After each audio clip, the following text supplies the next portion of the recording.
You are live now. Yeah. Good morning, everyone. Welcome to this WOS online program for PG's clinical case presentation. So, I would like to extend a hearty welcome to all of you. So, we have Dr. BNR Subudhi sir, who is Professor BNR Subudhi sir, who is one of the patrons of this state chapter. And will be shortly joined by Dr. Mohita Sharma, who heads the WS at the national level.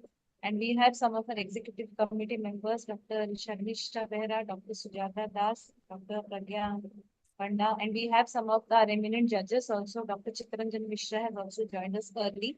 So I hope all the postgraduates are ready with the presentation. And we will start shortly, and Dr. Pragya will just mention few of the rules. And after each session, we'll have some important talks that are relevant to WS, and also some two very inspiring ladies. One from the professional front, Dr. Susan Jacob. She doesn't need any introduction. And then we have a very bright young lady, Mrs. Lopamudra Mahanti. For her, there's no limit. The world has no limit. She has everything on her hands, and she manages each of them very well. So she will also give us a pep talk. So, Subudhi sir, you want to add a few lines?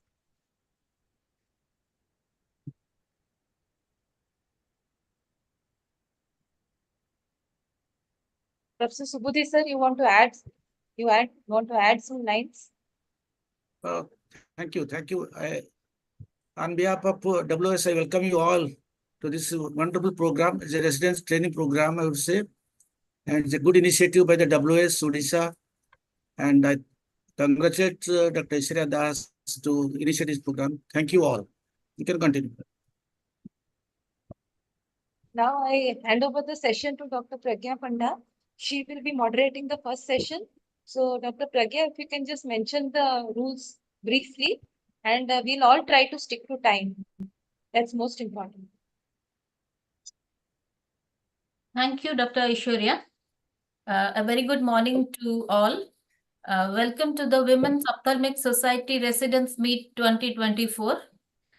In this first session, we have participants from Sam Hospital, Bhubaneswar, Agrawal Eye Hospital, Cuttack, Ruby Eye Hospital, Berhampur.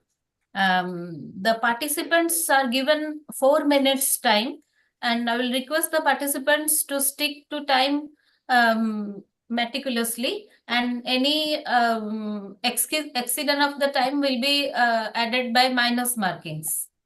We have in this session, we have judges, Dr. Sujata Das and Dr. Chittaranjan Mishra.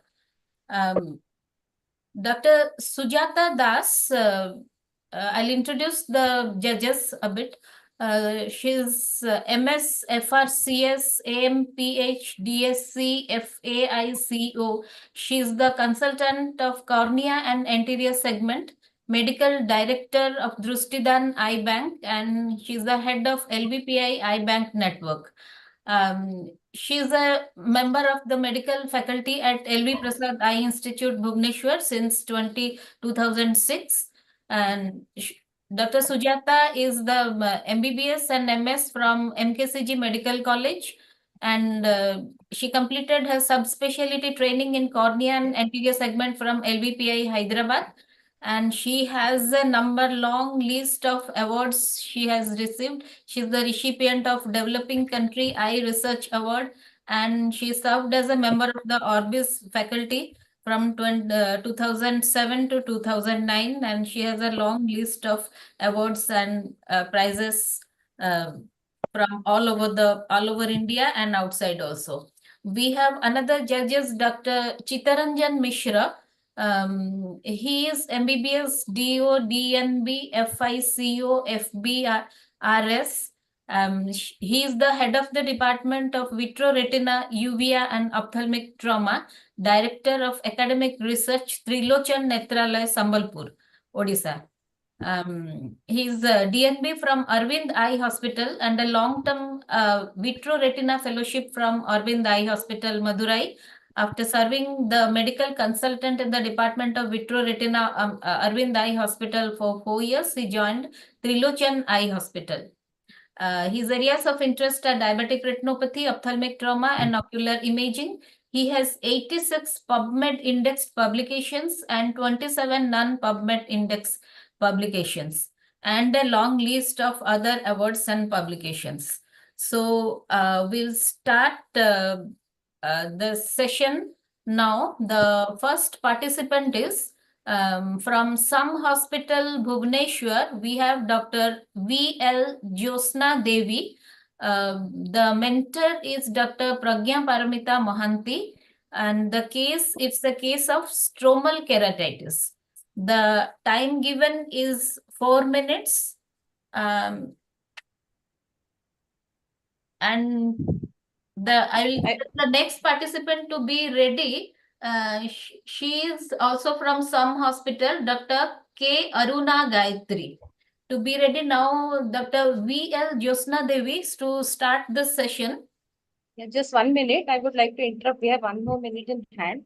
So at the outset, I would like to announce that the award will be given only to members, but it is a great learning experience even to the non-members. And those who want to become members, even as they win the award, they can apply online. And one of you is going to go and represent the state at the national level. And for all the mentors, those who are already not WOS members, please do mention at the end of the program. You will all become complimentary members of the WS program. Now over to you, Dr. Pragya. I see Dr. Jayashree Dora also and Dr. Pushpa Kumari, many other judges. Praveen has joined us early. Yeah. So Dr. V.L. Josna Devi, is she ready with the presentation? Yes, ma'am. So your time starts now.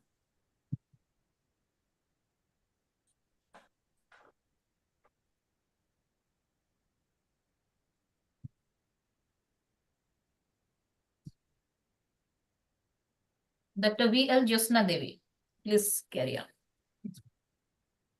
Good morning, everyone. I'm here to present a case on of a 20-year-old female, a student of Bhubaneswar, Odissa, came with chief complaints of blurring of vision in the right eye, associated with photophobia, watering in the right eye since 15 days. The patient was apparently all right 15 days ago when she developed blurring of vision in right eye, which was gradually progressive and associated with photophobia and watering. There was no history of discharge, itching, swelling, pain, headache, or trauma.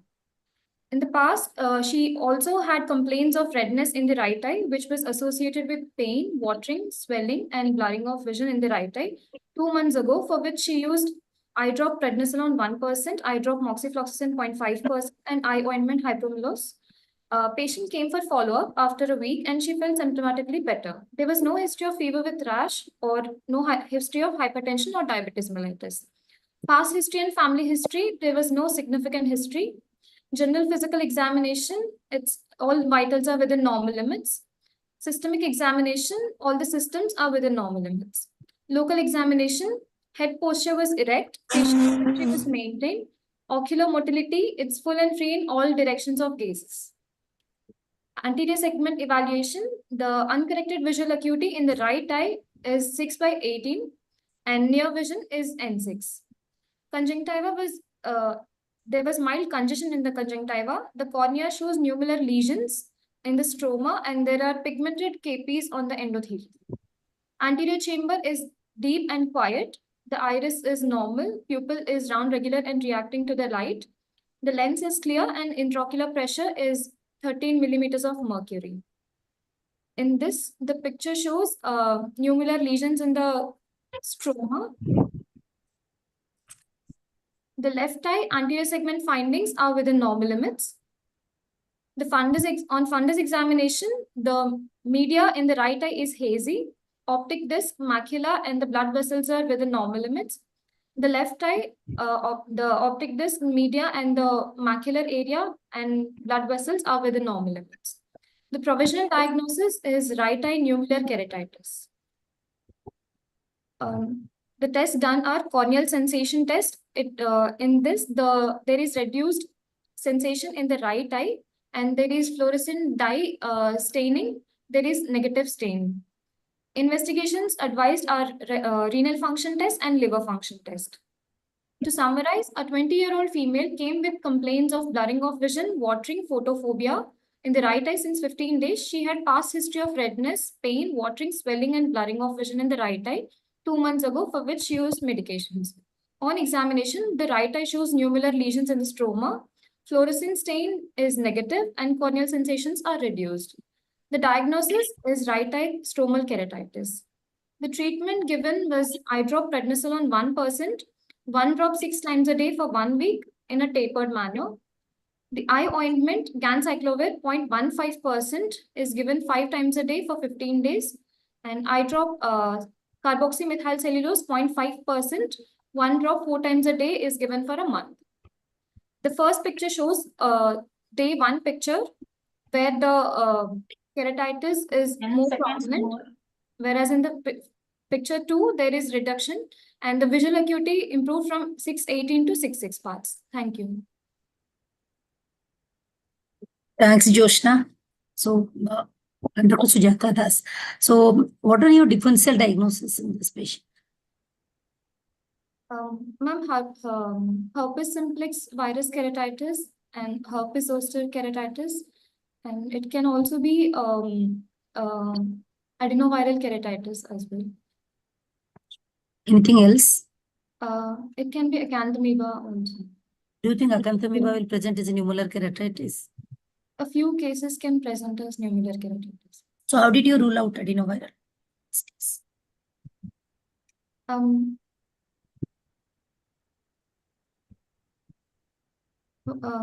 Ma'am, other features of adenoviral keratitis like Yeah. Go ahead. Joshna, please, correct. Go ahead. Why did you think it is not adenoviral? Why is it HSV? ma'am, other features like pseudomembrane formation and there was not much of a follicular reaction was there, and this was a late presentation. Yeah, if adenoviral also, it will be late presentation. Like early acute stage patient will present with pseudomembrane. Is it, what about the unilaterality and bilaterality? Which one is the unilateral? Which one is bilateral? The most common adenoviral, is it unilateral or bilateral? It's unilateral. And if you did LFT KFT, why did you do LFT KFT and you did not treat according to the Pollard report? Why did you do? Ma'am, if there is no we were planning to give acyclovir to reduce the recurrence rate, recurrence of this so we want to see if the RFT and LFT is normal to give acyclovir, because acyclovir is excreted through the renal system. Yeah, acyclovir is comparatively safe drug, and if you want to give acyclovir, you do RFT, not LFT is not important. And you did not give, and topical acyclovir, ganciclovir most probably was not required. And sensation, how did you check?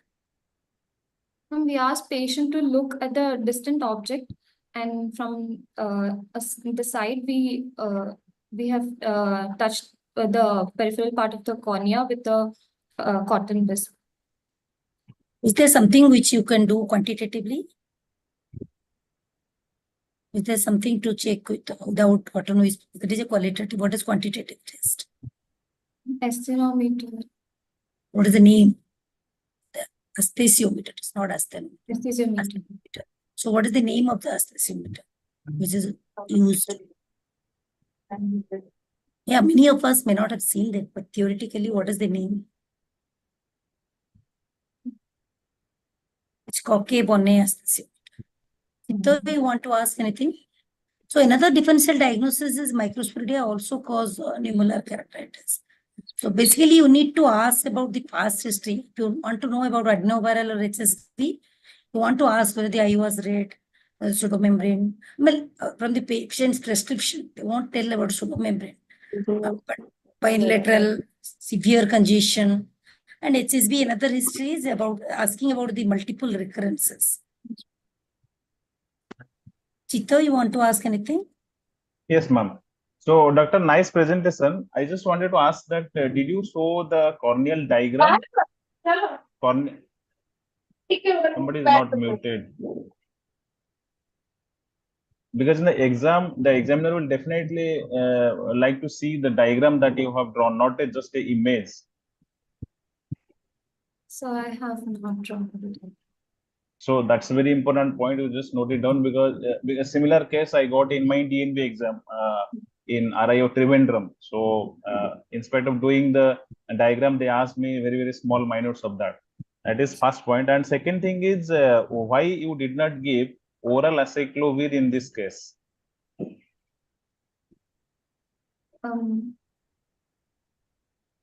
So in active cases, it may not be that effective.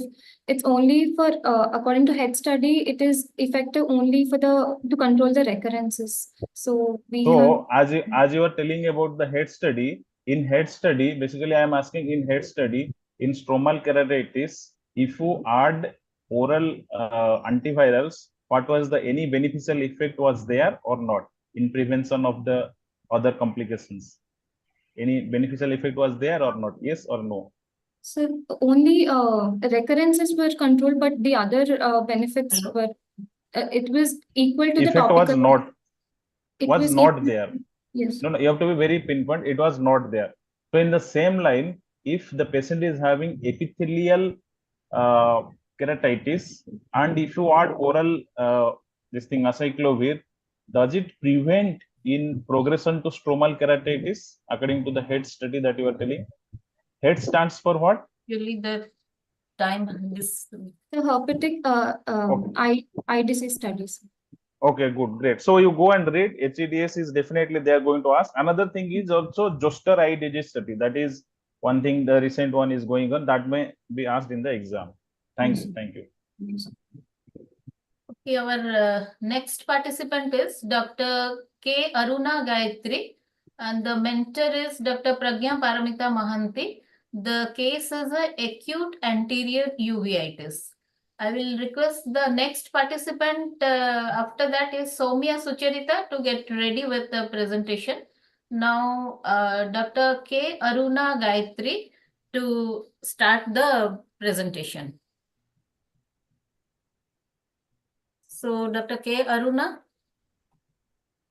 Yes, ma'am. I'm here. Your time starts now. Just 1 second, ma'am. I'm sharing this. Okay, you share.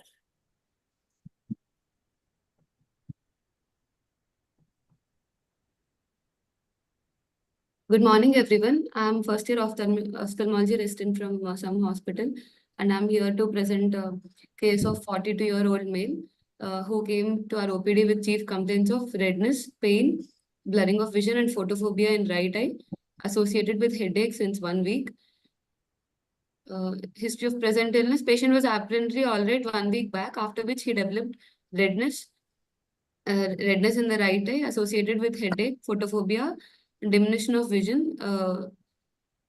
Patient was using eye drops moxifloxacin and eye drops atropine since 3 days, which were prescribed elsewhere. Patient gave history of joint pain and back pain since 3 years. There was no history of itching, trauma, or cough with expectoration. Past history is a known case of diabetes since 5 years and recently diagnosed hypertension. There were no history of similar complaints in the past. He is not a known case of rheumatoid arthritis. There's no history of tuberculosis or contact with a case of TB. Personal history and family history, there was no significant family history. On general examination, patient was conscious, cooperative, and well-oriented to time, place, person. All vitals were within normal limits. Systemic examination, all systems were within normal limits. Local examination, head posture was erect, facial symmetry symmetrical, extraocular movements were full and free in all directions of gazes. Right eye, uncorrected visual acuity was 624 parts in 10 near vision. Conjunctiva showed ciliary congestion, On examination of cornea showed medium to small to medium KPs on corneal endothelium. And anterior chamber showed hypopion with 4+ grade of cells and 4+ grading of flare. Iris details were not appreciated. Pupil was mid-dilated and not reacting to light. There were fibrous exudates on anterior capsule. IOP was 16 mm Hg in right eye. Left eye uncorrected visual acuity was 6 parts and N8 near vision. Rest anterior segment findings were within normal limits. In fundus examination, right eye media was hazy. Optic disc, macula, and blood vessels and peripheral fundus were within normal limits. Gross fundus showed dot blot hemorrhages. Left eye fundus examination was within normal limits except for dot blot hemorrhages. Provisional diagnosis, right eye acute anterior uveitis with bilateral moderate NPDR.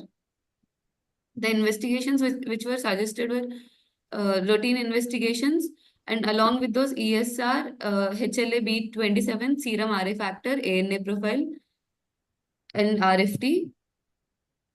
To summarize, a 42-year-old male came with complaints of redness, pain, and photophobia in right eye, associated with blurring of vision and headache. He has history of joint pain and back pain since 3 years. On examination, right eye showed ciliary congestion, medium-sized KPs, and fibrinous material on endothelium, 4+ grade of cells and 4+ grade of flare, and hypopion in anterior chamber, deposits of fibrinous material on anterior capsule of the lens. Treatment given was eye drop prednisolone acetate 1% 1 hourly in right eye. Eye drops atropine 1%, one drop 3 times a day in right eye, and he was advised to follow up after 7 days with reports. Thank you.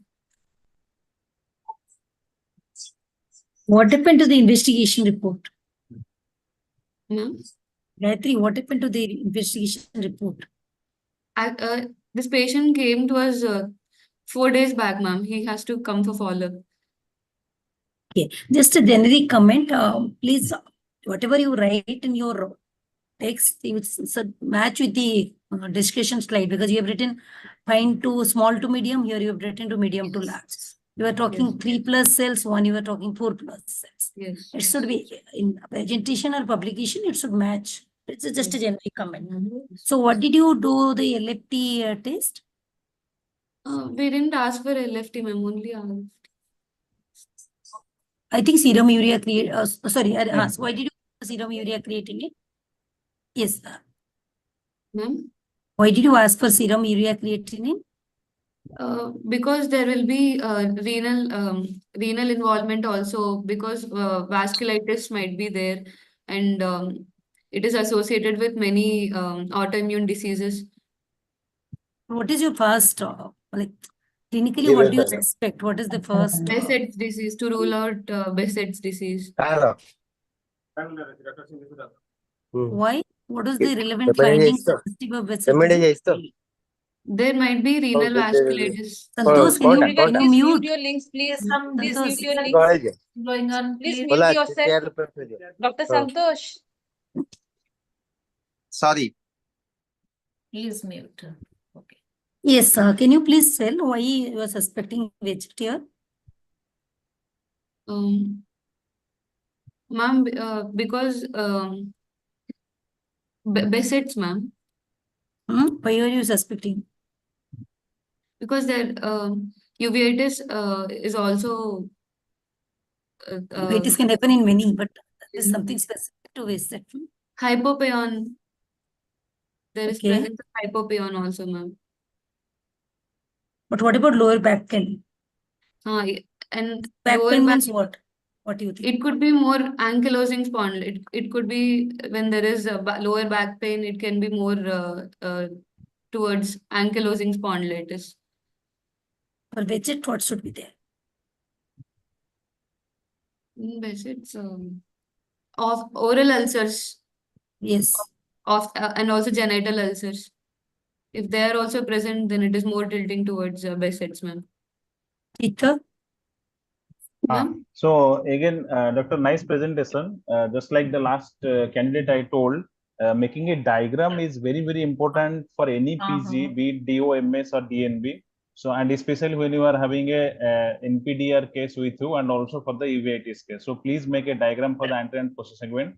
Second thing is just continuing Madam's discussion, Behçet's disease you get oral ulcers and Reiter syndrome also you get oral ulcer. How you will differentiate between these two? Oral ulcers, Behçet Sir, disease and Reiter syndrome. in oral ulcers in Behçet's disease are large in size, whereas No. Tell about painful and painless like that. I'm giving you the clue. here in Behçet's they're painful, sir. Whereas in Okay, Reiter's very they're good. painless. Okay, great. So coming to the cells 3+, 4+ cell that you told, how did you measure? How did you examine that? What was the size of your Sir, slit lamp aperture and under slit how lamp, lit? Tell. so we have to make a 1 mm into 1 mm size of the slit, sir. And in that particular, we have to measure the number of cells. And the room light should be very It's dim dim, sir. lit or Dim. It should be dim, sir. and this is according to which criteria or which protocol, any classification? Standardization of uveitis nomenclature, which is given by Sun. Okay. So what are the other differential diagnosis of your case in addition to Behçet's? It could also be ankylosing spondylitis if HLA-B27 is also positive, and there might be sorry to interrupt. Whenever this kind of question is asked, you start with infective and non-infective. Yes. Then you classify. Tell. So infectious, there could be infectious and non-infectious causes, sir. In infectious causes, in Indian scenario, we can be more suspecting tuberculosis, sir. But you And told then it's non-granulomatous or granulomatous? Granulomatous, sir. Again, in infectious, there are granulomatous and non-granulomatous. And there can be in granulomatous syphilis also is another differential diagnosis, sir. In viral, there can be herpes, zoster ophthalmicus could be there, and if we come to non-infectious causes, there are several systemic diseases related to it, like SLE and ready with the presentation. Okay. like SLE and rheumatoid arthritis. And when it comes to, there is also a masquerade where there is again non-neoplastic and neoplastic. So uveitis can also be seen in many neoplastic conditions like lymphoma. Okay, thank you, doctor. Thank you. That's all. I want to tell you something. Can I? I'm Dr. Pragya. Yes, ma'am. Please. Yes. So thanks to Sujata ma'am, Chitta, Pragya ma'am, and everybody. So I want that the PG students should present a simple case and they should learn from this all discussion, because in day-to-day life practice they will come across with those cases only and how to approach that one. That's very good. Sujata ma'am raised so many good questions, and Chitta also. Thank you a lot. And I didn't do anything for them. They do it proper thing. I told them to you present. You present. Okay. Thank you, ma'am. Thank you, ma'am. Thank you. Thanks, Pragya. Dr. Soumya Sucharita Panda from Agrawal Eye Hospital, Cuttack. Good morning, ma'am. Some Am I audible? Good morning, ma'am. Okay, the mentor is Dr. Devi Aishwarya Das, and Devil in Disguise, keratoconus is your case. Okay. Ma'am, am I audible? Yes. Audible. And the next participant, Dr. Aishwarya Bhakta, be ready with your presentation too. So, Dr. Soumya Sucharita, you share your presentation. Who is Sonali? Please mute yourself.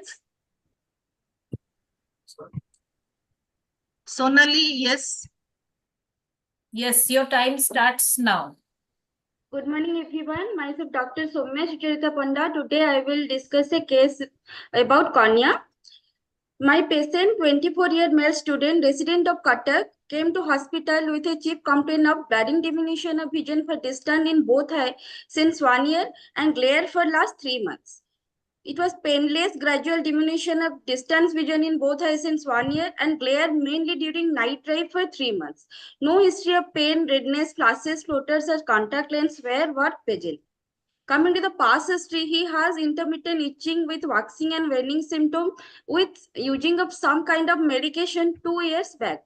Now he is using no medications and no systemic or family relevant history to be found. Coming to the general examination, patient was moderately built. He was conscious, cooperative. His vitals were normal and systemic examination was within normal limits. So coming to the ocular examination, his head posture was normal, facial symmetry was maintained, and extraocular movements were full free. So coming to the visual acuity, on right eye, unaided vision was 612, which was improving to 6.9 by pinhole. And in left eye, it was 6.9 and not improving to further. And cycloplegic refraction was done.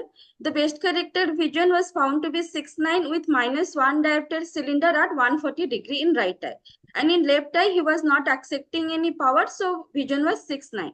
Near vision, both eyes were N6, and on retinoscopy, scissoring reflex was found. So coming to the slit lamp examination, eyelid adnexa conjunctiva were normal and cornea size and shape were normal. WOS Odissa with prominent corneal nerves and incomplete facial ring were found in both eyes, but it was more prominent in right eye. Sensation was normal in all quadrants and nimbus was normal in both eyes. So these are the slit lamp pictures of incomplete facial ring and WOS Odissa.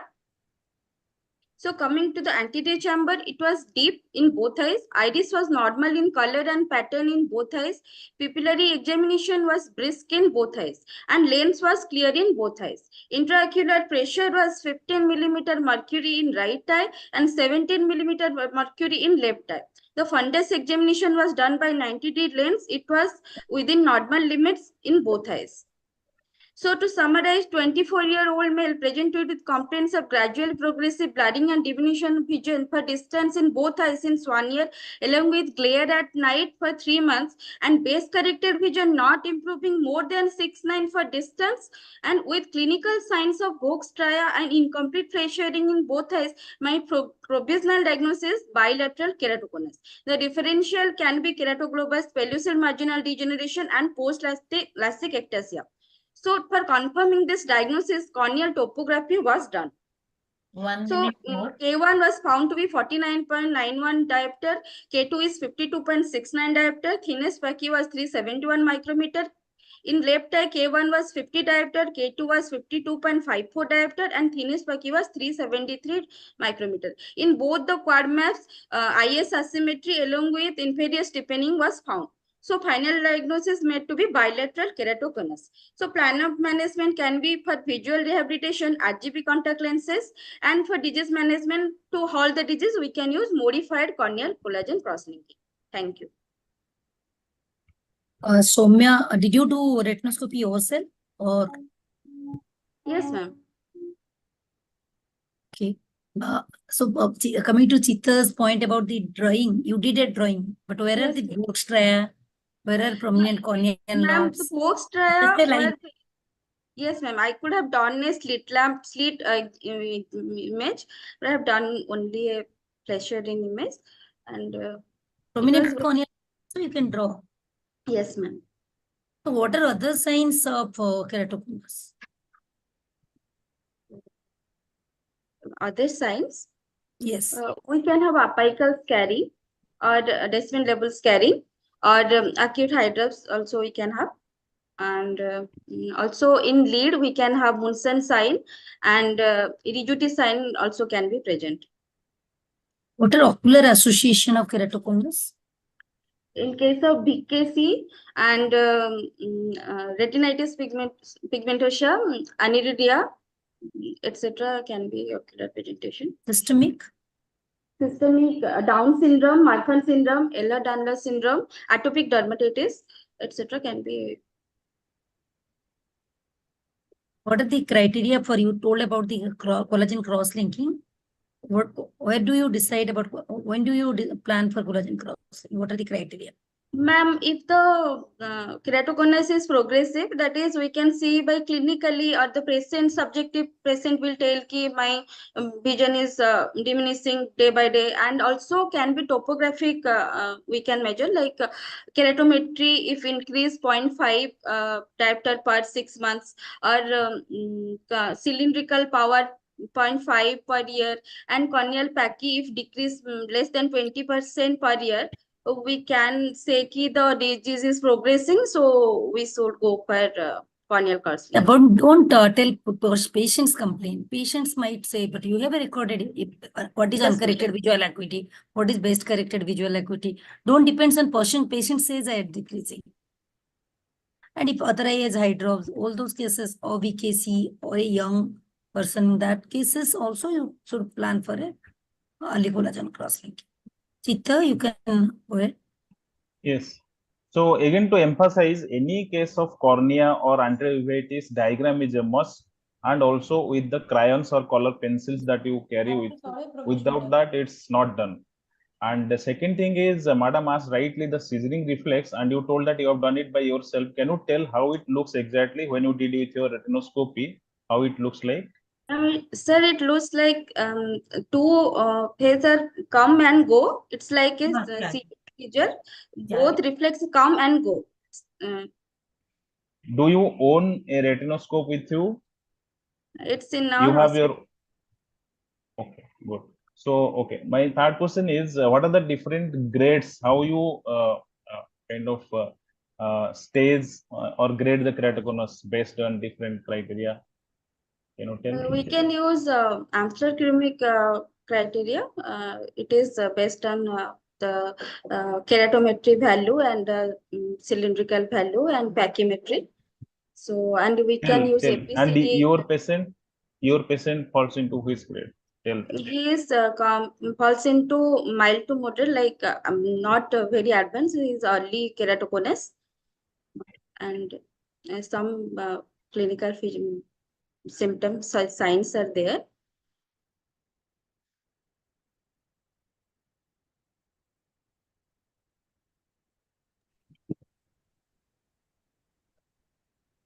Okay, just last question. What is acute hydrops?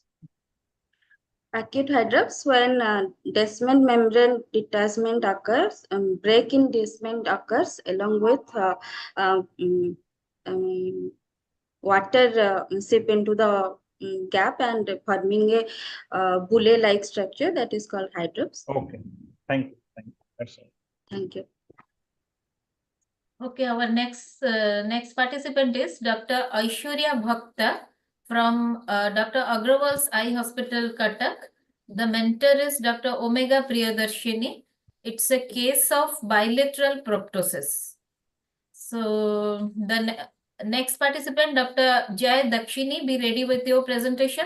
Now, Dr. Aishwarya Bhakta, start your presentation.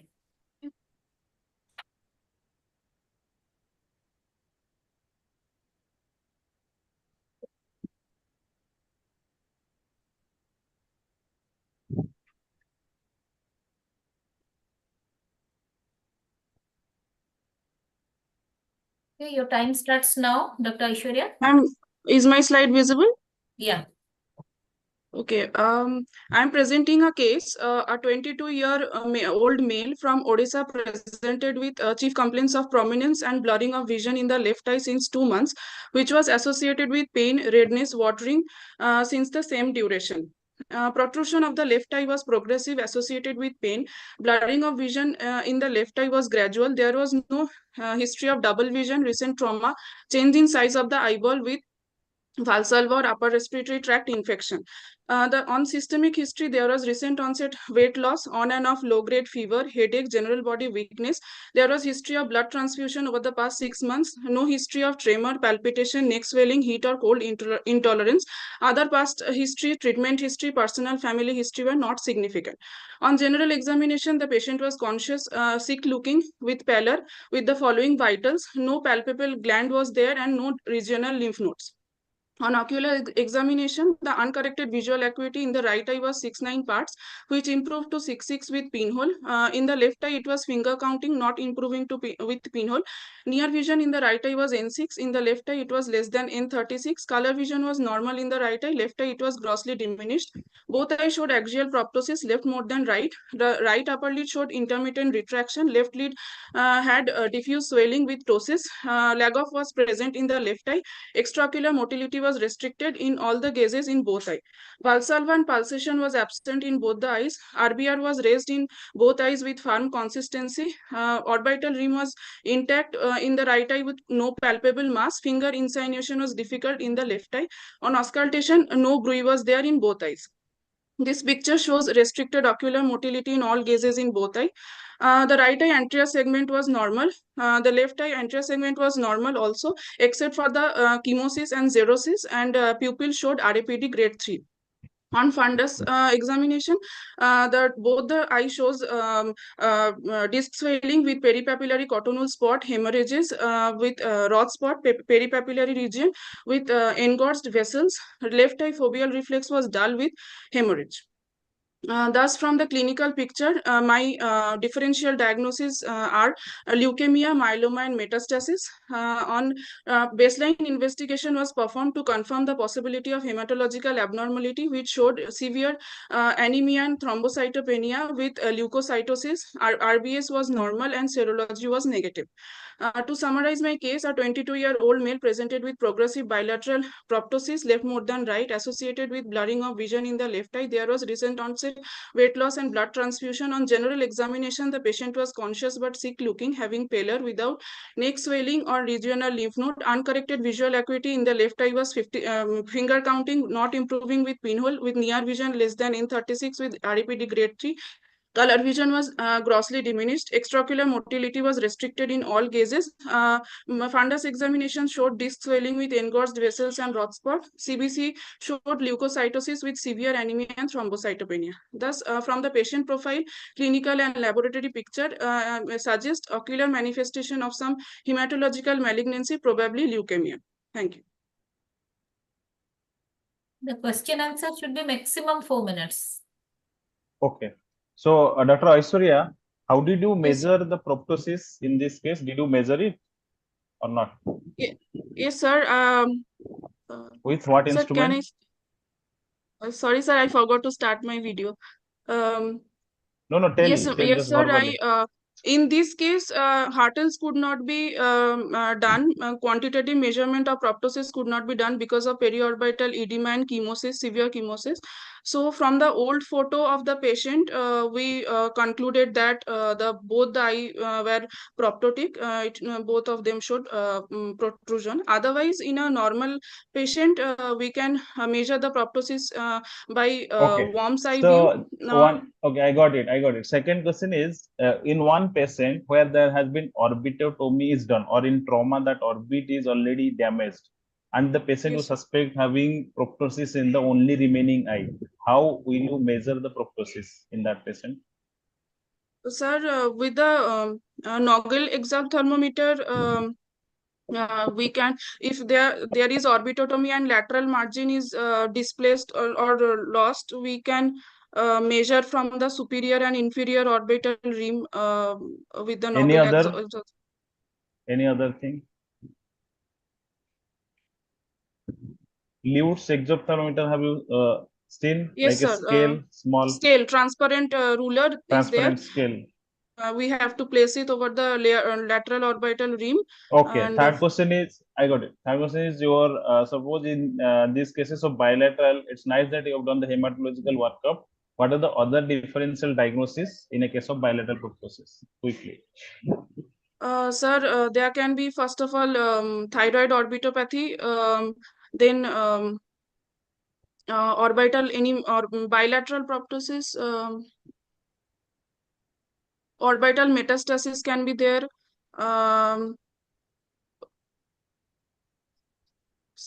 So only bilateral proptosis, or can be unilateral also?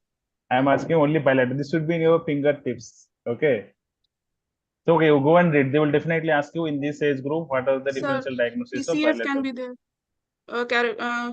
CCA for cavernous sinus thrombosis, raised intracranial pressure. Okay. Sujata madam, please. Yeah, nice case, Aishwarya. Just interested to know what happened. What is that? Did you manage the eye condition and what was the final diagnosis? Probably you saw the No, investigation. ma'am, the patient was very sick looking so we had to refer as early as possible to the multiple specialty center where proper hematological workup was done and the patient were treated properly. But With what about the chemo. eye? Did you give any? Yes, ma'am. We gave lubricating for the severe chemosis and just or nothing else. There was just lubricating, and we had to there. We suspected some systemic involvement, which is the main reason. So we had to refer. I think you cannot like unsay or somebody can next person can say it. No, but eye remains exposed, exposure keratitis. Did you ask for temporary tipping, eyelid tipping in night? Otherwise, by the time the systemic disease There was no exposure keratopathy. There was actually chemosis. When I was not closing with no corneal exposure, but the conjunctiva was exposed, and even with eyelid closure also it was exposed. So we. Okay. Thank you. Thank you. Dr. Jay Dakshini from Ruby Eye Hospital, Barampur. Mentor is Dr. Praveen Shubuddhi. It's a case of idiopathic PUK. And the next participant, Dr. Rishabh Seth, be ready with your presentation. Now it's time for Dr. Jay Dakshini. Start your presentation. Your time, ready with your presentation. Am I audible? Yes, yes, you are audible. Okay, your time starts now. A very good morning to one and all. I'm Dr. Jay Dakshini and I would be presenting an interesting case today. Treatment dilemma in a case of Moran's ulcer. So the purpose is to present a case of bilateral Moran's ulcer leading to pan. Yeah, you can't see your presentation. You Your can't see PPT it. is not open. PPT is not open. Open your PPT.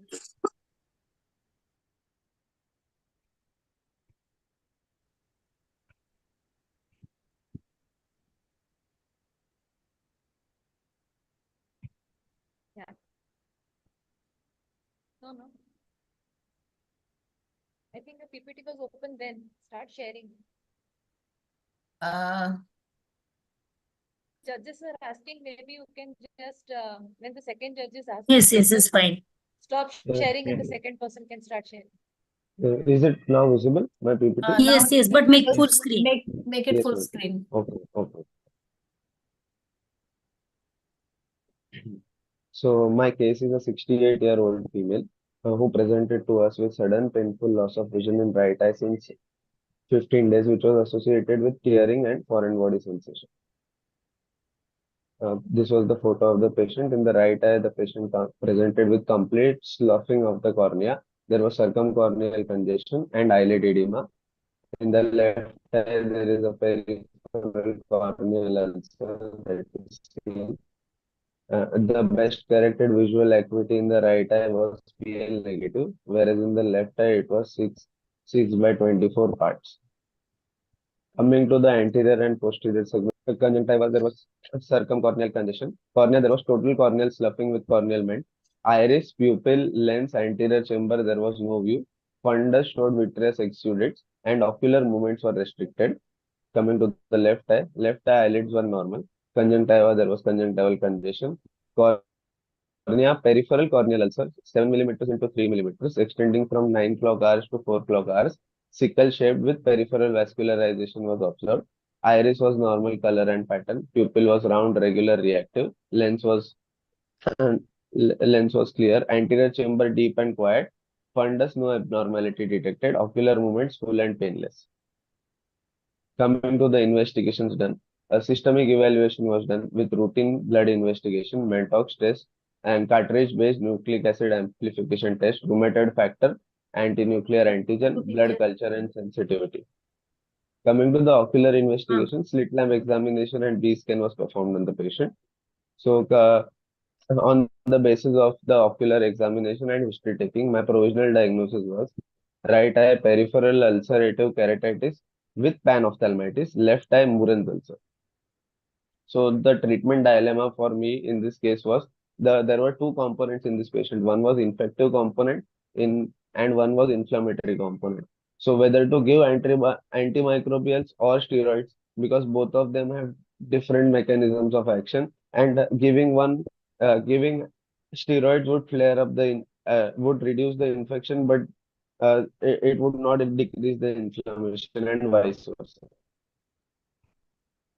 So my treatment dilemma was whether to give steroids to this patient or not, because in cases of Muren's ulcer, the treatment of choice is steroids, whereas in panophthalmitis, we do not give steroids unless it is a bacterial cause. So finally, the treatment given to my patient was in the right eye. We performed the evisceration and ball implantation, as the patient's best corrected visual acuity was PL negative, and the patient has pain, was in excruciating pain.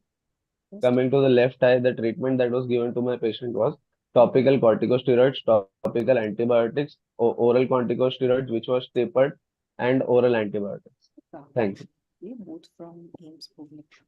So, Dr. Jayadakshini, again, Yes. don't want to repeat it, but inter-segment presentation, especially cornea, the diagram with colors is a must, especially for Diagram. NBE. Diagram, sir. No, it was not there in the presentation. Time is over. We cannot ask for more time. So this is not, I'm not telling about the photo, clinical Dr. photo. Jai, you stop your presentation and the next participant, please open it and keep it ready. Let it be there for till the first judge, because they might want to refer. While the second Yes. judge is asking, maybe they can change. Okay, okay. The second question is, you tell me what is the difference between PUK and Muren's ulcer? You told one eye is PUK, other eye is Muren's ulcer. Sir, one eye is panophthalmitis, the second other eye is Muren's ulcer. Muren's ulcer is idiopathic, there is no cause identified for it, sir.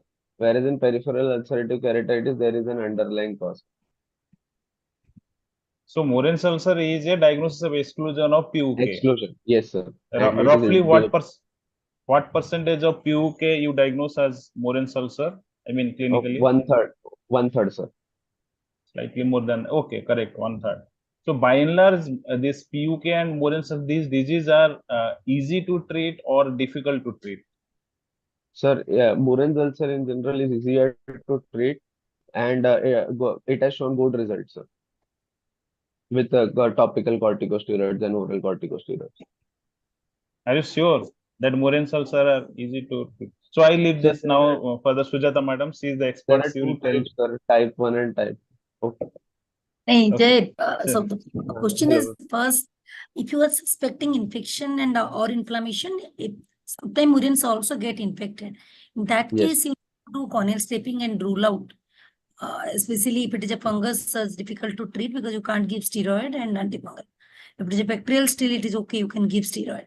So, right, you had suspicion of infection, then you rule out. And right eye was a symptomatic. Did she come for right eye? Because the Yes, right ma'am. eye looks, the picture does not look like very like inflamed eye.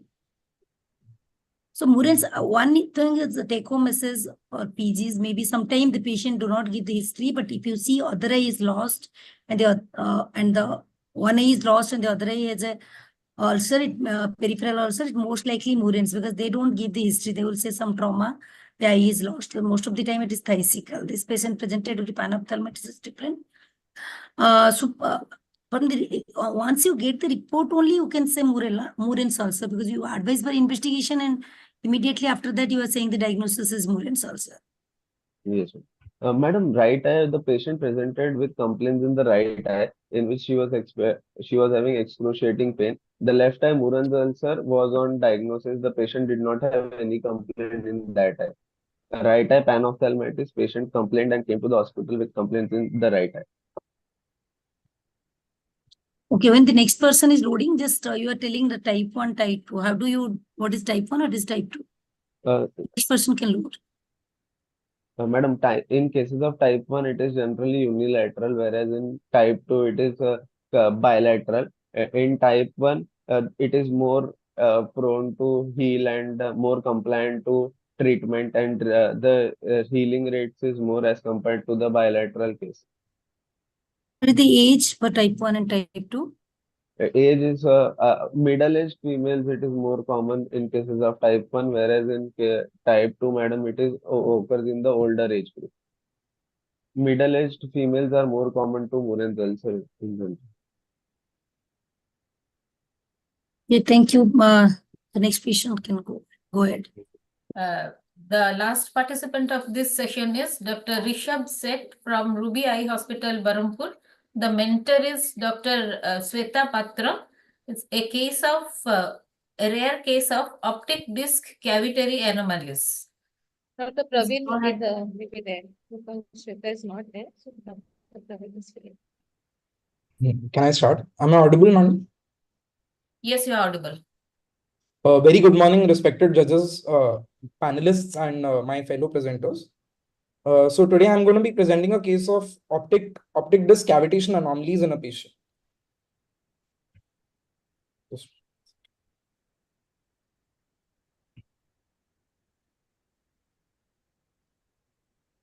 And 1 second, presentation is not.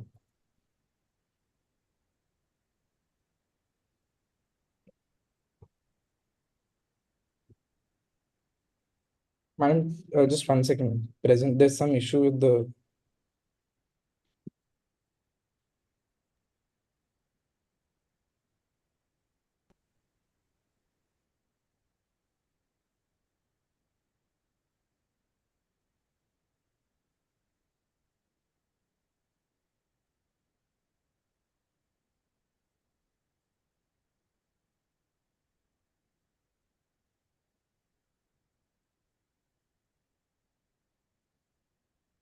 Is my screen visible? Yes. This slide is visible, but it's not going to the next slide.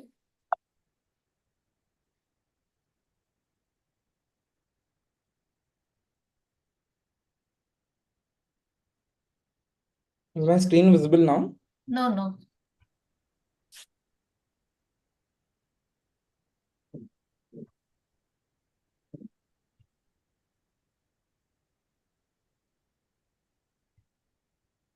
I think I will stop sharing again. Yeah, now just go to the slide. Yeah. We can see our PPT. Yes, now it's Yes. So, colobomas are congenital ocular defects that can occur due to partial or complete failure of the closure of the optic fissure. So, they can affect the eyelid, iris, lens, choroid, and the optic nerve. So, here we describe a case of unilateral optic disc coloboma and an optic disc pit in the other eye, which are associated with other findings rarely found together in a single patient. So the cases of a 36-year-old female patient with who presented to us with gradually progressive decrease in vision in the right eye since 2 years. There is no history of any systemic illness and no significant personal or family history. On general examination, the patient was conscious, cooperative, oriented to time-place person. Pulse was 74. BP was 124 by 70 millimeters of mercury. Respiratory rate was 12 per minute. And there was no pallor, icterus, sinuses, clubbing, edema, or lymphadenopathy. There were no systemic abnormalities noted on systemic examination.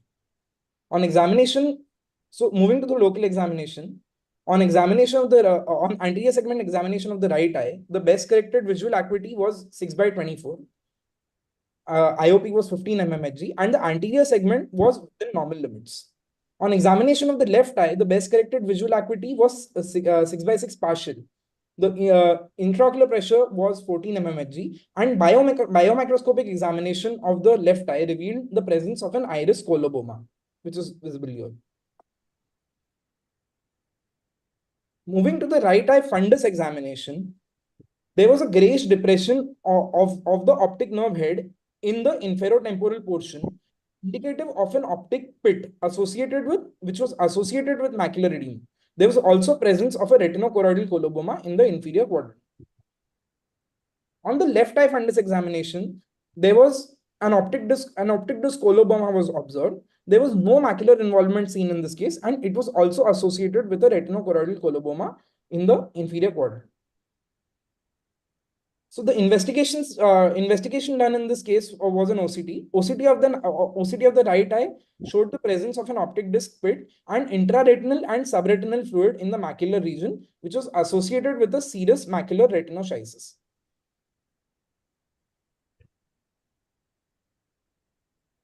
OCT of the optic disc was done in the left eye, which confirmed the presence of an optic disc coloboma. There was no involvement of the macula seen in this eye. So the treatment which was given to the patient was started on topical dorzolamide, which showed improvement on follow-up. And on 1 month follow-up visit, the barrage was done. Barrage around the disc was done. The patient was advised regular follow-up and to report any visual loss immediately. Other treatment modalities in this include laser photocoagulation, vitrectomy with membrane peeling, and vitrectomy with endolaser.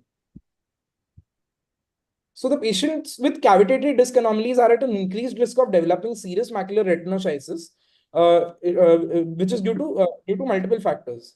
There is evidence that retinal neuroepithelial detachment in macula becomes obvious after the age of 20 years.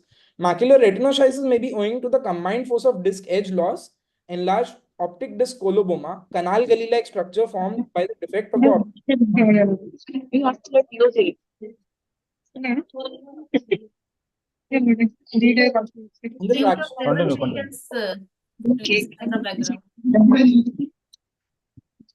So the patient was followed up, and the use of topical dorzolamide helped in mild improvement in the macular edema as the central macular thickness improved from 605 microns on the first visit to 533 microns on follow-up visit.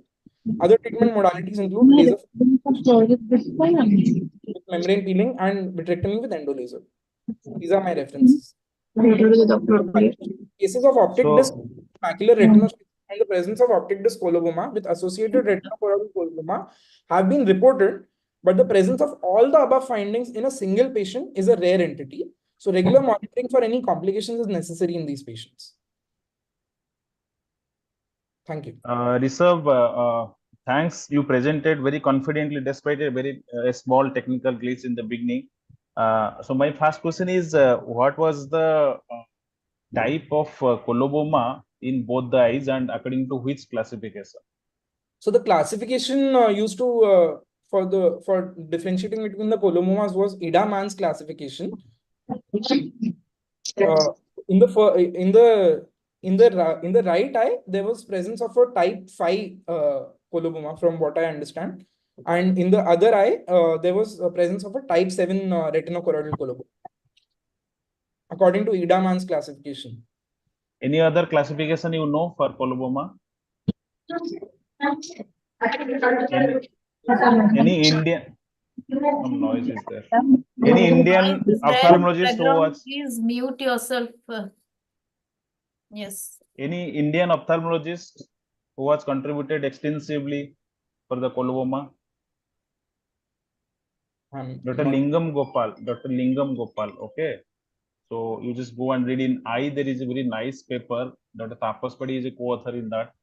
Otherwise, I'll share with you also. All the PGs must read that. Second thing is the right eye. You told there is a macular edema. So optic disc pit associated maculopathy. It is called maculopathy, not typical macular edema, because you know there is this macular cysts and other things are also there.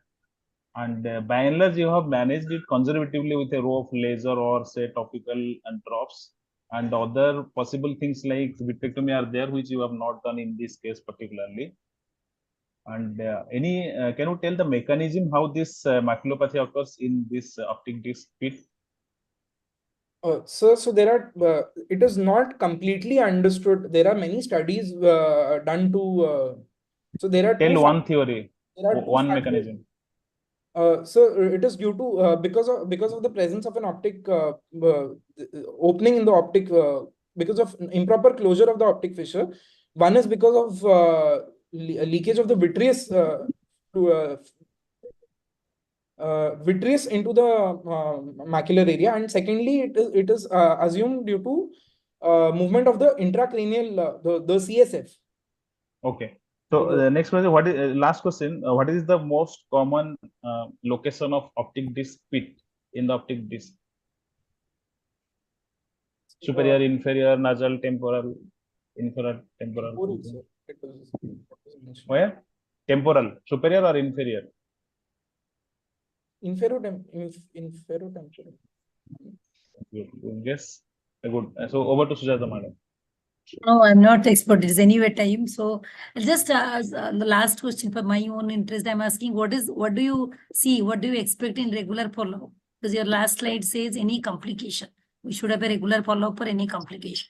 So what are the complications you expect? Usually, madam, we have to follow up the patient because there's a presence of a retinoschisis which is present. So and simultaneously in the other eye, there is also the presence of an optic disc coloboma. So because of that, any retinal involvement can take place in the Be specific. Be specific. Any retinal involvement. Be specific. presence of a retinoschisis in the other eye. To follow up the patient for the presence of a retinoschisis. Okay, thanks.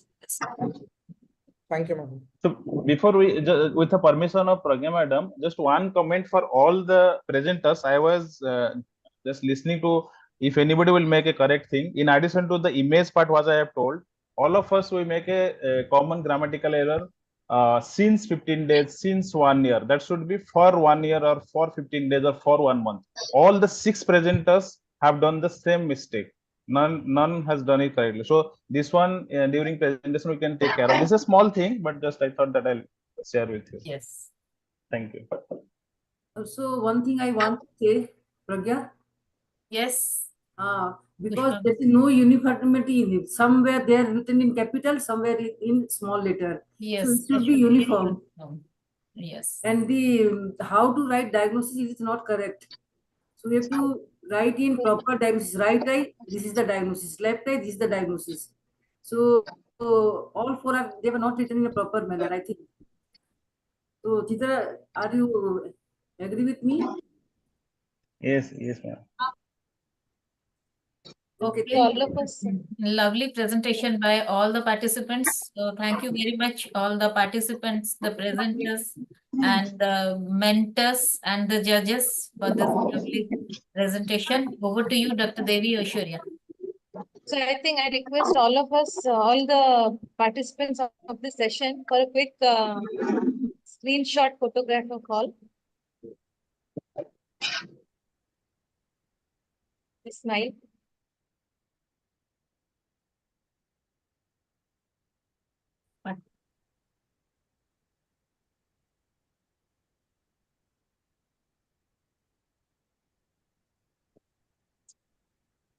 Can anybody else also take a shot because I'm not sure that it has come on.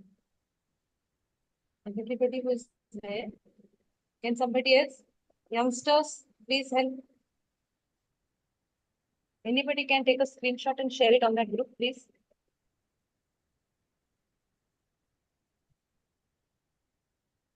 It's done? Yes. Yeah, thank you. Yeah, nice session. So we'll try and stick to time. Our next speaker, of course, is Dr. Mohita. She needs no introduction. She heads WOS India. She also has her own hospital, Tirupati Eye Center.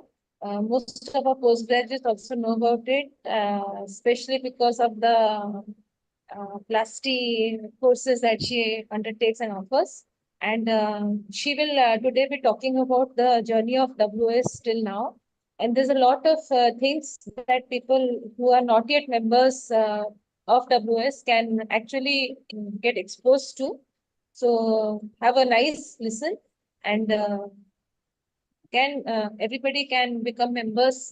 We have an online website. You can become members online and do let us know how we can help. Over to you, Dr. Mohita. Thank you so much, Dr. Aishwarya.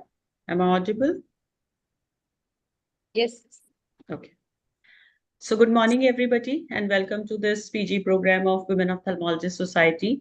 Very happy to see this happen. Thank you, Dr. Aishwarya. Thank you all others in the team who have made this happen. And thank you to the sponsor, CIPLA. There are many of us, many friends here whom I can see today, and very happy to see you all. And it's always a pleasure to be a part of the WOS Odissa chapter. So today I will be talking about Women Ophthalmologists Society, where we are now in 2024. So first and foremost, I want to say that this is a society which is a little unique, and it is different from any other society because the whole aim of this society is providing opportunities for professional upgradation of women ophthalmologists. As we already know that there are certain unique challenges which as women ophthalmologists, all of us face. And because of these unique challenges, we are not able to sometimes perform as much as we should. So this society gives those opportunities with the help of mentors who support the mentees to perform up to their full potential. And in residency, you all are young, you all probably do not at this point of time realize that there is something called a leaky pipeline where you all started as equals, but because of the unique challenges that women ophthalmologists face, there would be a leak in the pipeline, and you would realize after a few years that probably you are not as much as your male colleagues were able to do. And hence this society is something which helps you overcome this, and this is with the help of seniors and mentors, and there are role models who help you realize that you could reach where you want to. So these PG programs have been happening all over the country. And the uniqueness of this PG program is that our whole aim is that we want you to be presenting. When you present yourself, you will go and read, your knowledge improves. Plus, you would build on your communication skills and how you present. And it's very nice to see how your seniors were pointing out as to where you could have done better while you were presenting. So the presentation part is important, and along with this, it helps you build your communication skills. As a doctor, it's very important today to have good communication skills. And one of the most important aim was that in today's time, we hear a lot of time students saying teachers are no longer teaching what they should, and we could read everything from the net. And teachers are often saying students are no longer what they used to be many years back. So this mentor-mentee concept, we want to get back very strongly because there is no shortcut to it. Once a person is your mentor, they are like lifelong mentor, and there is no shortcut to experience, and they can help you and they can handhold you throughout your life. And similarly, for mentors also, it is a great pleasure when they mentor somebody, and because of them, a student is able to perform what that student should. So that whole idea is to build on this mentor-mentee concept. So let's come to WOS. It was established in 2015. There are more than 2,500 members now, 21 state chapters, and 7 annual conferences have been held. Just a few slides which are a little philosophical, and these would reflect what you should be. You are no ordinary people. You are a soul on a mission. When you really want something, it's because that desire originated in your soul, and you were not born to be mediocre or ordinary. Now, when you start your journey, you tend to become a part of the crowd, and learning takes a backseat because the crowd or the herd mentality roots. It's easy to be a part of the crowd, but this makes your soul suffer. So you have to be different, and that is what everybody wants. And when they're different, they have to do it on their own. And the day when you decide to be different is the day written in the stars, and it is a date with destiny. Probably this could be a day when you became a WOS member and you got involved in the activities of WOS, and that's what we all want. So WOS is all about being different. We believe strongly on the concept of givers gain, which means everybody here supports each other, because we believe that when you give to others, you will automatically gain yourself. You don't have to look for gains yourself. When I do something for one person, that person automatically gets obliged to do something for me, and that's the whole environment you will find in a society like WOS. When you attend any of the physical activities, also, where you find that everybody is ready to just support you. So you are not alone in your professional journey. And this is the concept, which means we work on all programs on a mentor-mentee concept, because we feel, as I said, that there are universal professional challenges and they get compounded when you are in isolation. But when you are together, you are able to do better. So a need-based analysis was done where various points were jotted down when we started the society, and we tried to find out as to what women ophthalmologists wanted most from such a society. And These were the things that they wanted. They wanted visibility in national and international conferences, surgical skill enhancement, help in private practices. These were the top 3 requirements, apart from other things that were noted down. So the society is working on all these things. We started with this mentor-mentee program, and this is ongoing. And along with this, there are a lot of, for that visibility, a lot of speaker opportunities are provided. Now, these are just some photographs of all the various speaker opportunities, starting from the first meeting till today, where around 25 to 30 activities happen for WOS throughout the country. There are many first-time evers. For example, when we do a live surgery, it's a mentored live surgery. So the juniors get to do the live surgery, and the seniors mentor. Then the conferences are basically based not just on clinical skills, but they also teach you life skills. So there are parallel sessions running for clinical as well as life skills. Then we have these state chapter meetings. We have, as I said, there are 21 state chapters. So all throughout the year, there are state chapter meetings happening. And for this year and for last year, this has been the theme, where we talk about skill enhancement, about women's health, about finance management, and about research.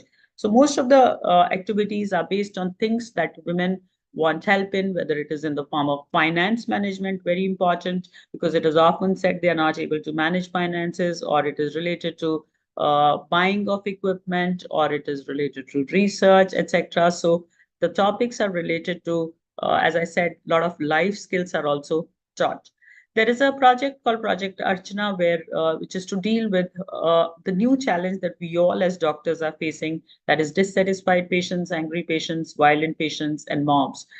So this was started a few years back, and this is this helps you to deal with such patients, because this is a new challenge which has come up for everybody. There's a project Shakti, which is going on, which is being looked after by Dr. Jimmy Mittal from Lucknow, which is looking after workplace challenges. So we all face some workplace challenges. These may be small challenges, subtle challenges, or they may be big challenges. And this project helps you out in that. There is a Women in Research wing, which called WINAR, which is doing a lot of research work. And for this, we have our own ethics committee of WOS. So if you don't have any access to an ethics committee, you can take help of this ethics committee if you're a member. There is a website called WINAR website, where you get to know all about the national and international opportunities for research, and you can have research mentors. And these are all the opportunities that are listed down, and you would be surprised to know that there are certain opportunities which are specifically for women. Now, we hold regular such programs like this e-certificate course on research. There is a wing called Rare Eye Disease, or it's called the RED group, or the Rare Eye Disease group, which came out with a RED IGO issue. This was a special IGO issue which was contributed to by WOS, where there is a lot of knowledge on about various rare eye diseases. Now the RED groups is forming registries for certain rare eye diseases as a pilot project. And our dear own Dr. Aishwarya is looking after this RED project. Thank you, Dr. Aishwarya, for doing this, where rare eye diseases have been selected, templates have been formed, and there are leads and there are coordinators, and data capture has started. And everybody is invited. If you're still not an investigator, you can still be an investigator in this. There is a wing called WOS Care, which has been started, and you will soon get to know about certain short-term trainings as our fellowships under this WOS Care program. Dr. Shweta Walia from MP is taking care of this program. And because we felt that women often look for short-term trainings, which they may not always be able to do long-term fellowships of 1.5, 2 years, again, because they cannot leave their family, they cannot leave their work and go. And hence these short-term trainings, anywhere between 3 days to up to 3 months, are being available. Now, I also want to share with you a network called Women Ophthalmologists Worldwide, which some of us created around 4 years back. And this was because we realized that that the challenges that are faced are not just there in India. Similar challenges are there all over the world. And we realized that there are certain societies which are already existing. There are 7 such societies like WOS, though WOS is one of the biggest. And in fact, it is the biggest society But there are 7 such societies or forums which are all, or networks which are existing. So we thought let's all bring it under one umbrella. And so WOW was formed. So WOW had its first annual conference, in fact, in India in 2022, and there are activities of WOW also going on. So if you're a WOS member, you automatically become a WOW member also. And so these are conference brochures, and this was the last conference at Varanasi. And these are the activities of this year. There are sessions in various conferences all over the country. Apart from this, there are our own state chapter meetings, and there are virtual programs. But WOS is not just about meetings and sessions. It is also about various projects where you can get involved. And once you get involved, they can help you and support you in your work. So of course, resident programs are happening, and today we are witnessing one such program. And as I said, that the whole aim of these resident programs is that we want this mentor-mentee concept to become stronger. We want your communication skills to develop further. We want your presentation skills to develop further, so that you are able to do better in your life. And we invite you to this annual conference of WOS, which is happening in New Delhi in October. And this is going to be a wholesome experience of 3 years, and of 3 days, and you realize that you'll have a different environment totally. Many of you have already been participating, so everybody is invited to be a part of this. So finally, WOS is an opportunity where ordinary ophthalmologists like you or me could become extraordinary in their profession. And this which I always like to share, I alone cannot change the world, but I can cast a stone across the waters to create many ripples, and each one of you can actually do that. So what we always propagated was that we are here to make changes in this world. If we came in this world, we didn't come to this world just to be an ordinary person. Each one, if it contributes in some way, makes some small change, it's going to actually become a big tsunami. Thank you.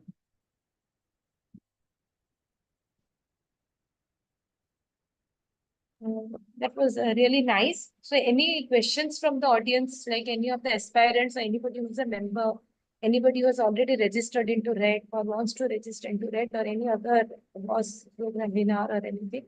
Any doubts? Maybe we can take 2-3 minutes of questions here.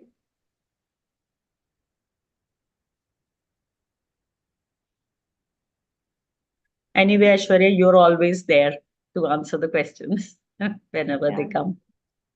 So is Dr. Susan in? Is Jimmy in?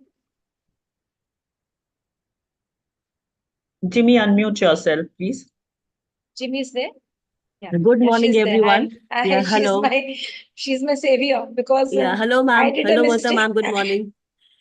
I did a mistake. I called Susan at 10:45. So I did a mistake. So maybe we'll take Jimmy's talk first. And then Jimmy, after 10 minutes, Dr. Susan will join in. So Sure. Yeah. So can I speak a few words about Jimmy? Yes, please. So Jimmy is one person who's looking after this project, which she's going to talk about. And it is not that this project was assigned to her. She came forward herself and said, this is the need of the hour, and this is what we need. So many people don't like to, come out with their challenges, and they want to kind of hide those challenges.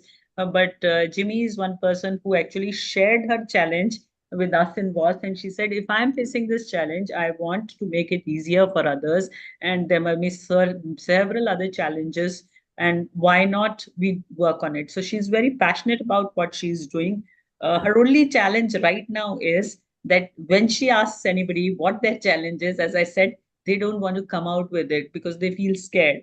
So she has also worked on a system where your challenge can be kept anonymous, but your challenge may be actually being faced by so many others. So if you just come up with your small or big story, she would work on it, and she would get a whole panel to discuss on how this could be solved in any of the next meetings. And this could help so many people. So that's what Jimmy is. So Jimmy, we are proud of you, and thank you for doing this. Thank you so much, ma'am. So kind of you to introduce me like that. You're right that actually I came forward with this project because as ma'am has rightly shared, I don't want anyone else to suffer the way I had, but it's okay. The things happen for a reason. And to take it on a positive note, today I would be sharing a very important project which we have started with WOS, a WOS initiative. I'll just share my screen before I speak about it. Just a minute.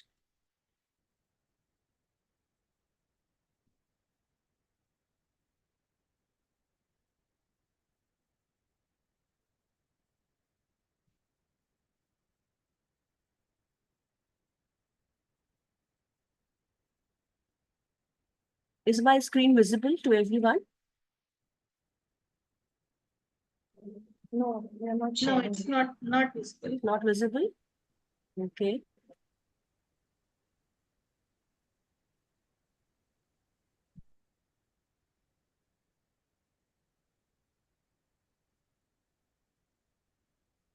So I'm able to share from here.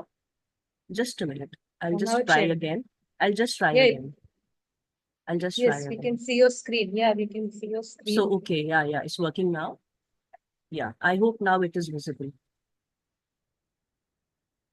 So is it visible now? Yes. Okay, thank you so much, Dr. Mohita ma'am and Aishwarya ma'am, for giving me this opportunity. As ma'am has rightly said, this is a topic which most of us do not want to actually come forward with, but it is a relevant topic in nowadays, and we are working, all of us are working for it and working for all of you who are facing such kind of a problem. So my topic today was how to identify workplace harassment or workplace challenges to be on the milder side.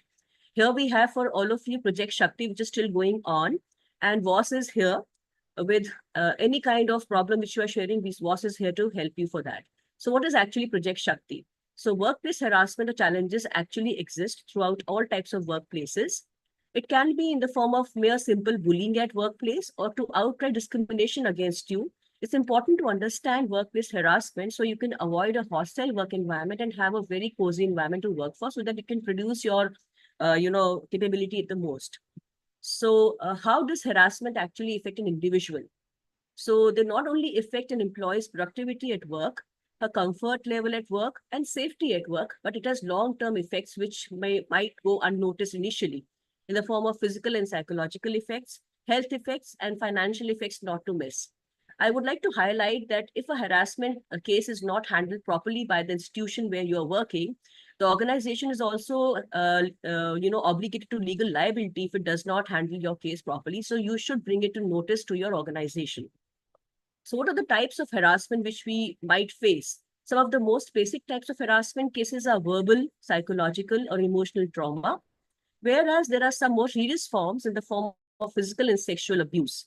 So remember, all types of workplace harassment are illegal and they need to be reported ASAP. So types of workplace harassment can be in the form of psychological harassment, sexual harassment, third-party harassment, discriminatory harassment. Your seniors might discriminate you on just being a female working and other males are working with you, or a senior or junior harassment might be there. Personal harassment, physical harassment, and power harassment by your superiors or your institutional head. Or cyberbullying is also one form which is coming up nowadays.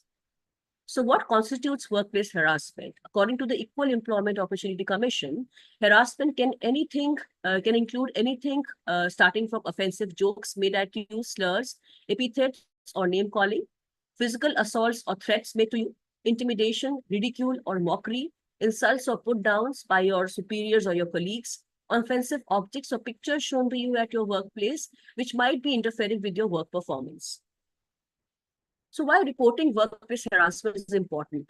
So you should understand that if it is important to report any type of workplace challenge which you are facing, because there is a possibility that there might be others in your in department who have already faced similar offenses by the same person, or maybe by a group of people who have a habit of doing this to every other person who is a threat to them. So if your single complaint can just be made to the institution, it can happen actually verify, or it can actually give weightage to the previous complaint.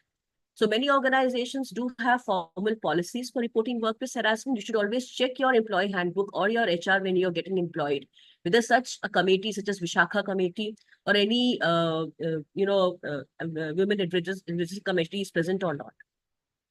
So it's time to speak up. Garvin, who is a human rights activist, has rightly said that if you know someone who is being harassed at work, or if you are being harassed at work, You cannot lose your job just by reporting it yourself. So it is important to speak up not only for yourself, but also for your colleague who is not able to, gain so much of courage to speak for herself. Because not only you are protected by law from the person who is harassing you at work, but you're also protected from your employer failing to protect you. So it's the duty of the institution where you're working to protect you at all costs. So what should you do when you feel harassed or having a challenge? Now, workplace harassment is a serious issue with a lot of gray areas. So you should tread very, very carefully.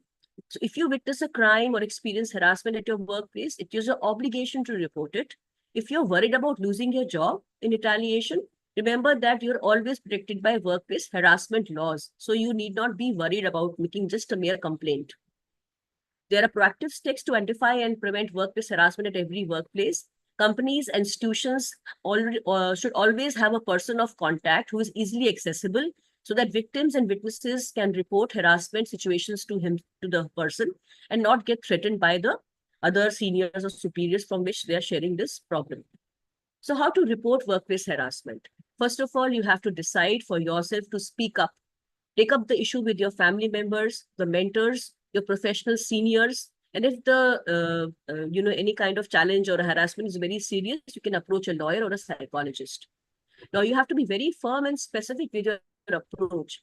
Now, remember, if you are the employer, an employee just comes to you and gives you a very casual statement or a vague statement about unprofessional conduct or inappropriate behavior by a colleague, please ask the employee to describe the conduct more specifically in detailed manner. Now, detailed manner, by that I mean that you have to keep detailed records of each indiscretion which is happening to you.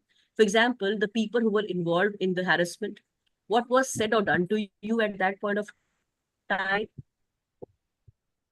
where the harassment had occurred and when the abuse had actually occurred, the date, the time, and the place of the harassment, preferably through emails or written applications, because in the court of law, written evidence is much more of importance, and just a verbal complaint or a verbal or oral complaint would not have so much of consequences.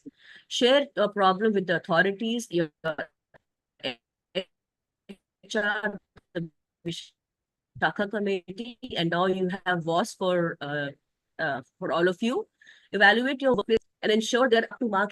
So I have just briefed you what to do, what not to do when you're having a workplace challenge. 3 important things which you should never do when you're having such a condition. First of all, do not lose your temper. Do not retaliate immediately, because retaliation can escalate the issue at that point of time. The senior or your colleague might just blame you for indiscipline and will often make your case very weak. So it makes matters complicated. Just be quiet, listen to it, and instead escalate the issue properly, preferably written complaint, and let your HR professionals handle things from there. Secondly, do not complain to your co-workers or your co-colleagues, because your colleagues do not have much power to change anything because they're sailing in the same boat. And if they're asked to testify against the person who's a senior or a superior, they might just back out.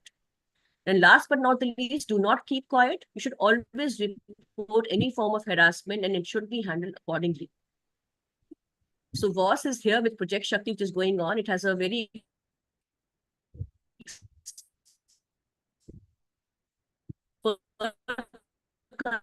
committee of panelists, which incorporates panel of senior female ophthalmologists and male of a human rights complaint or any kind of a workplace challenge. We are already having a survey which is going on, and I would invite every one of you to speak up and come forward and share your experience. So what does it do actually? It will take every complaint very, very seriously. It will investigate every complaint in an unbiased fashion. We'll share and discuss the situation with our expert panel, and we'll maintain confidentiality and sensitivity towards the issue which is happening. And we'll try not to make any credibility statements based on the reputation of the person complaining or the person who is being accused of harassment. So, are you able to see my screen? Yes. Is my screen visible? Yes, yes, yeah. Yeah. Yes, so yes. we should, okay, thank you. Don't assume that the person making the complaint is being oversensitive or over emotional. We have to understand the psyche of the person who is going through. Maybe that person is actually going through this phase in her life alone and she has no one to talk to. So at least we can give in a hearing, support to that person. We'll not leave to the parties involved to work it out. We'll be actively involved in solving the issue. Once the complaint has been verified by a panelist and found to be genuine, we'll take up the issue with the concerned hospital or institutional authority, and we'll request for a formal inquiry and required action against the harasser. And last but not the least, just a minute.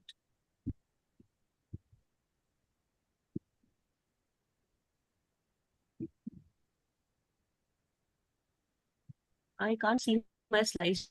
Just a minute. So last but not the least, we'll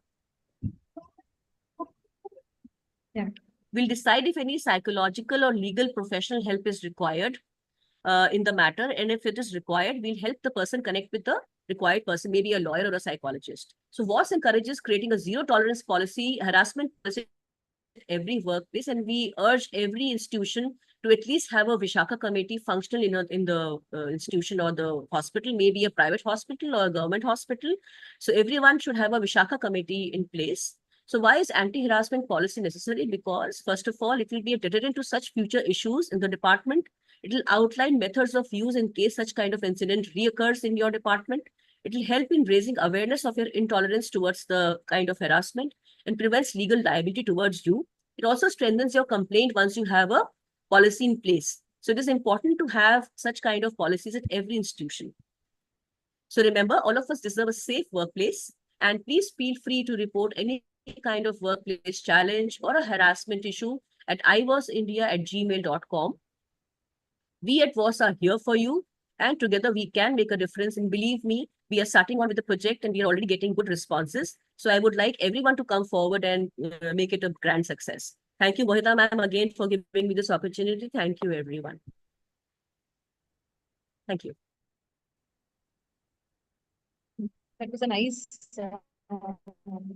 eye-opening talk. I hope the youngsters are listening. I hope even some of us are listening, because it can happen to anyone and we can't shut our eyes and our senses that it can't happen to him. So each one of us is equally at risk.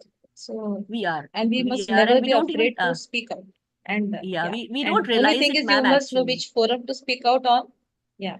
We So must we have realize this, that it can happen to anyone. Yes. So we just have a forum where you can approach, and just you should not feel lonely when you are having such kind of an issue, because sometimes you're lost where to go. So that's why we initiated this project, and I hope we get more good responses. Thank you And so much sometimes, for this. like even within organizations, we do have such committees, but again, we must realize the committees are also headed by some of the seniors, and you don't know who the culprit is.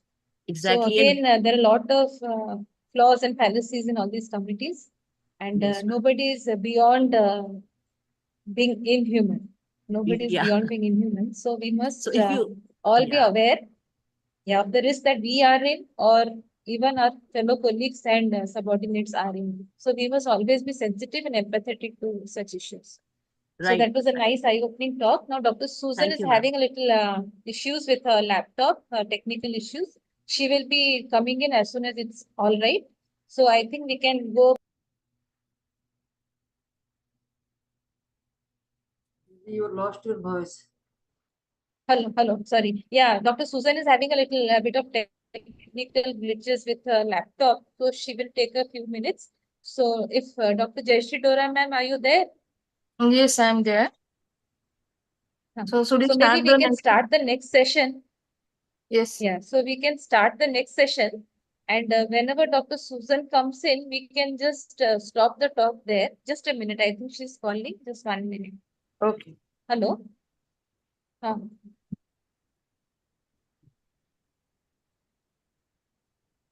Okay.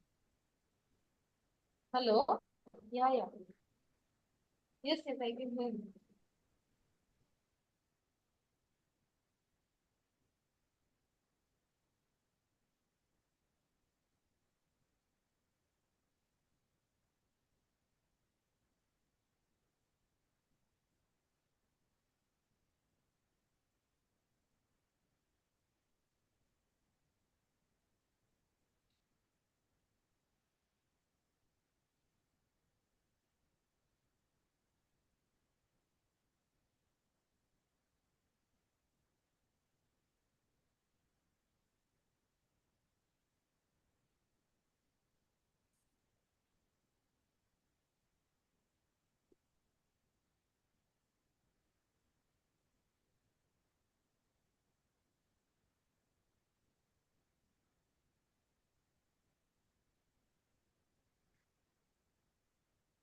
sorry for that. She's having a bad glitch.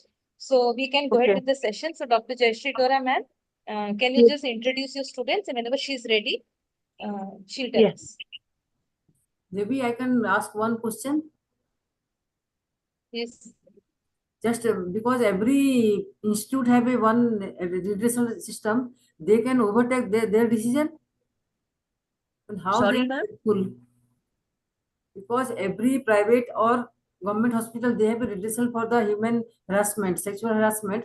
Can you take No, over that is it. their decision? Ma'am, what First go to person should be your own institute organization. what actually If what you we have are a committee. What is your special role? Man, I just want to know. What is your yeah special yeah role? See, that's everybody what does not have this. no that's what No, I'll just it is clarify. essential. You have to come and constitute that committee. I'll clarify on that. Am I audible? Am I audible? Yes, audible. Yeah, madam. So what we are emphasizing with this project is that since I'll just give you my example, my own example.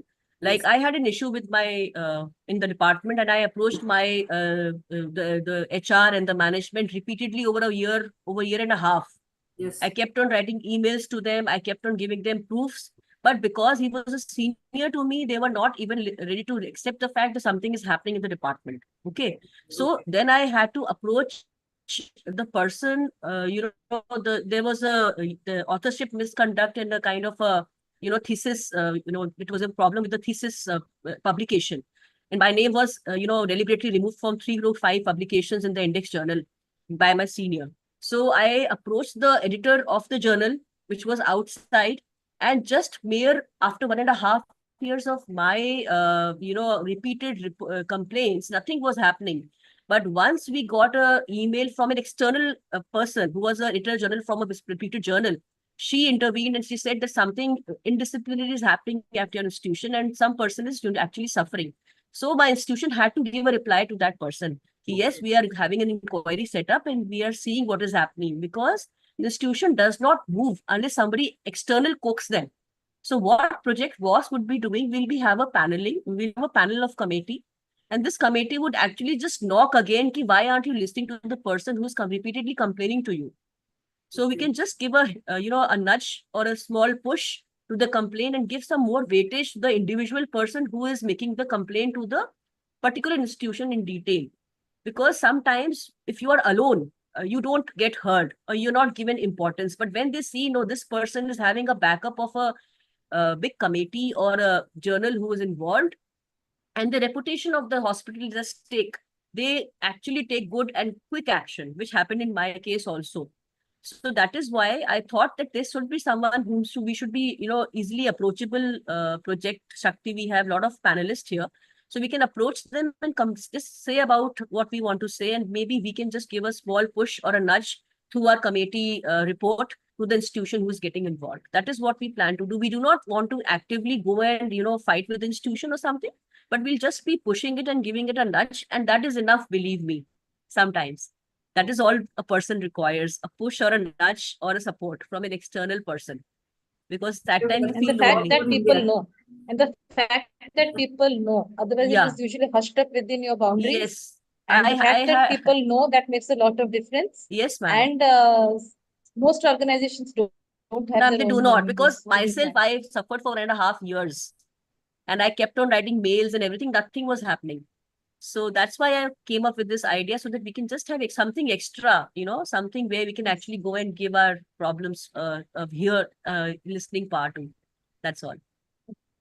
So thank you for that, Jimmy. And now we come to the next session. Dr. Jayashree will take over, and Jimmy is one of the judges.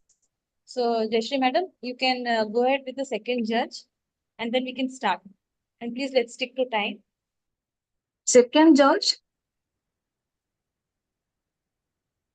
Excuse me. Hello. Am I audible? You are audible, ma'am. Good morning, all. So we'll start the session 2. And I'm to introduce the judges for this session. Dr. Sandhya Makhija is one of the judges of this today's session. She is a veteran. I just Yes. Ma'am, actually, I am the judge for the third session. Dr. Sandhya and Dr. Okay, yeah, Dr. Sandhya and Dr. Devjyoti are the two Tripathi. judges. Sorry, I got mixed Yeah, up. Yeah. yeah. Yeah. It's okay. I'll Oh, be waiting for okay, my okay. next session. Yeah, It's thank okay. you. So Okay, okay, thank you. Oh, then Dr. Devjyoti Tripathi, he is the oculoplastic surgeon and ocular oncologist at LVPI Bhubaneswar, and currently he supervises the retinoblastoma service and the ophthalmology residence program at his institute. Welcome, Dr. Devjyoti Tripathi. Thank you, madam. Good morning to everybody. I hope I am audible. Yeah, you are audible, sir. So we'll start the session.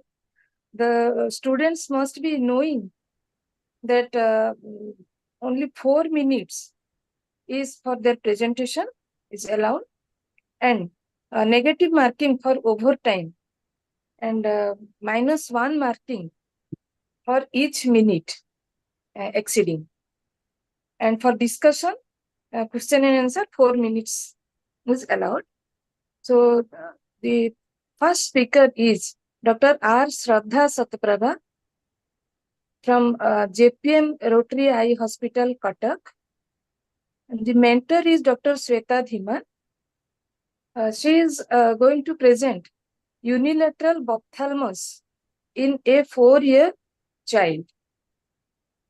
Dr. Shraddha? in the interest of time, I would request the first presenter to stop sharing after the first judge has finished questioning. And while the second judge is questioning, the second presenter can keep it on screen share mode. Yeah, continue, please. Okay. Shraddha?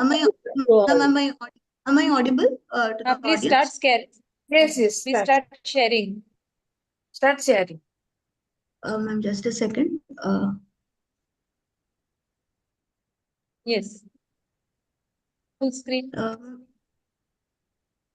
Yes, Dr. Shraddha. Ma'am, is the slide visible? Yes. Yes, you're visible and you're audible also. A very good morning to all the veteran women ophthalmologists there. I'm Dr. Shraddha from JPM Rotary Eye Hospital, Cuttack, and would like to present a case of unilateral ophthalmos in a 4-year-old child. So this is our case, who is a 4-year-old female child, the informant being father. She presented to us at the age of 4 years with pain in left eye for the last 3 months, which is gradually progressing. And she wanted cosmetic correction of the left eye. But her age of presentation was 5 months. She has a past history of difference in the size of eyeballs since last 5 to 6 months of age. Since 5 to 6 months of age, associated with whitish opacity in the left eye. Then the patient was seen elsewhere, and that time where the examination under anesthesia was done, and she was diagnosed with left eye ophthalmos, and poor prognosis was already explained to the patient. There she was advised cosmetic correction, drops in the left eye, but no records of the past treatment were found. Since then, the size of the eyeball has been growing with increased pain, watering, and photophobia, for which she has come to us at 4 years of age now. So this is our case. The antenatal period was otherwise uneventful, and the mother underwent normal vaginal delivery. The child performed all routine activities and there was no developmental delay. There is no history of any birth trauma or in the postnatal period also. In the family history, there is no history of glaucoma, and the systemic examination was very much normal without any significant finding with stable vitals in the kid. When we performed ocular examination, because she was in very much pain and was very irritable, the right eye had a visual acuity of at least 6/60, and in the left eye it was NPL.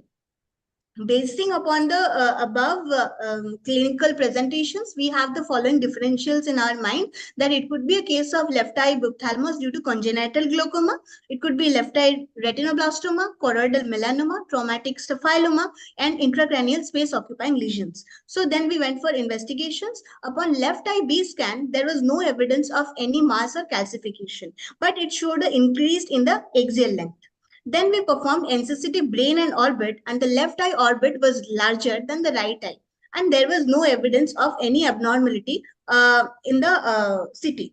Then, depending upon the above history and the investigations, we reached to a provisional diagnosis that it could be a case of left eye ophthalmos with central corneal scarring. As there was no scope for vision, we went for right eye examination under anesthesia and left eye evisceration with placement of implant under nil visual prognosis.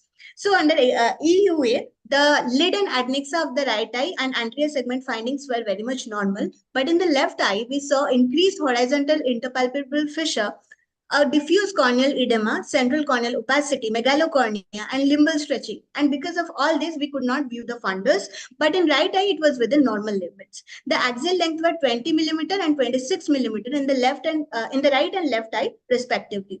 And IOP was 12 mm Hg in the right eye and could not be elicited in the left eye. And corneal diameter was 11 mm.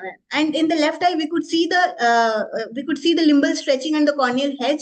Because of the limbal stretching, there was not a clear margin and we could not elicit the corneal diameter. Upon retinoscopy, the right eye was probably emmetropic and it could not be elicited in the left eye. So we went for evisceration of the left eye with placement of silicone implant was done with proper consent of guardians under nil visual prognosis. And scleral coat was sutured using 6-vicryl followed by conjunctiva using 8-vicryl, and then conformer was placed. The contents were then sent for histopathological examination. So this is our post-op 10 days picture where you can see the conformer is beautifully placed here and it is under nil visual prognosis. And we advise the following medications of a combination of moxie and dexa, then syrup amoxicillin and ibuprofen for the next 7 days. By the post-op 10 days, we had our histopath reports and it revealed no evidence of any tumor. So we reached to the diagnosis that it is a case of left eye ophthalmos, possibly due to primary congenital glaucoma, as we have discarded the other differentials, and the patient is on follow-up since then. Thank you so much.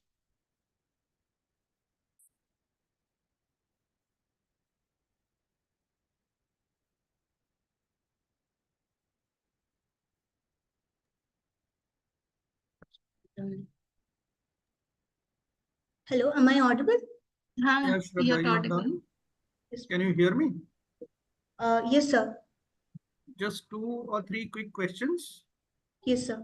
How did you ascertain the vision was nil perception of light? How old was the child? So 4 years. 4 years. Okay. Yes, sir. So how did you assess nil perception of light? Sir, actually, we performed torchlight examination multiple times, and then like if the child is showing some expression, then we could see elicit that the child is experiencing light, and to have an attraction of the kids focus to us, so we move the torchlight again and again. So then we reached to the conclusion that it was NPL probably in the left eye. Okay. So do you think choroidal melanoma is a differential diagnosis in a 4-year-old child? Clinical differential diagnosis? So the age is a bit less for choroidal melanoma, sir. A bit less. What age is choroidal melanoma typically seen in? Sir, in the adolescent age, juvenile. Okay. And just one last thing. The histopathology you said did not have any evidence of tumor. But did the histopathology tell you details about the other structures in the eye? For example, what was the condition of the retina? What was the condition of the ciliary body? What was the condition of the trabecular meshwork? What had happened to the angle of the anterior chamber? All these details could be picked up in the morphology that is seen under the microscope in the tissue that you submit for histopathology. So did the histopathology tell you anything about that? Would you be able to find some clue as to what had happened because of which the eye became ophthalmic from those details? Yes, sir. There was increased stretching of the tissues and abnormal trabecular meshwork, structural anomaly, and features of trabecular dysgenesis. But then. Okay. Thank you. Thank you, sir. One thing I wanted to ask you was, you said the child initially presented at 5 months. That was somewhere else. Yes, ma'am. Now, next speaker, Dr. Sonali Pradhan. Since 5 months of age. So could you get those records and what you could gather from the records that the patient or the attendants had shown you? Just that they told in the local language that we saw a large eye. There was asymmetry in both eyes, and child was irritable. So then they went for a tertiary center, and then they said that it had a very poor prognosis and gave drops. Then So they saw that the it was eyeball. a large eye. Okay, listen to me. Apparently, it was a large eye since that time only, since the child was 5 months. So it was not something which had progressed later and started probably later. Yes, ma'am. Okay. So one differential diagnosis you had said it was traumatic posterior staphyloma. So did you do anything to rule out that differential diagnosis? Ma'am, we just asked history of trauma, but then we didn't. Is Ma'am, there any other just a scan for the axial length. any other signs? Sometimes Bata baby syndromes or other kind of trauma, where you have to do other systemic examination and look for some other cause. Yes, ma'am. There was no history of any birth trauma. And talking about other differentials of cloudy cornea, we also asked the mother if there was any antenatal infection and any other history of birth trauma. Okay. Or any examination of siblings? How many siblings child had? She's the first child, ma'am. Okay. And she doesn't have siblings. Excuse me, 4 minutes of discussion have been lost. Okay. Good So, documentation. thank you. So, Dr. Sonali, are you ready? Hello? Hello. Trying to share. Yeah. The next speech you also can be ready. I think Dr. Sonali. Am I audible? Yeah. Yes, Dr. Sonali, you can start. Okay, ma'am. Dr. Santosh Mahapatra is the mentor. Good morning, everyone. Today, I am going to present a case of neuroretinitis masquerading as posterior scleritis. Our patient was a 38-year-old male with a chief complaint of sudden diminution of vision in the right eye since 8 days. It was associated with mild pain. There was no history of similar episodes in the past, and the patient was not diabetic or hypertensive. These are the findings of day 1 of the presentation. His vision had decreased to 2/60 in the right eye. Color vision was impaired. The extraocular movement was full and free. There was no pain on eye movement. And there was grade 2 RAPD. Now, this is the photo of the right eye. This shows disc edema characterized by a hyperemic disc. There is blurring of the disc margin. There is peripapillary edema and there is macular edema. We did further evaluation and we found there is mild elevation of ESR and the CRP, lymphocytosis, which is suggestive of underlying infection and inflammation. Mantoux test was positive, which was suggestive of a recent or a past tubercular infection. And on the ultrasound B scan of right eye, it showed some amount of fluid in the tenon space, which gave rise to the positive T cell, and that is seen in cases of posterior scleritis. On OCT of the right eye, it showed subretinal fluid and the intraretinal fluid, suggestive of inflammation of the optic of the retina. And on FFA of the right eye, there was leakage from the superficial disc vessels, and that is indicative of the inflammation of the optic nerve head. These two pictures are now showing the signs of inflammation of the retina and the optic nerve head. MRI of the brain and orbit was normal. So based on the clinical picture and the investigations, our differentials were papillitis, neuroretinitis, and posterior scleritis. Now, MRI of the brain and orbit was normal. So that rules out the intracranial and intraorbital or mass lesions, which could have caused papillitis. In posterior scleritis, usually there is a severe deep boring pain, tenderness on palpation. There can be diplopia, choroidal folds, exudative RD, choroidal detachments. So even in our patient, even with a positive T sign, the signs and symptoms typical of posterior scleritis were absent.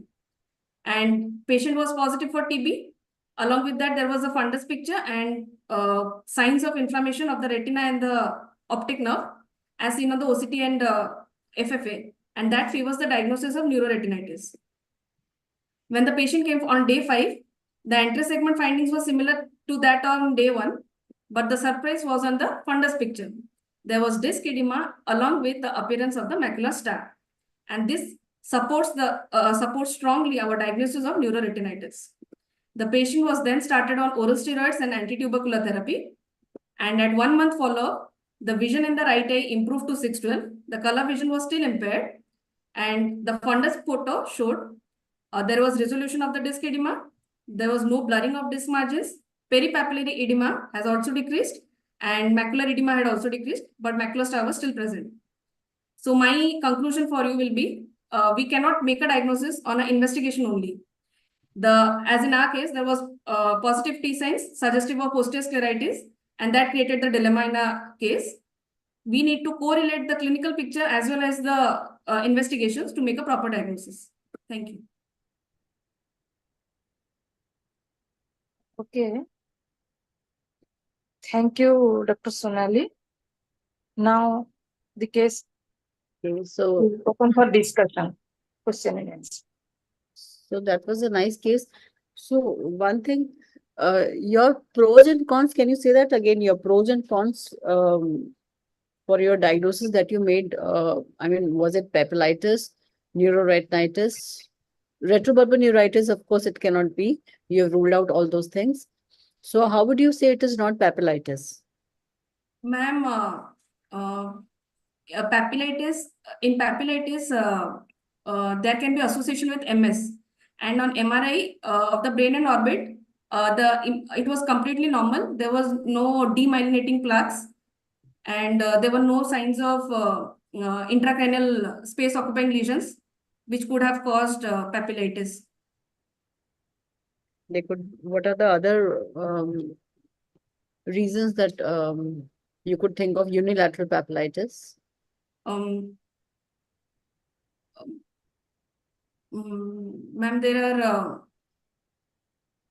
there can be it can be idiopathic demyelinating lesions like multiple sclerosis. Montus was positive in this It can be case. bacterial, viral. You said Montus was positive in this case. So could you I mean, did you thought of investigating further in terms of tuberculosis? Ma'am, after the patient was diagnosed with tuberculosis, we went for Didn't get diagnosed with tuberculosis. Only your Montus was high. responded to the medication. You didn't diagnose as yet. Ma'am, it was a provisional diagnosis, but the findings found on the FFA and OCT and the fundus photo. That gave you clinical diagnosis, right? That was your clinical diagnosis.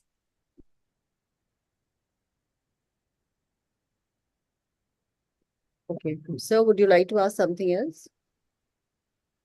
Yeah, the patient never had any complaint of pain in the eye. It was a very non-specific pain. On checking the eye movements, there was no pain associated, sir. Okay, and you, as Dr. Makija was asking, the patient was not worked up for tuberculosis otherwise, other than the Montus? We had asked for quantiferon assay, but the patient was not financially ready for that test. So he went for the Mantoux test only. Okay, okay, thank you. Thank you, sir. Thank you. Thank you. Our next speaker, Dr. Lipsa Mahapatra. And he from Vimsar, Burla. Mentor is Dr. Sarmisha Behra. She is going to present a case of atypical TAO. Lipsa, are you ready? Yes, ma'am. 1 minute. Oh, your time. Okay, you start. Your time starts now. Yes, ma'am. Good morning, everyone. Today I'm going to present a case report that is atypical TAO. A 45-year-old Hindu female came to the ophthalmology OPD with chief complaint of watering the right eye for 3 months with upper deviation of eyeball and pain and upward movement of eyeball. There is no significant past history. On ophthalmic examination, there is the right eye proptosis, upward displacement of eyeball, restriction of eye movements of right eye in superior temporal, inferior temporal, and inferior direction. There is the early reflection and left eye hyperparesthesia on on-cover test. The patient is unable to converse both the eyes, that is the Mobius sign is seen, and the distance between the lateral orbital margin to the center of the cornea of right eye was 23 mm and of left was 18 mm. For the right eye hypertropia, the FAST 3-step test was performed, and which is on primary case, that is right eye hypertropia, and this is the video showing hypertropia was increasing in right side head tone and right side head gauge. So there is maybe chance of left eye inferior oblique palsy. This is the extraocular muscle movement before receiving the treatment. On anteroception examination, their conjunctiva cornea was normal, anterior chamber also within normal limit, and people is reacting equally both direct and consensual light reflex. And lens is cataractus of NS grade 1.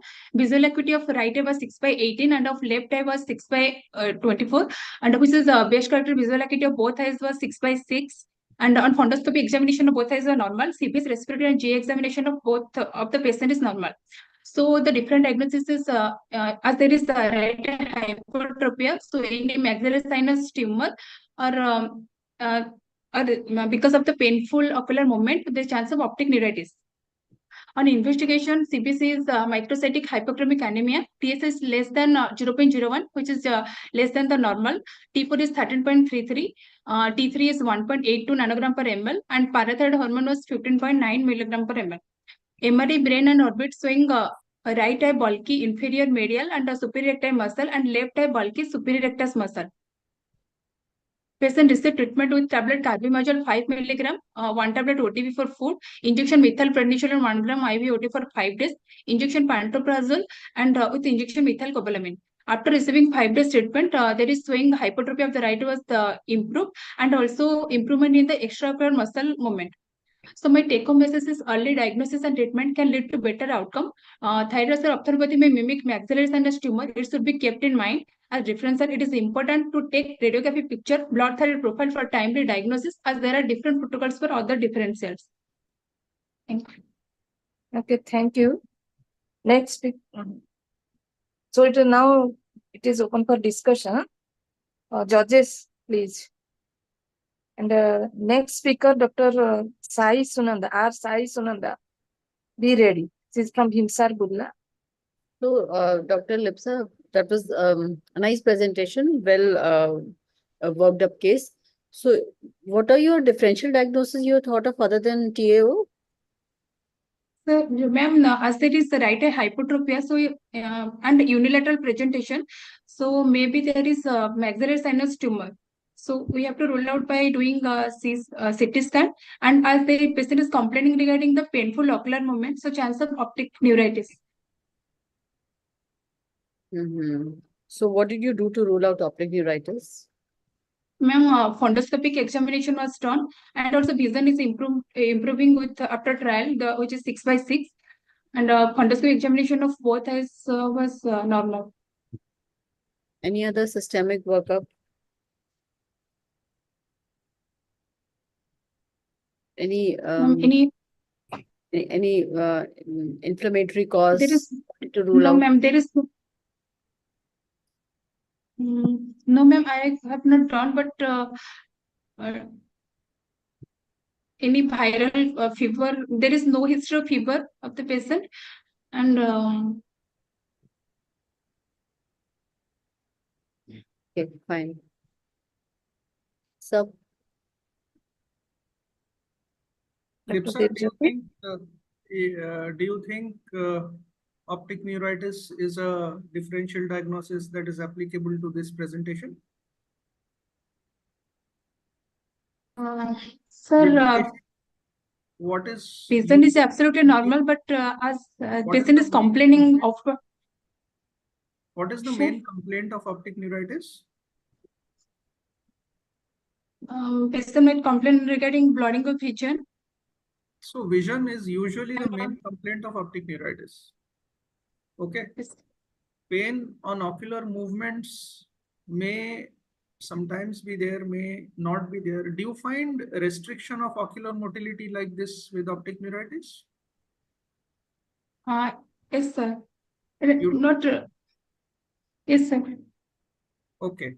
So other than that, did you by any chance use any grading scale to find out whether this thyroid eye disease or TAO was active or quiescent?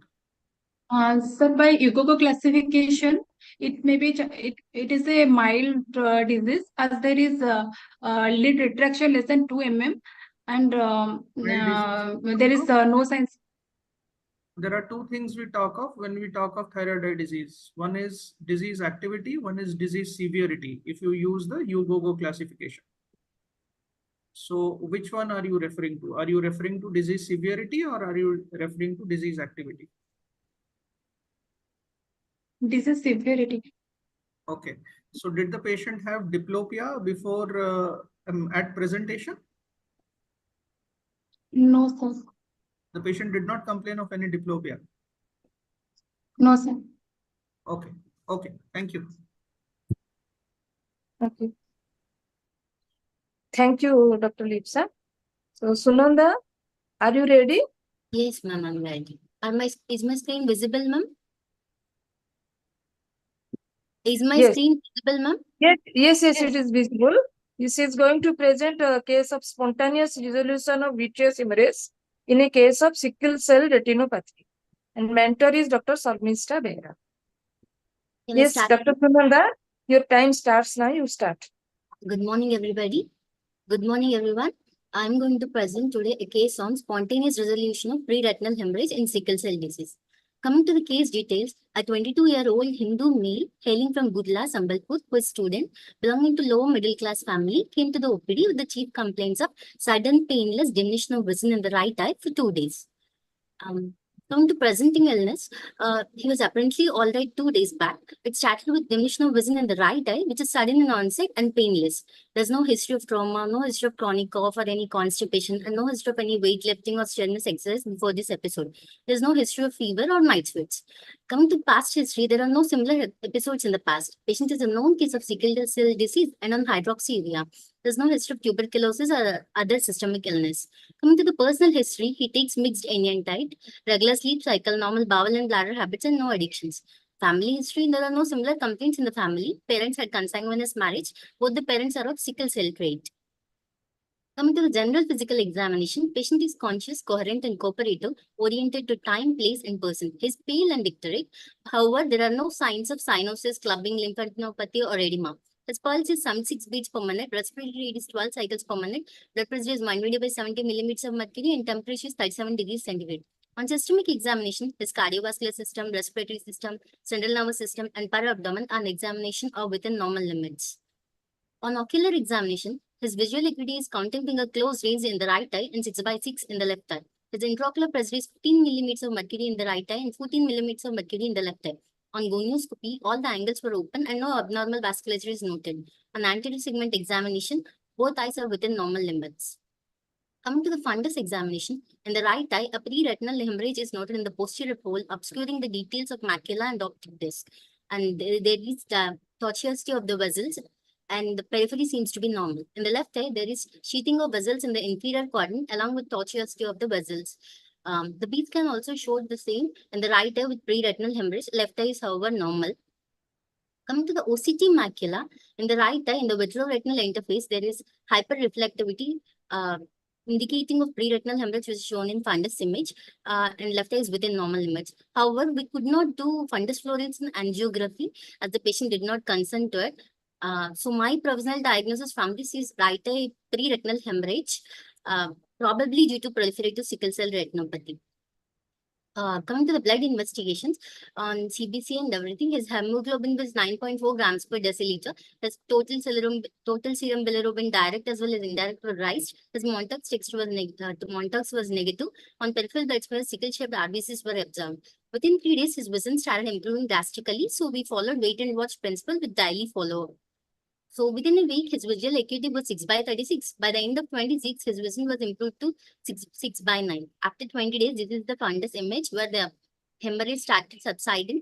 And in the superior temporal quadrant, we can appreciate a neovascularization, which is not clear in this image because of haziness. And This can also shows resolution of the hemorrhage. Take home messages: instead of rushing into the treatment, adopting a watchful approach is often preferable for sickle cell retinopathy. This condition typically doesn't lead to lasting visual impairment, and spontaneous vitreous hemorrhage is common. Therefore, it's often prudent to wait and monitor the situation in sickle cell disease. Sickle cell disease as a whole requires a multidisciplinary approach. Thank you. Thank you, Dr. Sunanda. You have completed the case in time. And now, Yeah, the judges will discuss. And the next speaker, Dr. Sukanya Padhi, be ready by the There are time. two things. discuss. I'm a little surprised to see your fundus picture with so much of dense hemorrhage, and then you were able to see such nice OCT image of the right. Yes, even we were like that, but it was we took it on the same day. We can appreciate this iconicity also there. Here also you can can't clearly see the fundus image like in the left eye. No? Okay, When so we were surprised how we were able to get it.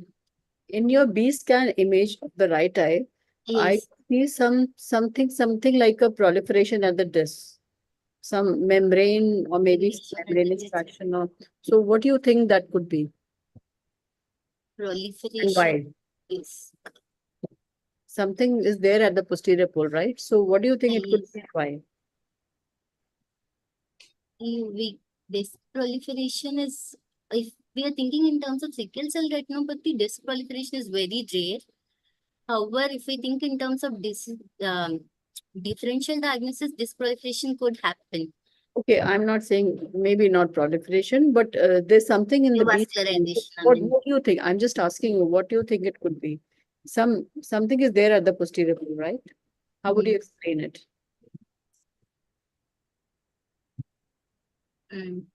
What else? It can be inflammatory exudative membrane also can be there. Why inflammation would be there? Okay, and what do you think are the causes of this hemorrhage? Okay, in sickle cell disease, what is the pathogenesis and what would cause this vitreous hemorrhage? And sickle cell disease, whenever the sickle hemoglobins obstruct the vessels, it results in the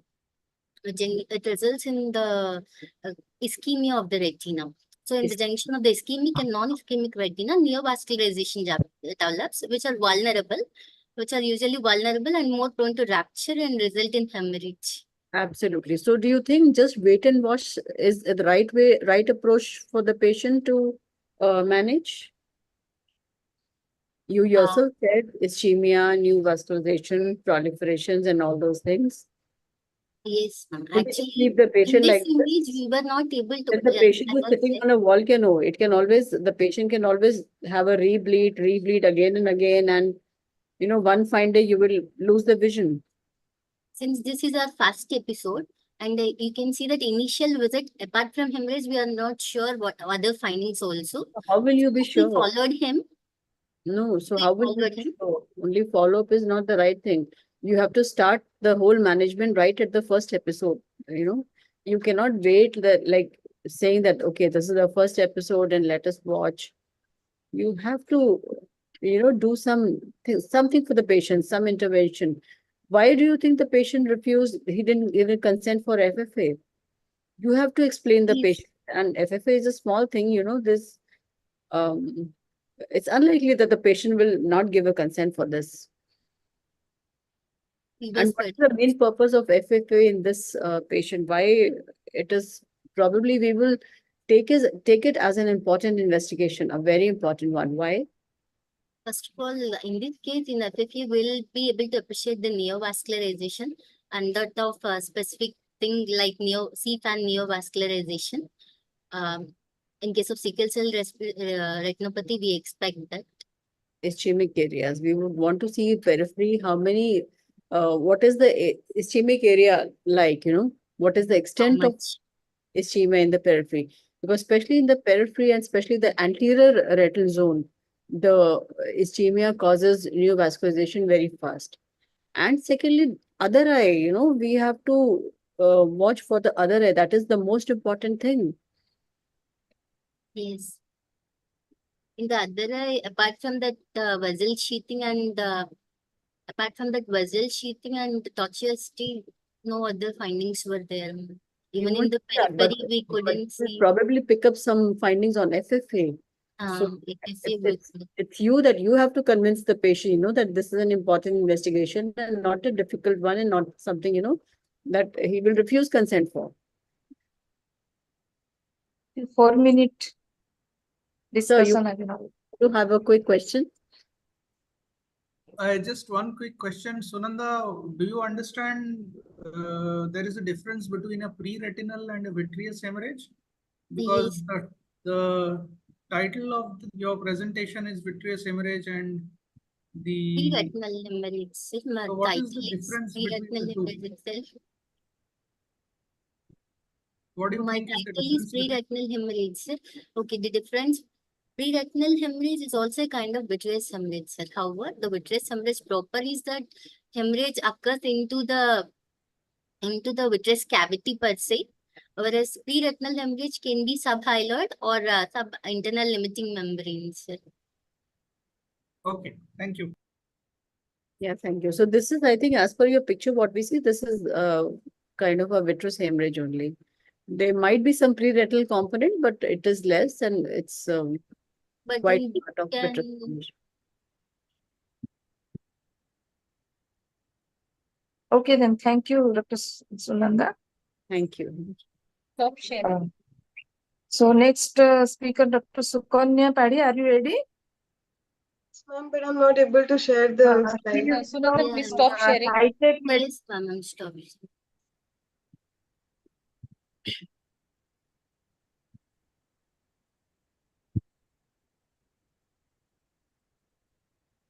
Stop sharing. Dr. Sukanya Padhi, she is from High-Tech Medical College, Bhubaneswar. And her mentor is Dr. Suchitra Singh. She will going to present an interesting case of olfactory groove meningioma. So, Please Dr. stop sharing when the Sukanya, second ready judge now? starts asking. Ma'am, can I start? Please stop sharing when the second judge starts asking. Keep this in mind, please. I think she has come. Interesting Yeah. case of olfactory groove meningioma. Okay. No, she has come, but each one of you stop sharing once the second judge starts asking, so that the next person can start sharing. Yeah. So, Dr. Sukanya, you start now. Your time starts. Okay. Good morning, everyone. I'm Dr. Sukanya Padhi. Today I'll be speaking about an interesting case of olfactory groove meningioma. 62-year-old male patient presented to the OPD with complaints of diminution of vision in both eyes, along with headache, redness, photophobia, watering of eyes. He had a peculiar history of ablutophobia for 2 years. My patient was apparently all right 3 to 4 months back. To start with, he had diminution of vision in both eyes, along with headache, which was not associated with pain, vomiting, photophobia, or tinnitus. He had occasional watering of eyes with redness. He had no history of anosmia. He had a peculiar history of ablutophobia for 2 years. Patient had no similar episodes in the past, no history of fever, trauma.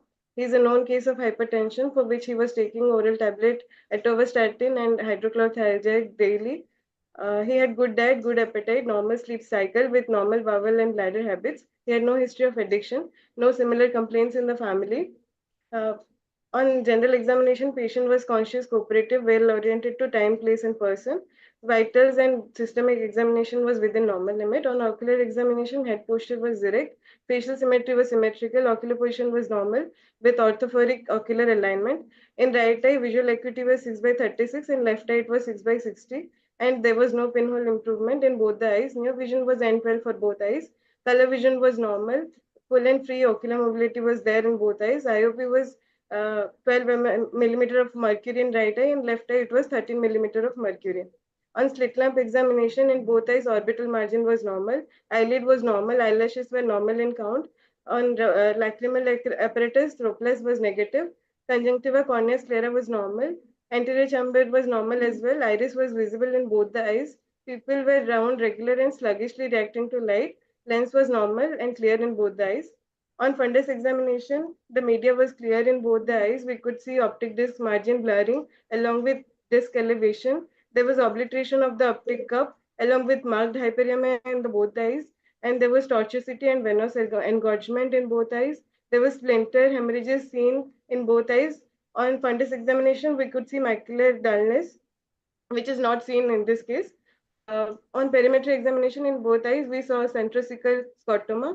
On optical coherence tomography, we can clearly see the marked disc area increase, and neuroretinal rim thickness was increased in left eye more, and there was average cup disc ratio was 0.07 in right eye, and the cup disc ratio in left eye was 0.05.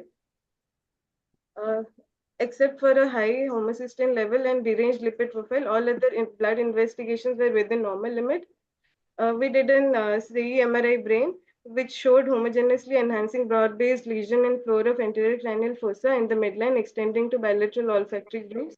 And there were surrounding brain parenchymal edema as well. There, it was compressing the superior aspect of prechiasmatic segment of bilateral optic nerves, and CMRI brain was suggestive of olfactory groove meningioma. And the patient was sent for surgery. Bifrontal craniotomy with mass excision was done for the patient. The mass was sent for biopsy, and the biopsy confirmed meningothelial meningioma CNS WHO grade 1. Now the patient is on recovery, headaches have resolved, but there is no visual improvement. Olfactory groove meningiomas are a rare case finding in the ophthalmology OPDs, so the take-home message is mostly we are the first point of contact in such cases, hence careful examination, investigation, and diagnosis is very important. Thank you. Okay. Thank you, Dr. Sukanya. Now, judges, questions, please. Yeah, okay, that was a good case. One thing I wanted to ask you, basically, these are all signs of raised ICT. So on OCT, you said that there was glaucomatous cupping. Are you sure what I could see in your pictures was like a full cup? Yes, ma'am. The cup was obliterated in both the eyes. How did you say the cupping is something like you said 0.7 or 0.5? Ma'am, It's on OCT, we saw there was average cup disc ratio was 0.07. On the findings, it was there. No, your the cup disc ratio that you note is on your clinical examination, you know, not on Yes, OCT. ma'am. Yes, ma'am. Yes, ma'am. On fundus photography, I said there was obliteration of the cup, and we can measure the cupping by the slit lamp examination while doing the fundus examination on. That you have to say. I mean, you don't have to go by what your OCT report and chart is saying, you know. These are all mechanical things. I mean, you have to say your own clinical thing, not what all values are written there. Yes, ma'am. You know, on everything it's written, you know, clinical correlation. You are a clinician, okay? You're not a technician. You don't have to say those values. You have to say what you are seeing, what you are, you know, examining as per your case. Yes, ma'am. So your clinical diagnosis is papilledema. Now the whole Papilledema bilateral grade 4 papilledema in both the eyes. you have to say the grading, Yes, ma'am. and that is your clinical Stage diagnosis. 1 grade 4 papilledema in both the eyes. Okay, yes. And then now you have to say that what is the cause of your papilledema and what all you have investigated for finding out the cause. So, ma'am, first we did fundus examination. We saw grade 4 papilledema. Then we sent Yeah, the your patient. clinical diagnosis is done. So what next? Then we sent for some blood investigations as well. We conducted perimetry in both the eyes, and it showed centrocecal scotoma. So we correlated with the clinical findings and symptoms he had earlier. Explanation. Just quickly say, okay, we have ruled out this by this, this by this. So this is our final. Ma'am, we did a contrast enhanced MRI examination, which confirmed our diagnosis. It was olfactory groove meningioma, which was extending to the bilateral olfactory grooves. There was a mass. Then we sent him for surgery, and then the biopsy report was suggestive of meningothelial meningioma. So did you follow up the patient after surgery and did you see the papilledema resolving? Ma'am, the papilledema, yes, ma'am, the papilledema was resolved, and there was a decrease, and it took more than 2 months for resolution of papilledema. But there was no significant improvement in the visual acuity, but his headaches had resolved significantly. since there were no other neurological findings, it was, and after that we lost follow-up, ma'am. He didn't come for checkups. 4 regularly. minutes, only Sir, 3 seconds for discussion. sir, quick questions. Okay, so to start with, did the patient have a defective color vision? No, You sir, the color color vision vision was normal, was normal in both the eyes. but there was a field defect. Yes, sir. Okay, and you said that the papilledema resolved over around 2 months. No, it took more than 2-3 months, sir, eventually. Was there a follow-up visual field done to see if the visual field defect had changed in some manner? No, sir, he didn't want to get it done. He What was just the came to show us clinical- the reports. After that, he just came to show us the reports after the surgery. And he said the symptoms have resolved. We asked him for a perimetry as well, but he was reluctant. So what was the clinical appearance of the disc after the papilledema had resolved? The clinical appearance, there was decrease in disc elevation, obliteration of cup was decreased, the margins were somewhat visible because since there was increased blurring of vision previously. So why do you think, what is your take on why the vision did not improve? If everything went back to what it was prior to the edema occurring in the disc, why do you Since think there the were vision some did not improve? atrophic changes which could not be reversed. There were some atrophic changes which could not be resolved even after decrease in ICP. So the visual acuity could not be resolved. It wasn't back to the previous. Okay, thank you. Thank you, sir. Okay, thank you, Dr. Sukanya. Thank you, The ma'am. next speaker is Dr. R.S. Mayuri. Mayuri, are you ready? Yes, ma'am. Okay, Yes, Dr. ma'am. Mayuri is from High Tech Medical College, Bhubaneswar. And mentor is Dr. Suchitra Singh. And she is going to present thyroid eye disease.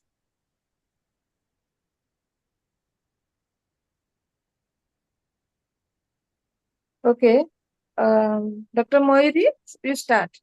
Ma'am, Time give me start. 5 minutes. And 5 minutes, okay. 1 minute, ma'am. This is too much. 1 minute is okay. Yeah. So in the meantime, is Dr. Purvasha here? No, because even I had to reschedule certain talks. So because Dr. Sandhya has to leave. So 1 minute is all we can give you. Okay. Ma'am, actually, sorry, since we are operating from the same laptop, I have to just regulate. Sorry. Okay, no problem. So the laptop is working. Yes, ma'am. Go There for is other presentation. Okay, say take 1 minute. No problem. So anyways, we can't do anything. Yes, ma'am. Sure. So after this talk, we'll have Dr. Purva. After this presentation, we'll have Dr. Purvasha's talk, and then we'll go into the third session. Dr. Purvasha has a CIPLA sponsored talk to deliver.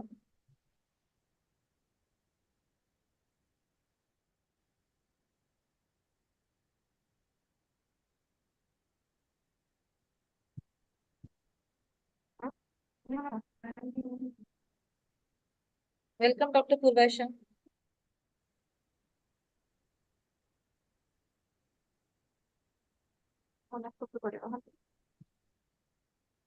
Dr. Purvasha join. Hello, good She morning. has joined. So, yeah, just 1 minute. welcome. So the last student, she's having some issues. So we have just given her 1 minute. So after her talk, your talk will be there. Or should we take Dr. Purvasha's talk? Dr. Sandhya? I think Mayuri will be ready in a minute or so. Let's see for a minute if she's ready. Okay, okay. We can give her a minute or two Yeah, yeah. more. I think 1 minute is over. Okay, take 1 or 2 more minutes. So we can, yeah, we can give. Hmm. So I hope all the presentations were on time because someone was keeping a time Yeah, note. yeah. Yeah. Yeah, okay. Only discussion part little bit longer. Fine, that is fine. Presentation was in time. That's anyways more useful for Okay, I think she has come now. Yes. Dr. Yeah, Mayuri, just ready? finishing. Yeah. Okay. Now you can start. Huh? Your time is. Are you starting, Dr. Mayuri? Yes, ma'am. Yeah, you start. Good morning, everyone. My case is thyroid eye disease. I'm Dr. Aris Moiri from High Tech Medical College. There is a 60-year-old female, decreased vision in both distance and near since many years, and prominent since 2 years. Decreased vision in both eye, gradually progressive and painless. Improved to an extent after cataract surgery, both eye, which was done 3 years back, but he has gained decrease over the past few months. Prominence of both eye being diffuse and simultaneous in onset, gradually progressive over 2 years. This progression in the past 2 months. Associated with redness and mild discomfort. There is no history of pain, diplopia, fever, tremor, and history of loss of appetite and loss of weight since 1 year. No history of neck swelling, tremor, skin pigmentation, and palpitation. Past history of cataract surgery in both eyes since 3 years ago. And she is on thyroxine 50 mg medication since 2 years. There's no diabetes, hypertension, and any cardiac disease. Personal history and is nothing significant. All the general examination are within normal limit, and in ocular examination, head posture is normal in right and left side, and both in facial symmetrical in both right and left, and near vision is N6, and distance vision is 6/18 in right and 6/36 in left eye, and IOP is 19 mm in right eye and 15 in left eye. Extraocular muscles movement are restricted in both sides. The anterior segment in both are congestion and pigmentation are present. Cornea are clear and people are reacting briskly, and or PCIOL is intact. Fundus is normal. On proptosis in evaluation, there is star gazing. The star gaze is present. Pittsburgh orthotopic. Navigator sign is positive in both eye. Bush eyebrow and temporal flare is present in both eye. Lid length in right side is upper limit 2 mm and left is 4 mm. In left, upper limit is 1.5 and lower limit is 3 mm. Lag ophthalmos is 3 mm in both eye, and good Bell's phenomenon is present. No variation in proptosis with posture and Valsalva. In pulsation, orbital margin is intact. Resistance to retropulsation was present. Factors of exophthalmetry in right eye is 30 and left is 30 mm, and color vision is normal. MRI orbit is compression of optic nerve. Visual field is not reliable due to fixation loss.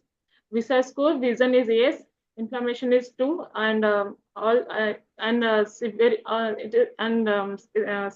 sympathetic is 1/3, and severe and bilateral thyroid eye disease.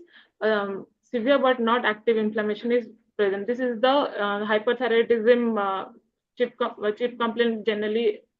Soft tissue involvement, symptoms irritation, giddiness, photophobia, dullness, and sign is epibulbar hyperemia. Periorbital edema is more in morning, and superior limbic keratoconjunctivitis is present.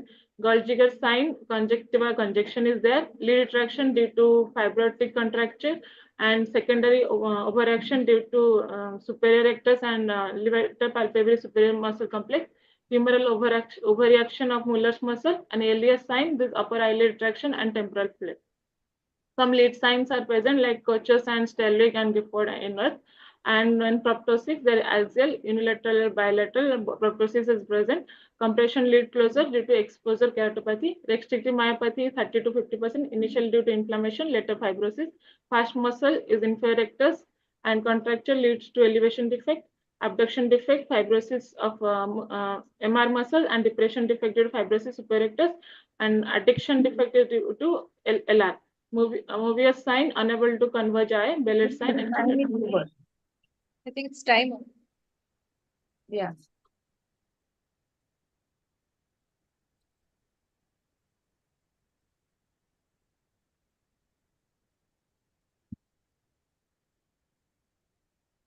Mayuri, can you hear me? Yes. Yes, sir. You can hear me? Yes, sir.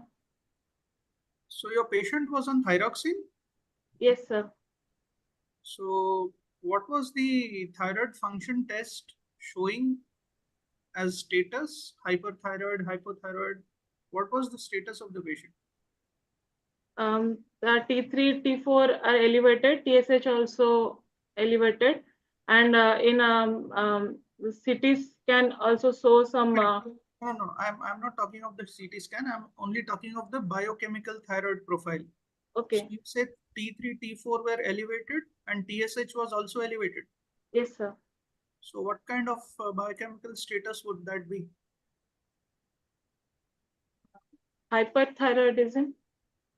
Would you expect the TSH to be elevated in hyperthyroidism? No, sir. And if the patient was hyperthyroid, then why was she on thyroxine?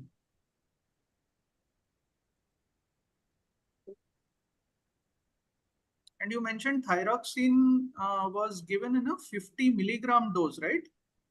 She was taking 50 milligram of thyroxine. Do you think thyroxine replacement is given in milligram dosages?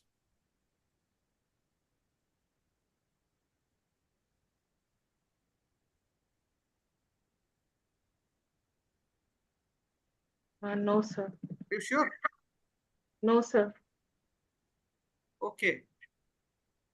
So this was this picture that you have put up on your slide, the picture of an image that you have just put up, the one which is now on screen. Yes, sir. What are you trying to highlight in this? In the CT scan, they're showing some muscle enlargement due to the compression of the optic nerve. Are you sure this is a CT scan image?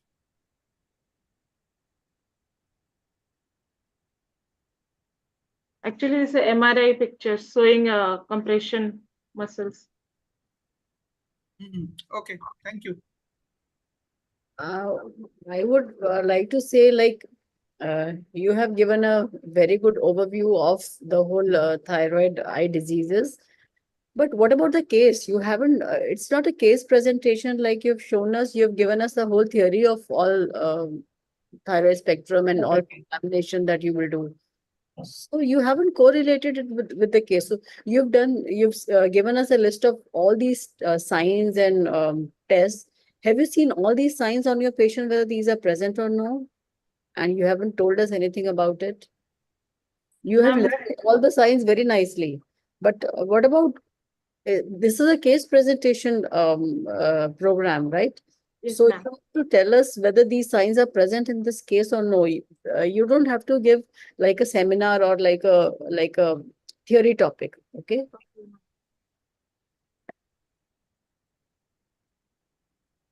I think with that we come to the end of the session. Thank you, Dr. Sandhya and Dr. Yeah. Devjyoti.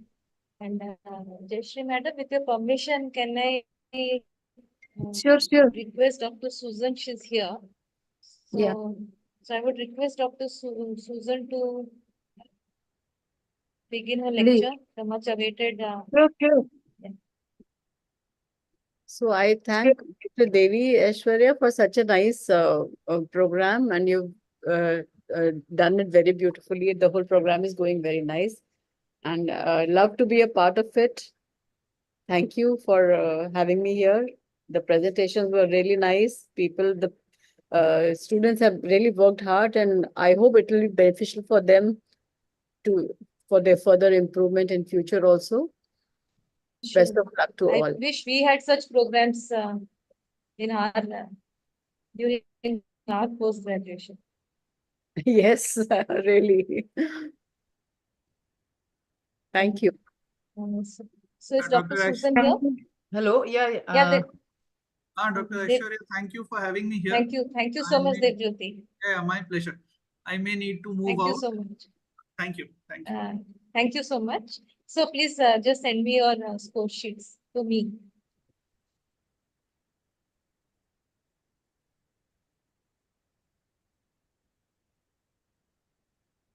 Dr. Susan, am I audible?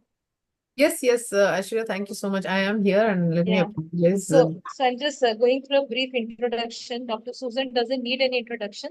However, just for the youngsters, the list is endless and it would be really, I mean, like Herculean to cover all that she has done and she's doing. So, like, she's the director and the chief of the Dr. Agarwal's Refractive and Cornea Foundation.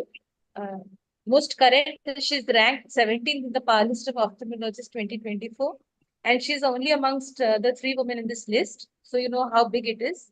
Then she's amongst the top 100 influential ophthalmologists consecutively for the year 2021 and 2022.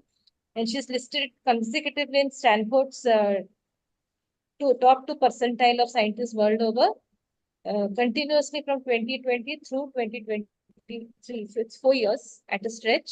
And she has over 120 peer-reviewed publications, more than 200 chapters in 34 textbooks, edited 17 textbooks.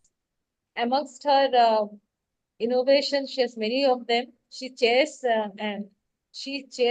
many international societies and she's editor of several international journals. So the list is really endless, Dr. Susan. And amongst her innovations and her passions, it's CARES and customized CARES CXXL, EDMEC, air pump assisted PDEC, post-desmetic scaffolding in endothelial keratoplasty, DMEC, and pre-desmets DALC in the management of acute hair drops, glued endocapsular ring and capsular hooks, paperclip capsule stabilizer, small incision glaucoma surgeries. The list is really endless, Dr. Susan. So without wasting any more of anybody's time, over to you. Thank you. Thank you so much, Aishwarya, for that really nice introduction. First of all, please let me apologize. I had joined on time, but my laptop crashed and I suddenly realized that I couldn't share the presentation which I had actually prepared. So I had to use a little bit of innovation here and come up with something else. I'm just working on my husband's laptop right now, so please bear with me. My talk, I thought I would talk on innovation and creativity. And just to understand the difference, when you talk about creativity, it's basically a thought process. It's about, you're thinking about something that excites you or that bothers you, which you don't like the way it is going currently, or which you think that needs some improvement, which generally leads on to an extraordinary or a unique idea. So creativity is basically a cognitive exercise. It's your brain working. It's not something that's tangible as yet. It's not really there in the physical world as yet. You're just thinking about it and kind of trying to find a solution and getting the inspiration for this.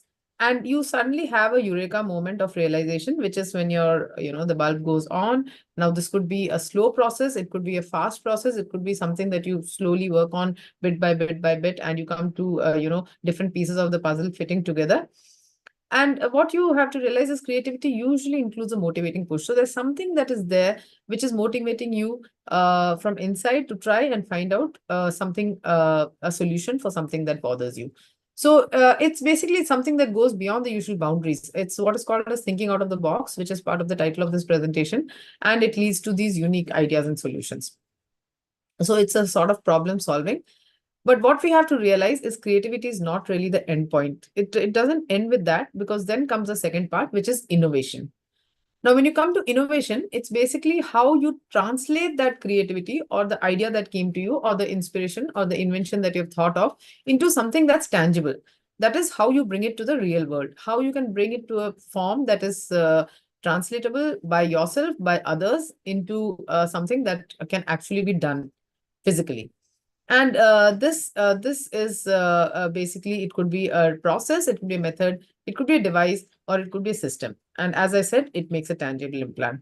So basically, just to show that innovation and creativity is not something that cannot be done. It's basically one thing that I always say, and these are just a small list of some of my innovations.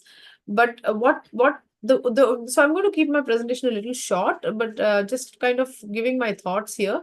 How you can foster creativity and innovation is basically by being curious. You have to keep thinking. You have to, every time you see a patient, there's something that doesn't fit in, something that you don't like. You're doing a surgery, some process that is not as smooth as it should be. Be curious, think about how you can maybe handle this differently. Don't always rely on the textbook. The textbooks are also written by people like us. Remember that. So textbooks can be wrong. Textbooks are not the final point. There's always new thinking that keeps coming up, and so you could also be one of the thinkers. So the textbook need not be the end all Bible. That's what I'm trying to say. Ask yourself questions, ask questions from others, and sometimes you won't always get it right. Remember that. So accept failure. So understand that every idea of yours is not going to be a success. You have to think and see how it is. And if you get an idea that doesn't work, don't worry about it. That's also a learning opportunity. You do learn a lot from it. And don't get disheartened by that. That's the main point. Collaborate with others, think about it, talk about your ideas with others, people whom you trust, brainstorm with them. And that really gets things working even more better, because teams always work better than individual persons. And also, the final thing is that you get your resources. So resources could be in the form of friends, colleagues, books, textbooks, training sessions, wet labs, all of these things. And basically what you're doing is to imagine, and in case of ophthalmology especially, do wet labs, because you can always try out your ideas on wet lab eyes, and that makes a lot of difference. And you should also, if you've got some physical kind of a device, also work a bit on prototyping. So again, look at the problems, think of solutions. Don't rely completely on time-tested techniques which are there in textbooks. Check the solutions that are already there and see if you can have some other solutions. Do not be biased. That's the most important thing by your own techniques.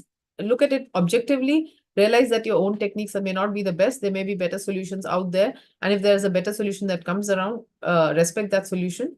Read, discuss, and translate your ideas into something that's real. And then finally, as I said, validate it. Check whether it really works well or not. Those are just basically a few of my thought processes. I'd like to thank you, Aishwarya, and I really apologize that this happened and I had to kind of cut short my presentation and not be able to share the actual presentation with you. But these are some of my thoughts. I'll be happy to kind of answer any questions that anybody has in terms of how you can also get into the innovating space and how you can actually translate your ideas, and also how to get the confidence to go about this. So Yes, actually, that's the main thing, that sometimes we get such ideas which we think are maybe weird or crazy, and we don't know how to go about that. Sometimes we feel a little shy sharing them on a platform or with people. So I think the main thing is like we just go on about that idea and just first try and prove it to ourselves that it works, and then you share it with the rest. I think that's how it is. So I think every time you think of something in our field, ophthalmology, scientific, something different, the way to go about it is first do a review of literature to see what has happened in the past. What is that space which you're thinking about? For example, if it's glaucoma, read up about what are the solutions that are currently existing, especially in terms of the problem that you are trying to solve. And from there, you'll know how whatever you thought of is an improvement, or whether it's already there, or whether it's basically better than the existing techniques. And that helps a lot. The second step is to kind of, brainstorm with people you trust, talk to them about it, start working on your idea, keep thinking about your idea more and more and more. And it kind of becomes, when you're really passionate about it, you'll find yourself thinking about it at night, when you're trying to doze off, you'll think, okay, maybe you can add this step also, how this is the spot at which I'm facing difficulty. This is the place where I don't seem to move beyond this, and then you get something else. Jot down your ideas. That's very important, because sometimes, you think of something good, and then later on when you try to remember it, you don't. And then finally do wet labs. I think that's a very important thing. We've got an eye space to work in where we can always do wet labs. It's not like with the heart or with the liver or other organs, where you don't get wet lab eyes. In our cases, if you have a related eye bank, you can actually get human eyes which are not good for transplantation, which are going to be disposed of anyway for research. And even if you don't have access to an eye bank, you could always use pig's eyes or eyes that are obtained from animal eyes. So and that gives you the ability to try out your ideas very well before actually taking them to the next level. Thank you so much, Dr. Susan. I mean, it is, we are graced. That's all I can say. Thank you so much. Thank you so much. So we'll move on to the next talk. This is the CIPLA sponsored talk. This will be given by Dr. Purvasha. I'm sorry, audience, because this is a last minute addition. So over to Dr. Purvasha, and a little intro about Purvasha. She's a very good friend of mine. That's my first intro to her. And she really helped out in the last minute. She's right now the associate professor and unit in charge of the eye bank and cornea transplantation, and she's the cornea transplantation coordinator in the Department of Ophthalmology, AIMS Nagpur. And she teaches her area of interest is cornea and ocular surface, ocular microbiology, and genetics. So over to you, Dr. Purvasha. Are my slides visible? Yes. And am I audible? Yeah. Yes, yes, beautiful, Dr. Purvasa, and it is audible also. Okay, thank you so much. At the outset, I would like to thank WOS and Dr. Aishwarya Devi and Mohita ma'am for allowing me to be part of this program. And this, I would like to congratulate Dr. Devi for this seamless program that she has been able to put together. And coming over to my talk on dual polymer advantage in management of dry eye disease. So dry eye disease, as we know, is very rampant and it's kind of an epidemic now, and post-COVID more so. And we all know that the prevalence is all over the world. There's no country which has, been able to escape it. 1 in 4 patients which are reporting to our OPDs do have dry eyes, and the prevalence is higher in certain areas, and the variation is from 5 to 33% of the adult population worldwide. And there is also enough evidence that it is also now prevalent in the younger age group, more so in the children. And so is it in India too. So these are the observational studies which have been done. A very large scale big data analysis has been done at LV Prasad, and that has shown around an incidence of more than 16,000 per million population. So that's massive. And coming over to the guidelines of treatment, we know that the TFOS dues to the guidelines of 2017, which have been published, they tell us to take care of dry eye in stepwise approach, wherein if initially we begin with the step 1, where we go ahead with patient counseling, education, and modification of the local environment in which the patient is dwelling, depending upon the rural or urban situation, as well as identification and stoppage of any inciting systemic or topical medications, usage of ocular lubricants, and lid hygiene and warm compresses to deal with in the initial stages. Now, if the dry eye is not coming under control or the patient is still symptomatic, we may add on to any of these based upon the condition that the patient is going through. There could be, we would shift over to non-preserved lubricants, or if there's demodecosis of the lids, lashes might show demodex, then we can use tea tree oil. We can go for temporary punctal occlusion, moisture chamber spectacles, goggles, and use of nighttime ointments, or office-based procedures for vector thermal pulsation like LipiFlow or intense pulse light.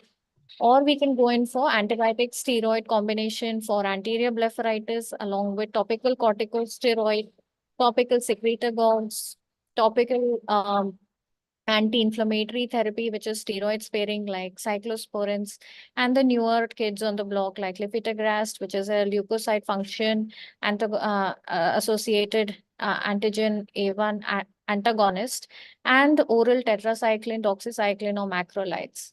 So even if with this therapy, the patients are not controlled, then we go ahead with oral secretagogues, or autologous serum eye drops, therapeutic contact lenses like BCLs or rigid contact scleral lenses, which provide a thermal layer on top.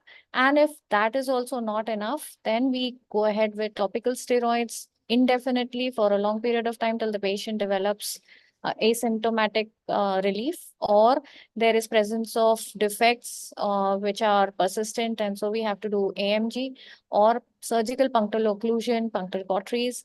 Other surgical approaches might be needed in severe cases like surgical tarsorrhaphy or MSDT or minor salivary gland transplantation. So these are the different approaches that have been recommended, but the mainstay here, as we all know in our OPDs, lies with the artificial tears, and that is very important, which is the artificial supplementation to lubrication. And best would be to have, an ideal one would be to have a viscosity enhancing agent, which is having a longer retention time.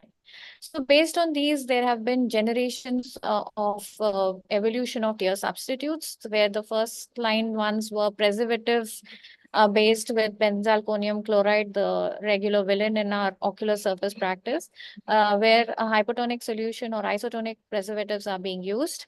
Along with this preservative, the second generation came along with natural and synthetic polymers like methyl cellulose or polyvinyl alcohol and HP guar with gentler preservatives or preservative-free products. Then the next generation with hyaluronic acid. And finally, we have the artificial tears with the lipid component, which is very beneficial in cases of meibomian gland dysfunction. So the ones that we use most commonly for enhancing viscosity are the PVA, povidone, and the HPMC or the CMC. And in these, the more significant ones are the polyethylene glycol or the propylene glycol, along with the hydroxypropyl guar and sodium hyaluronate. So these two have a lot of benefit, which has been proven. And if you see the guar layer that is formed, basically what happens in the lipid, aqueous, and mucin layers that are present in the tear film, as soon as the HP guar comes in contact with the pH, which is generally slightly alkaline from 7.6 to 7.8 in dry eye patients, then this is pH sensitive and it forms a reversible cross-link with the boric acid, resulting in a gel matrix with the mucin that is present over the epithelium. And this spreads over the cornea and conjunctiva, and this also binds preferentially to the exposed hydrophobic sites on the damaged surface epithelium of the ocular surface, where the dry eye patients, they have sometimes the pigment defects, epithelial defects. And we also have, this also retards the tear film desiccation, enhances stability of the tear film with every blink, and it serves as a natural bandage with kind of protection from the lid wiper movement. So this forms like a gel.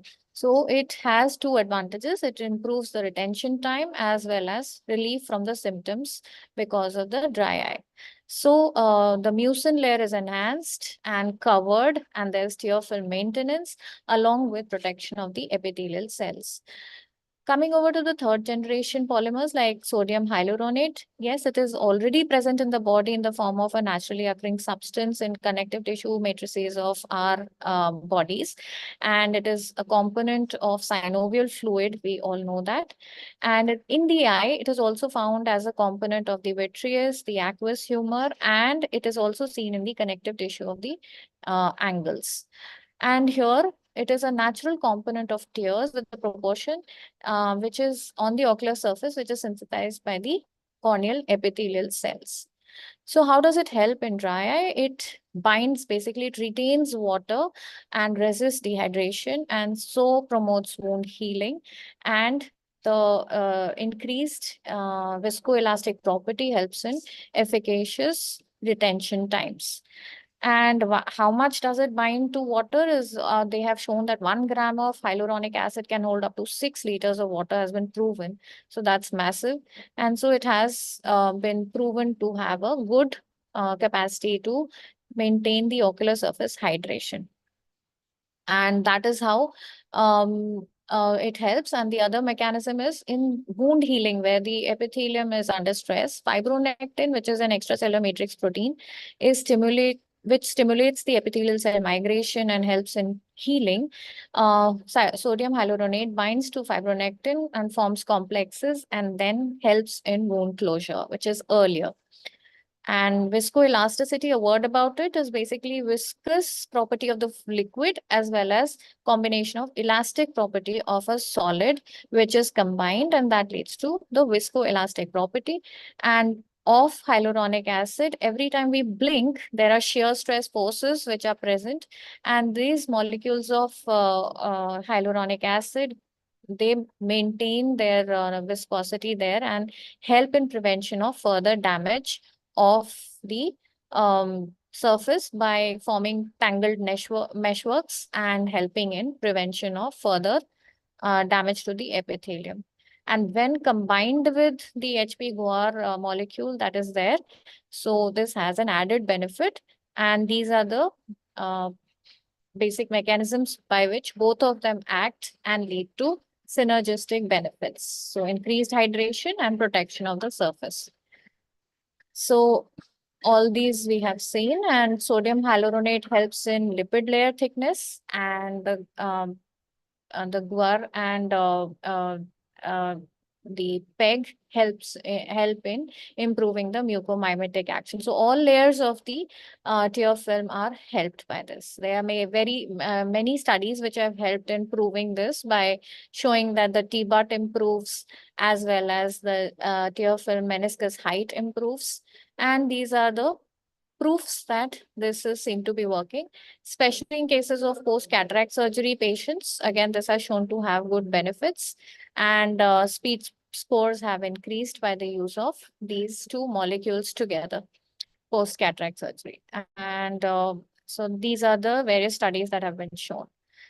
And also there is protection of the corneal epithelium and prevention of desiccation with the copolymer use. So this has been shown to be very effective. So a combination of these can benefit the patients. So corneal reepithelialization was also studied in mice, where they used hyaluronic acids of different strengths and combination of trehalose or plain hyaluronic acid along with the GUAR as well as the hyaluronic acid combination. And as you can see, the combination has a graph which is showing better effectivity. So all these have helped. And the corneal wound healing also has been faster. So to take home these key points is these substitutes provide increased tissue hydration, lubrication, and protection of the ocular surface, especially in post-cataract surgery patients, and provide significantly greater cell viability and basically help in reepithelialization of corneal wounds. Thank you so much. Thank you so much, Dr. Purvasha. That was a nice talk. And please stay back. You are the judge in the next session, I think. You're the judge in the next session, and along with Jimmy. So over to Dr. Sasmita. She's the moderator of this session. And all the PGs, best of luck. Dr. Sasmita. Good evening, everybody. Yeah, I'm there. Am I audible? Yes, ma'am, we can hear. Purvasha, stop sharing. Yeah. Good afternoon, everybody. So I will be the moderator for next 1 hour, and we are going to start the session 3. The judges for the session are Dr. Purvasha Narang and Dr. Jimmy Mittal. Very kind introduction has already been given by Dr. Aishwarya. So we'll start with the presentation, where the first presenter, Dr. Sri Hari Priya, from AIMS Bhubaneswar. She will be presenting when you hear hoofbeats, sometimes it is a zebra. So is Dr. Sri Hari Priya ready with the presentation? Yes, ma'am. Yeah, the mentor is Dr. Bigya Panda.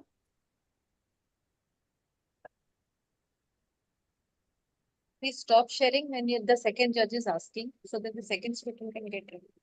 And Okay, your time starts now. 1 minute, ma'am.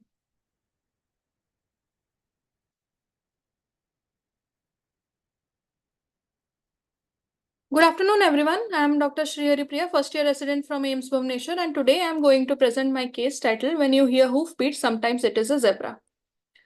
My patient, 54-year-old male from Ganjam, presented with chief complaints of diminution of vision of right eye for 7 months, multiple skin lesions all over body for 7 months, right lower limb weakness associated with loss of sensation for 3 months, and intermittent low-grade fever not associated with chills or rigor for 1 month. The diminution of vision was insidious in onset, gradually progressive, and associated and painless, and associated with restriction of extraocular movements, mild protrusion of eyeball, and lid edema. The skin lesions increased in number and size and became painful.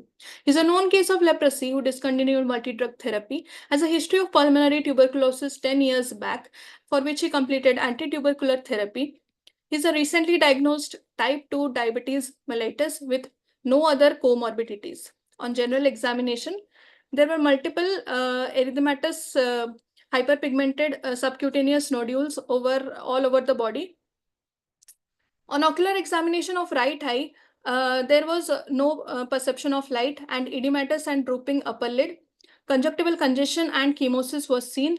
Cornea was hazy. Pupil was 4 mm in size, dilated and fixed. On fundus examination, there were multiple subretinal yellow lesions in macula.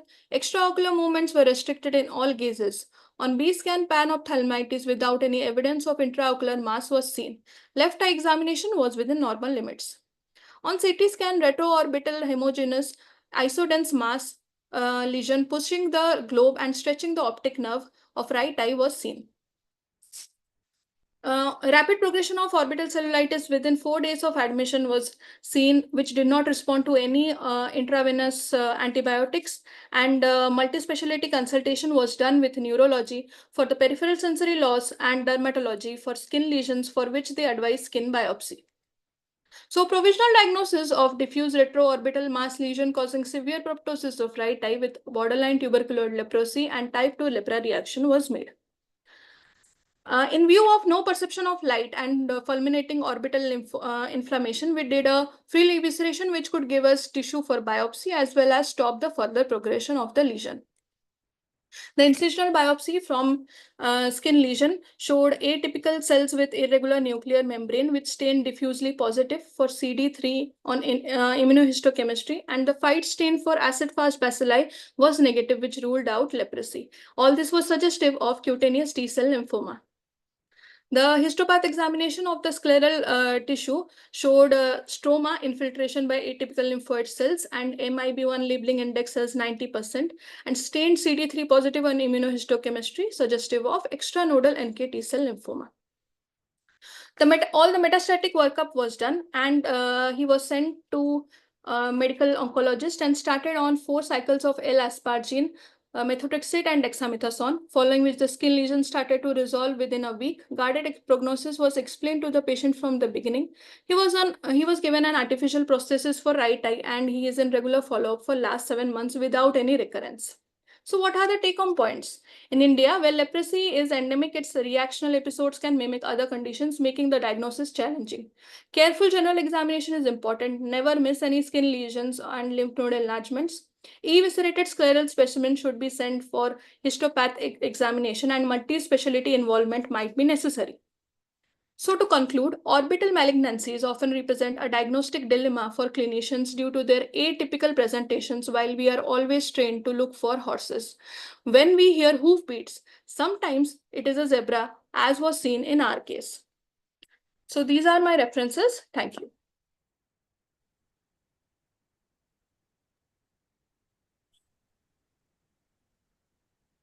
Thank you, Dr. Sriharipriya. Well on time. Over to you, judges. Okay, excellent case, Dr. Sriharipriya. So that gives a very good message, a very important message that any specimen that is taken out from the eye has to be sent for histopathological examination. So in this case, did you see any metastasis anywhere else? No, ma'am, there were no metastasis. All the metastasis workup was done, but there was no metastasis. But the patient was diagnosed as cutaneous T-cell lymphoma from the skin biopsy. Okay, thank you. So very nice presentation. And I must say it is just an eye-opener for all the residents and even the clinicians that if we see something which is very evident in our face, sometimes it is something else is going on. So rightly Yes, done. You did a very good systemic evaluation as well. And for the other eye, for the fellow eye, which is still at the normal vision and everything, what precautions would you like want to keep up and follow up of such a patient who is a leprotic patient with a history of tuberculosis also? And now that he has lymphoma, anything else we can do for him to just prevent the damage in the other eye or just a follow up or something? Ma'am, 6 monthly, we are regularly following him, and Okay. 6 monthly follow-up was done, CT scan was done, there was no mass in the eviscerated eye, and for the normal eye, we have to look for the ocular manifestations of leprosy. The early, yeah. Early Okay. manifestations like lag of thalmus or trichiasis or corneal ulcer or even uveitis, episcleritis. Yeah, any early sign of maybe a leprotic presentation Yes. or a lymphoma presentation, you have to just keep an eye on, because he's only seeing eye now. So thank you very Yes, much. ma'am. Nice presentation. Thank you. Thank you, ma'am. Dr. Akansha, next presenter. Are you ready? Please stop sharing. Dr. Yes, Akansha. ma'am. Yeah.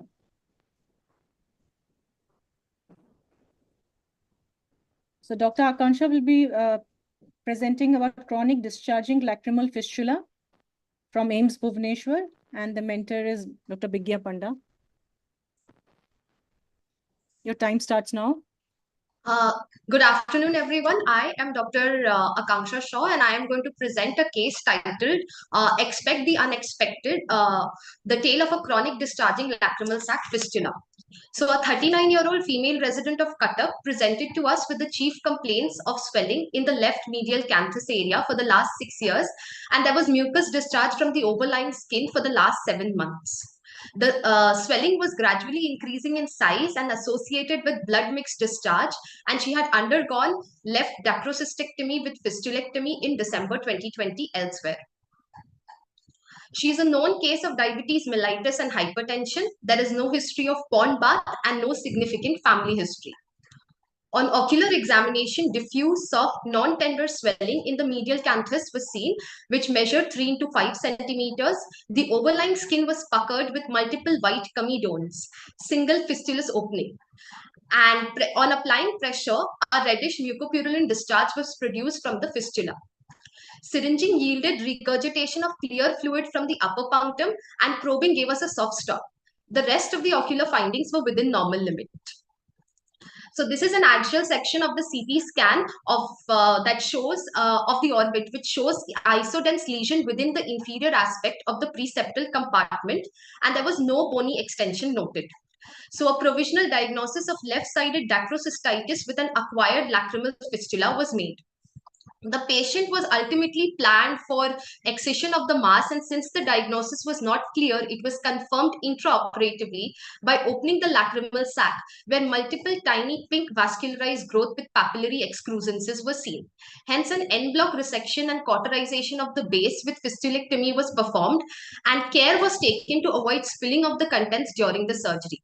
The mass was ultimately excised and sent for histopathology and microbiological examination, and the wound was closed in layers. So this is the mass, and it was probably due to a lacrimal sac rhinosporidiosis. The histopathology findings showed rupture of sporangium with release of endospores in the subepithelial stroma, and that confirmed the diagnosis of a lacrimal sac rhinosporidiosis. This is a 2-week post-op picture that was taken, which shows that the wound is healthy, the swelling has resolved, there is no fistula and no complaints of discharge. After 3 years, there was complaint of mild persistent epiphora, but no discharge. There was no recurrence of the fistula, and regular diagnostic nasal endoscopy is being done yearly. The causative organism is Rhinosporidium seaberry, and 88% of the cases are reported from India and Sri Lanka. Primary ocular rhinosporidiosis accounts for 10% of the cases, where conjunctiva is the most common site, followed by the lacrimal sac. This is the grading that has been proposed by N. Gupta et al., published in 2019. And in our case, it was a grade 3 lesion where extended dacrocystectomy with complete removal of the sac, nasolacrimal duct, and fistulectomy was done. So the take-home message is that for any patient with a medial canthus swelling, which may or may not involve the infraorbital area, with a chronic discharging fistula, even without a history of pond bath, a high index of suspicion for rhinosporidiosis should be kept in mind, and proper surgical intervention at the right time can lead to an excellent prognosis in such patients. Thank you.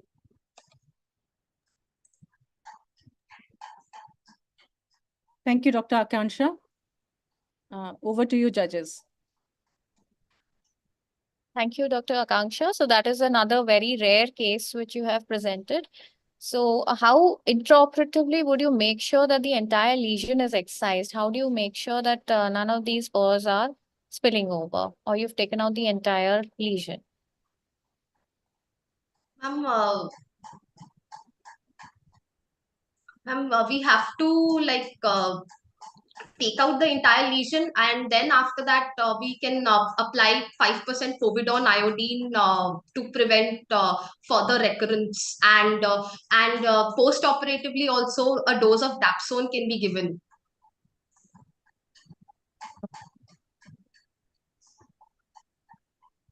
It's a nice presentation, and I would just like to say that if by chance, like if you had not intervened in time, so what are the complications you would have expected, in such a patient?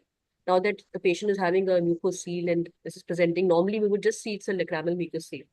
So, Ma'am, rhinosporidiosis, ma'am, it could have actually, in our case, there was no nasal involvement, but yeah, it could that's have what spread was further. unique in your patient, because usually the first time the presentation is used in the conjunctiva, and the nasal cavity, was it explored and ENT evaluation was done or anything else? Ma'am, it was done post-operatively because we were not expecting a case of rhinosporidiosis, because the typical boggy lesion was not seen. It was just presenting to us as a dacrocystitis with a acquired lacrimal fistula. So when we opened it intraoperatively, we found these findings, and so we after the post-operatively, she had undergone a diagnostic nasal endoscopy, ma'am. Okay, And fine. she has been in follow-up. Like every year, we do a diagnostic nasal endoscopy along with the ocular examination. So, right, follow-up is must again in this patient, right? Thank you very much. Thank you, ma'am. Thank you, AIMS Bhubaneswar. So next set of presentation is from SCB Medical College. Dr. Eliza Nanda, first presenter. Yes, ma'am. She will be presenting on Hansen's disease with lag of thalamus, and her mentor is Dr. Anita Mishra. Please go ahead. Your time starts now. Good afternoon. I'm Elisa, and today my topic will be lag of thalamus in Hansen's disease. A 56-year-old male presented with progressive inability to close his left lids associated with redness, watering, and blurring of vision since 1.5 years. There was no history of drooping of mouth, difficulty chewing, speech, or hearing, or altered taste on the left side. There was no history of weakness in any other part of the body. Essentially, he was diagnosed with Hansen's 3 years back, and for which he was treated. He had a relapse 1.5 years back and finally completed his multi-drug therapy 1 year back. There was no history of any ocular surgery, trauma, neurological disorder, or ear infection. Upon general examination, vitals were stable, the known cervical lymphadenopathy. However, we found hyperpigmented plaques over his face, hands, and limbs with overlying hypothesia. Upon systemic examination, no sensory or motor deficit.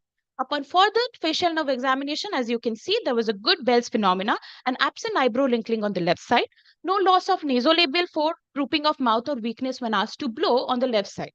There was a decreased eyelid closure on the left side. So we concluded zygomatico-temporal branches of the seventh nerve have been affected, causing orbicularis ocular palsy primarily and frontalis secondarily. Upon all the 9 gazes, the ocular motility was normal. The BCBA was 612 on the left side. IOP was normal. Lid margins were healthy and lag of thalamus was present. On corneal staining, we found epithelial erosions in the inferior quadrant. Rest of the anterior segment and the posterior segment was normal. On the left side, when we measure the MRD1, that is the distance between corneal reflex and the upper lid, was 6 mm. MRD2 was 9 mm, giving us the palpebral fissure height as 15 mm. So the lag of thalamus was 5 mm, upper lid retraction was 2 mm, and there was no lower lid laxity. Upon doing the TBUT, we found it to be significantly decreased 8 seconds. Schirmer's was mildly decreased, and corneal staining showed exposure keratopathy, as I mentioned before.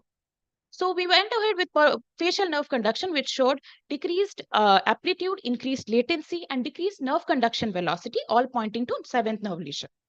So with all the summary that all the positive findings and ruling out the differentials, we found that lag of thalamus with exposure keratopathy of left eye due to lower motor nerve lesion of 7 nerves secondary to Hansen's disease. So what happens that the leprae bacilli enter the nerves through the blood vessels, and they proliferate in the Schwann cells, preferably the peripheral nerves, like in this case, the zygomaticotemporal, cause inflammation, edema, and finally muscle weakness.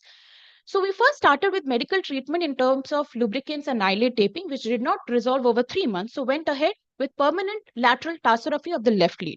We did not choose a lateral tarsal strip because there was no lower lid laxity. Gold weight implant and Botox again is upper eyelid procedure, which is not the contributor in this case. As we see, the lower lid is the culprit here, and Botox anyways is a temporary option. So these are the pre-op and the post-op pictures. As you can see, the post-op day 1, we achieved a good closure. We gave a nick in the gray line, separated the lamella, and then the mucocutaneous junction of the posterior lamella was dissected, and finally the lamellas were sutured separately in 6-0 vicryl suture. Thank you.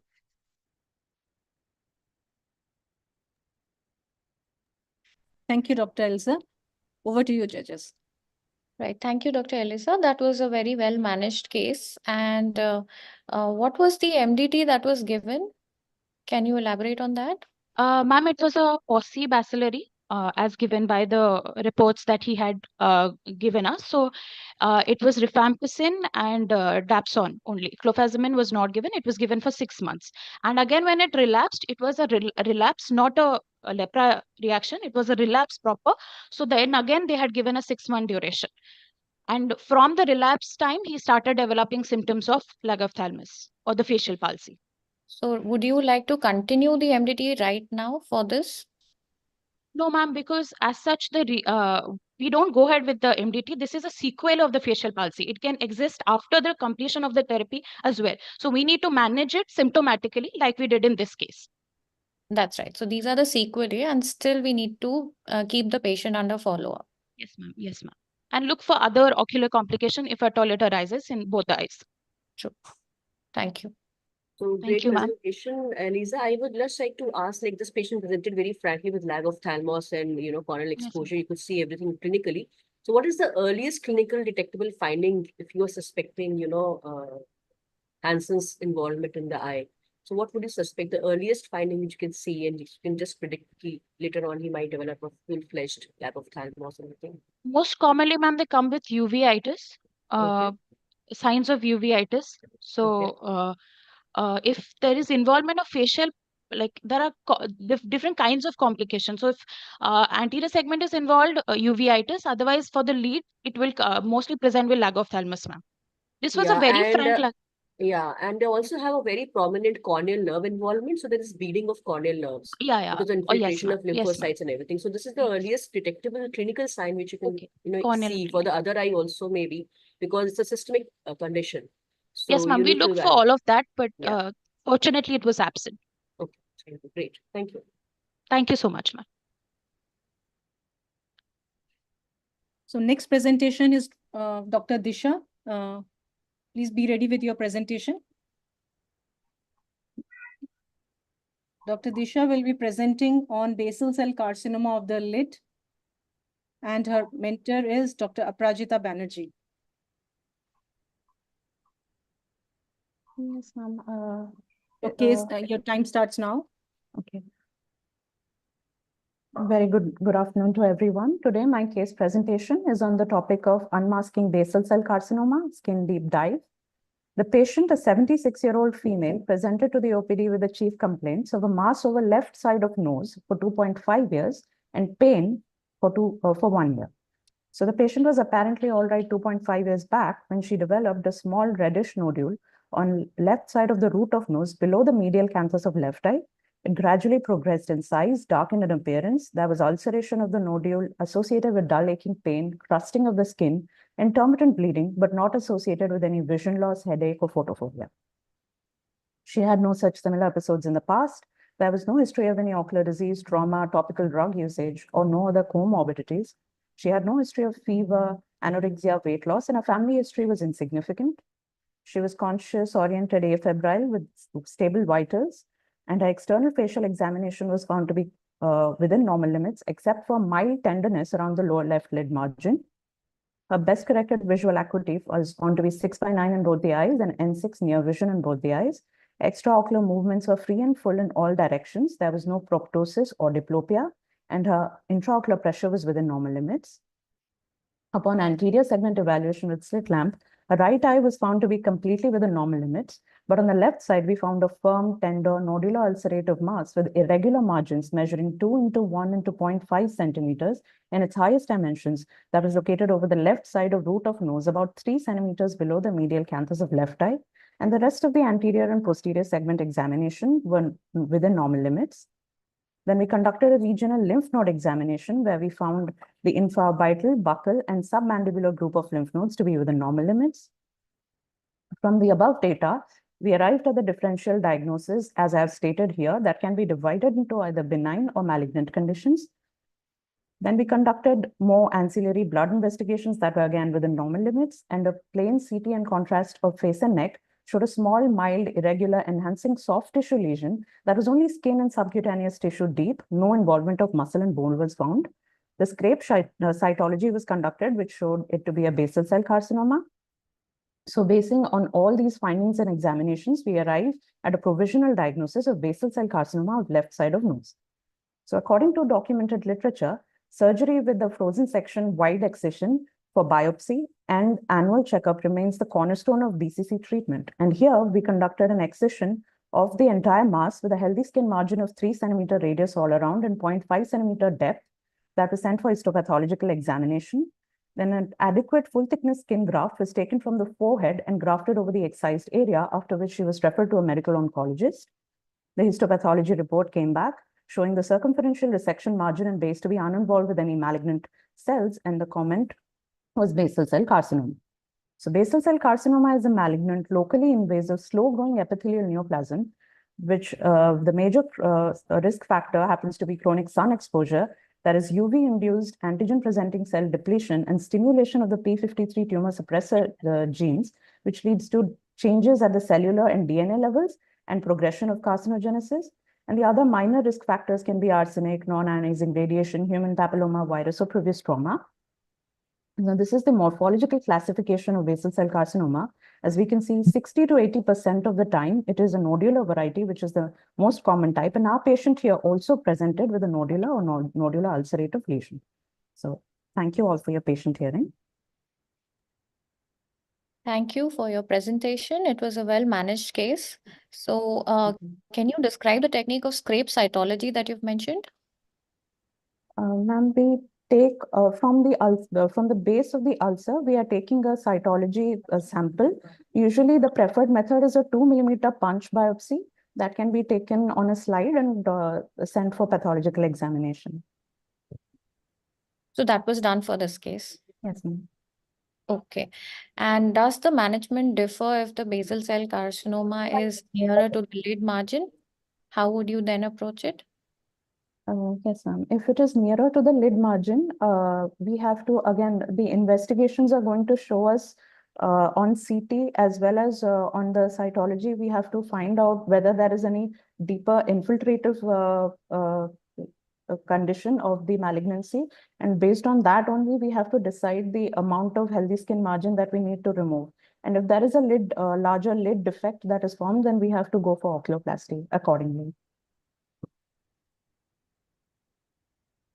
So it was a nice presentation, Disha. So what risk factors was this patient having, this history of sun exposure, or any, previous history of UV radiation exposure, anything which was linking you to this presentation on the skin? Yes, ma'am. So mostly in occupation history of this patient was, I'm sorry, I missed it. Occupation, what the occupation the patient was? She was a homemaker, ma'am. Homemaker. So, but there is still basal cell carcinoma, and most of the skin malignancies are more predisposed in cases where there is higher sun exposure, like in the tropical climate, and with a fairer skin and increased advanced age group. And this patient had those risk factors. Yeah, And any other immunocompromised state, maybe an organ transplant history or something like that, major histories. But this patient did not have. So they are rightly, as contributing ma'am, factors, yeah, but- as Dr. Purvasha rightly asked you if it had been a lid involvement. So we would have gone for frozen sectioning along with a proper Mohs procedure, which is done Mohs for this procedure. particular. Mohs microsurgery. Yeah, that is the microsections. most, yeah, the most mostly done surgery for this case. Thank you very much. Thank you so much. Thank you, Team SCB Medical College. So our next set of presentation is from KIMS Bhubaneswar. And the first presenter, Dr. Shifa Yusuf. And she will be presenting on NMOSD optic neuritis and the role of hormones. And their mentor is Dr. Shitakriti Panda. Over to you, and your time starts now. Good morning, everyone. I'm Dr. Shifa. I'm presenting a case of, just a second, ma'am. I'm presenting a case of pneumonitis optica spectrum disorder and role of hormones. Moving, ma'am. These are my abbreviation used in my case. A 26-year female came with a complaints of diminution of vision in the left eye since last 2 months. She gave a complaint of neck pain, head drilling, vomiting, and generalized weakness. She also gave a complaint of use of occipitals for the last 3 years and stopped since 6 months. She became pregnant 2 months back and underwent unwanted pregnancy. On ocular examination, her left eye showed counting finger close to face and N36. Her anterior segment was within normal limit and showed grade 3 RAPT. In right eye, her best corrected vision was 6/6 and N6, and anterior segment was normal. On strabismus workup, it showed 15-degree left exotropia on Hirschberg corneal reflex and 25 prism diopter on modified Krimsky test. Her fundus was normal. So with this, we came with a provisional diagnosis of left retrobulbar neuritis with left sensory exotropia. We further managed with neuroimaging and laboratory workup, and neurological consultation was done. On contrast-enhanced MRI brain and orbit, left optic nerve thickening was present with T2 hyperintensity and increased post-contrast enhancement on coronal and axial section. There were also subtle patchy areas of hyperintensity, which involve C2 and C4 segments, which is seen here on the transverse and longitudinal section. On further investigation of antibodies, serum NMO was positive, serum MOG was negative. VP showed prolonged absolute P100 latency. With this, we came up with a final diagnosis of left retrobulbar neuritis in a seropositive NMOSD with sensory exotropia. We then managed this case with 5 doses of injection IV methylprednisolone, followed by prolonged tapering of oral steroids. And then at 2 and 4 weeks of follow-up, there was no significant improvement in vision, color, and pupillary status. Then we sought neurology consultation and then started on IV immunoglobulins and followed by injection rituximab. Then there was on further follow-ups, there was no further improvement on vision. Coming to review of article, neuromyelitis optica is a severe inflammatory demyelinating disorder which affects the optic nerve and spinal cord. Majority of patients suffer a relapsing course even with immunomodulator therapy. There is also an increased disease activity and adverse maternal fetal outcome during pregnancy. There are multiple occipitals complications like sixth nerve palsy, parietal syndrome, papilledema, and retrobulbar neuritis. There have also been reports of isolated case of transverse myelitis with the use of occipitals. So pathophysiology of NMOD is that fetoplacental unit synthesizes type 2 cytokines, which induces a downregulation of Th1 cytokines, which increases the humoral immunity. And also with higher estrogen levels, the development of self-reactive B cells, which causes more production of antibodies. What's unique in our case is a unilateral presentation. Transverse myelitis was patchy, and triggering factors like pregnancy and a long-term use of occipitals was there. And it had a very poor visual outcome, even with the use of immunoglobulins. So with this, our take-home message was NMOSD is a relapsing central nervous system disorder, which was rarely present during pregnancy, postpartum lactation period, and use of occipitals. There is also recurrent relapse, are very common, and in spite of aggressive treatment, visual prognosis is poor. Thank you. These are my references which I have used in this case. So, of course, it is a very good case and must have been very traumatic for the patient to undergo such things. So, how many months after the termination of pregnancy did this happen? After like 3 months, she has come to her OPD and she has given the complaint of diminution of vision, and then it all have started. So, was she on any hormonal therapy then? No, ma'am. She have stopped ocipils. Okay, so post the termination of pregnancy, there was nothing going on. Yes, ma'am. How do you explain that 3-month period in between the termination of pregnancy, which might be the inciting factor, and then development of this diminution of vision? Ma'am, during like post after termination also there is a increase in the estrogen levels. So this could be a triggering factor to the NMOSD. So that's why the patient has developed these symptoms, optic neuritis. And what would be the further course of management? How would you now counsel the patient if she wants to go ahead with the pregnancy later on?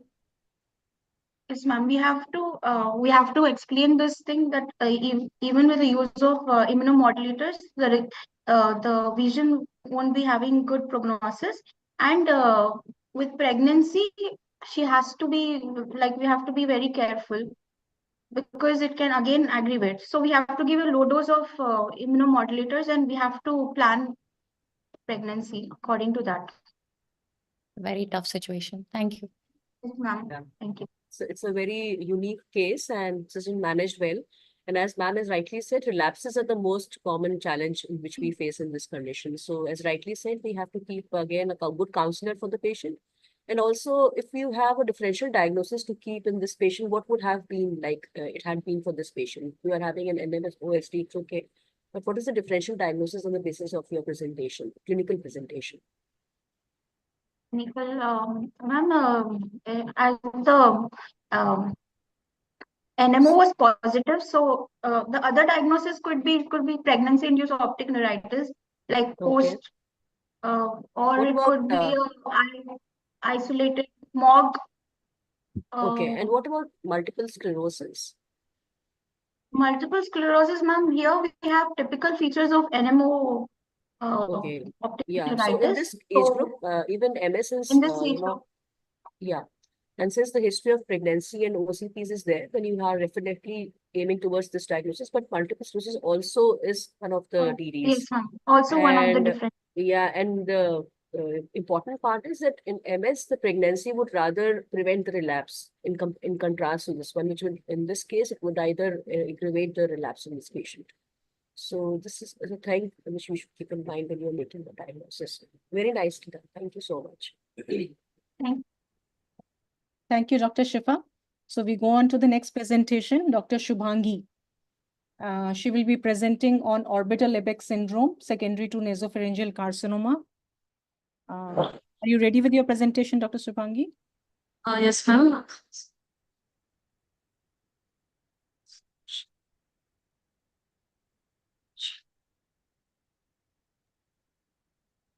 Shifa, you have to stop sharing.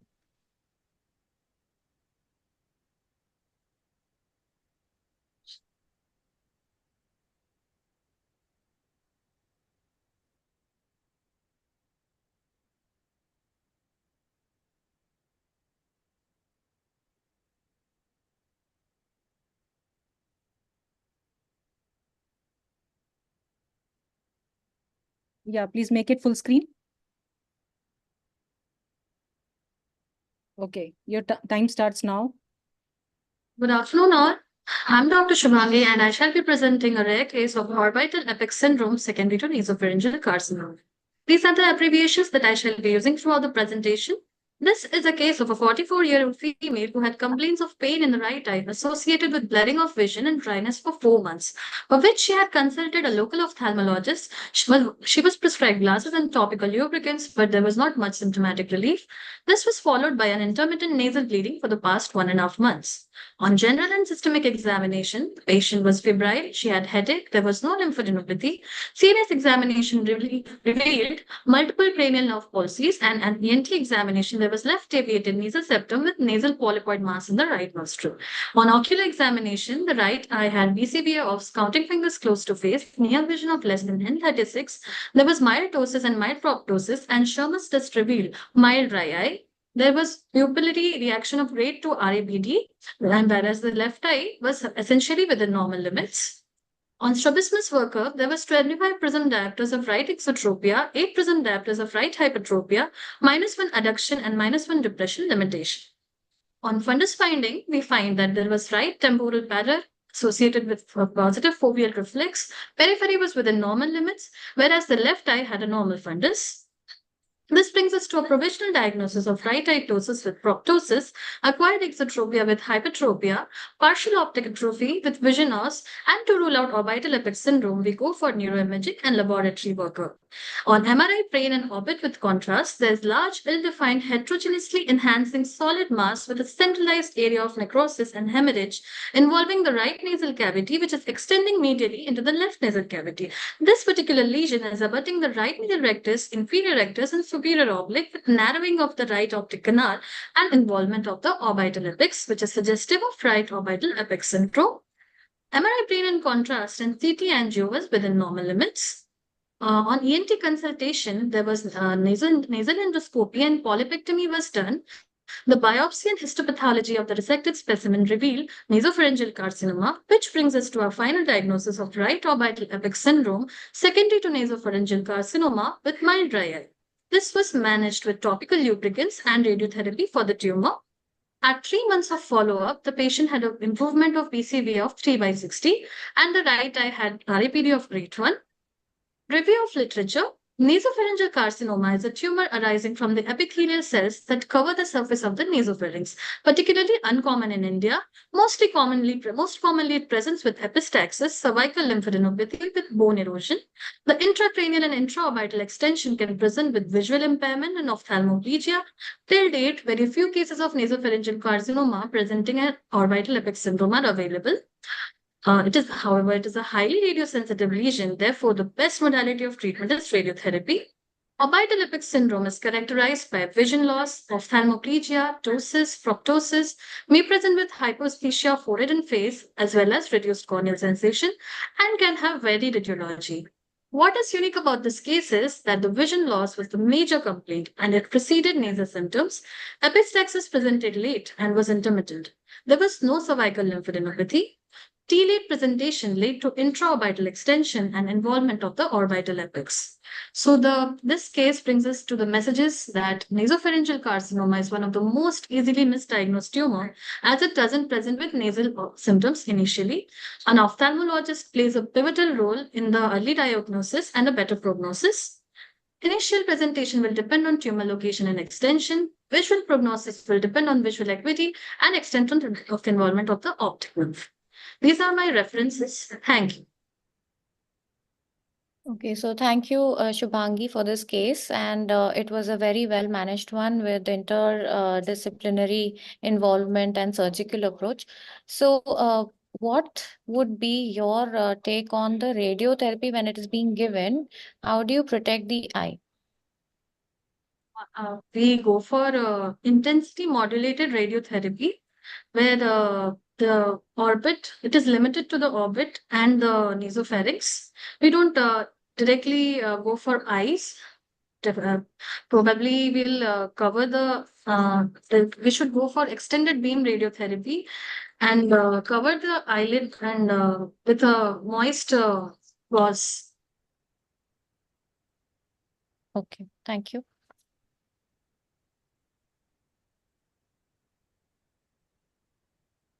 Jimmy ma'am, you're muted. Yeah, I'm so sorry. A very nice presentation. What would be the differential diagnosis in your case, apart from the orbital apex syndrome, clinically, if you have to? Orbital apex syndrome can be frequently confused with superior orbital fissure syndrome and cavernous sinus syndrome. Very nice. It can also be confused with Tolosa-Hunt syndrome. Great. So what is the basic difference between cavernous sinus syndrome and say this this particular orbital apex syndrome? Orbital apex. First of all, we should opt for location. The orbital apex syndrome will be localized around the orbital apex, whereas cavernous sinus syndrome will have the involvement of cavernous sinus. The cranial nerves involved could be in orbital apex syndrome, second cranial nerve leads to vision loss, which is the hallmark, along with third, fourth, and sixth nerve and first part of ophthalmic division of the trigeminal. Whereas in cavernous sinus syndrome, there is third, fourth, sixth nerve along with both V1 and V2 of the trigeminal nerve.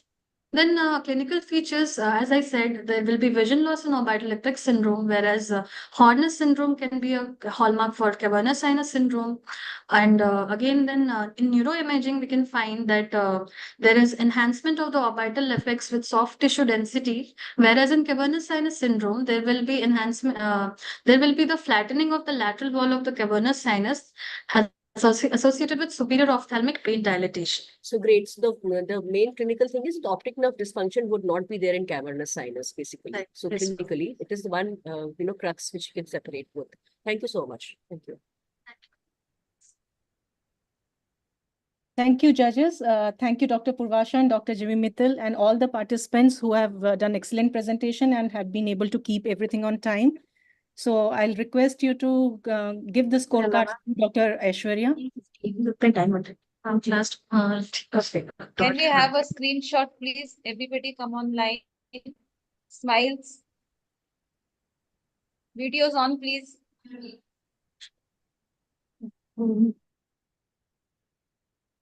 Thank you. Thank you. Over to you, Aishwarya, madam. Thank you so much for having me here. So Thank now, you. Thank you. Thank you very much, Dr. Aishwarya, Dr. Mohita. Please Thank be you. there, Sasmita. Yeah, we are here. Thank you so much. Thank you. Yeah, you can. So now we have a very energetic young lady amongst us, Mrs. Lopamutra Mahanti. For her, the sky is the limit. Yeah, so in introduction to her,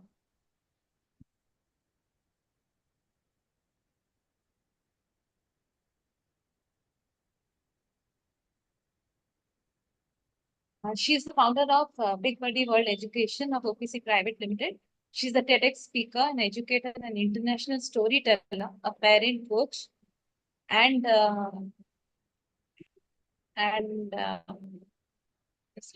and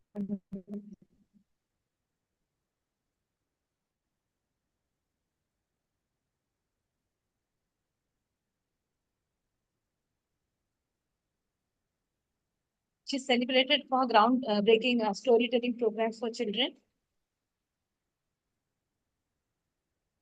Book reading and storytelling programs for children. Her influence extends to conducting storytelling certification program for children, educators, and interested individuals. Internationally recognized, she has performed at major storytelling and literary festivals.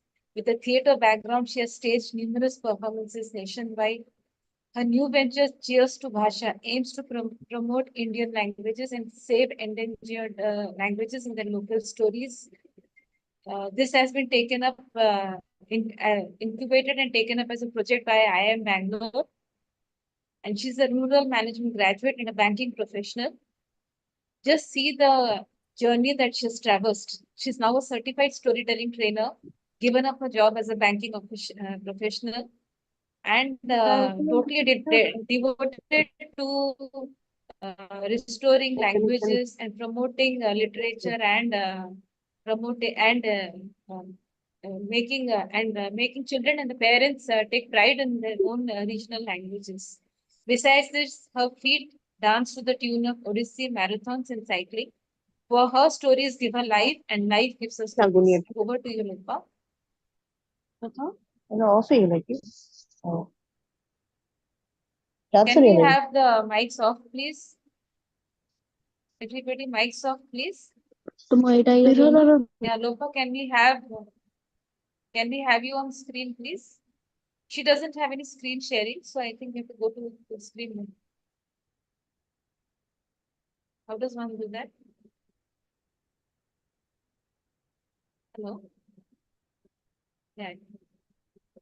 I think all of us can just view the speaker. All of us can go to the speaker mode. Just the speaker.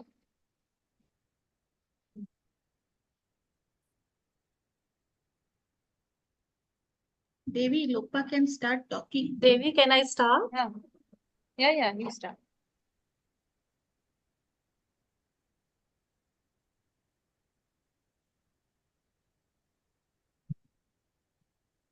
I just unmasked myself and I'm breathing.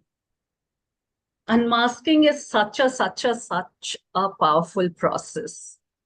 I hope everyone agrees to it. I was breathless with this mask on my face. This is me. This is you. This is her. This is her as well. This is Jayashri. This is Dr. Shmutilekha. This is Dr. Sharmishta, Dr. Ranjana, every one of all the women over here. A woman alone at home is like Devi in her own temple.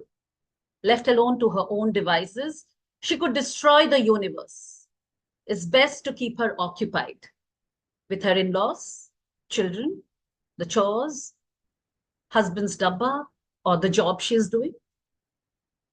We effortlessly connect with unknown voices, invisible parts in our hearts where only other women who are close to us can gaze. Oh, the rotaries are full circles like brown moons in the orbit. I walk from the drawing room to the kitchen to the bedroom.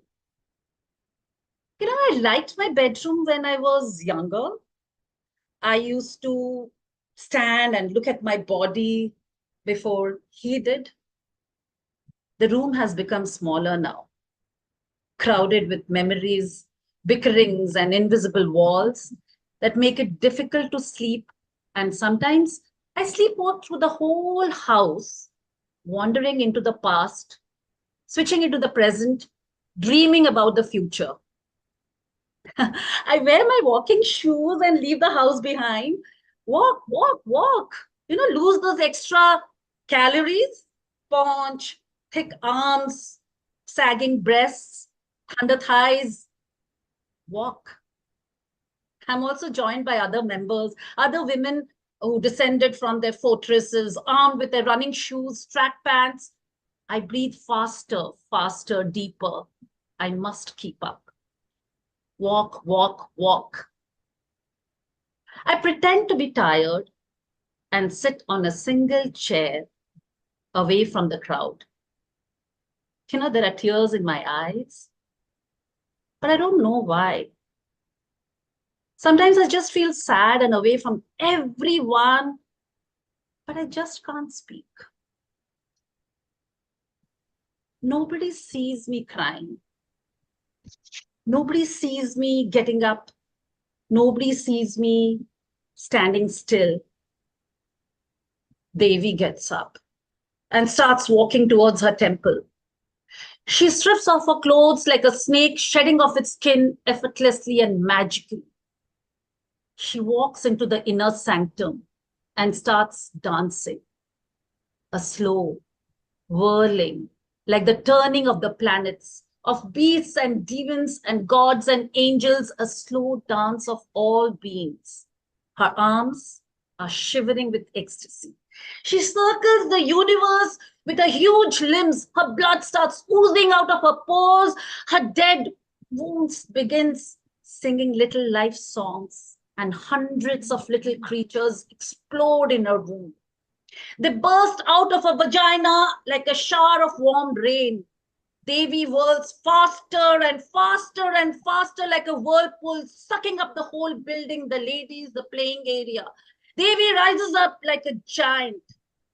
Now looking at this little city with its millions of little women trapped in the kitchens, bedrooms, ladies' compartments, buying vegetables, the markets, competing with self and others, giving birth, getting pregnant.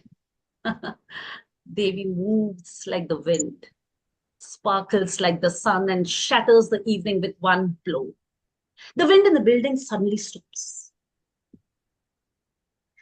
I feel a slight chill. I get up from the chair and walk quickly to the lift area. He'll be back soon and like to see me home when he does. I check the ice in the deep freezer. He likes a drink before he eats. I check the snacks in the cupboard. He likes to snack while he drinks. I check the food in the fridge, bring it out and keep it to thaw. He likes a new vegetable every day and chicken on Sundays. I check the kitchen, the bedroom, the drawing room, snatch up all the things lying around.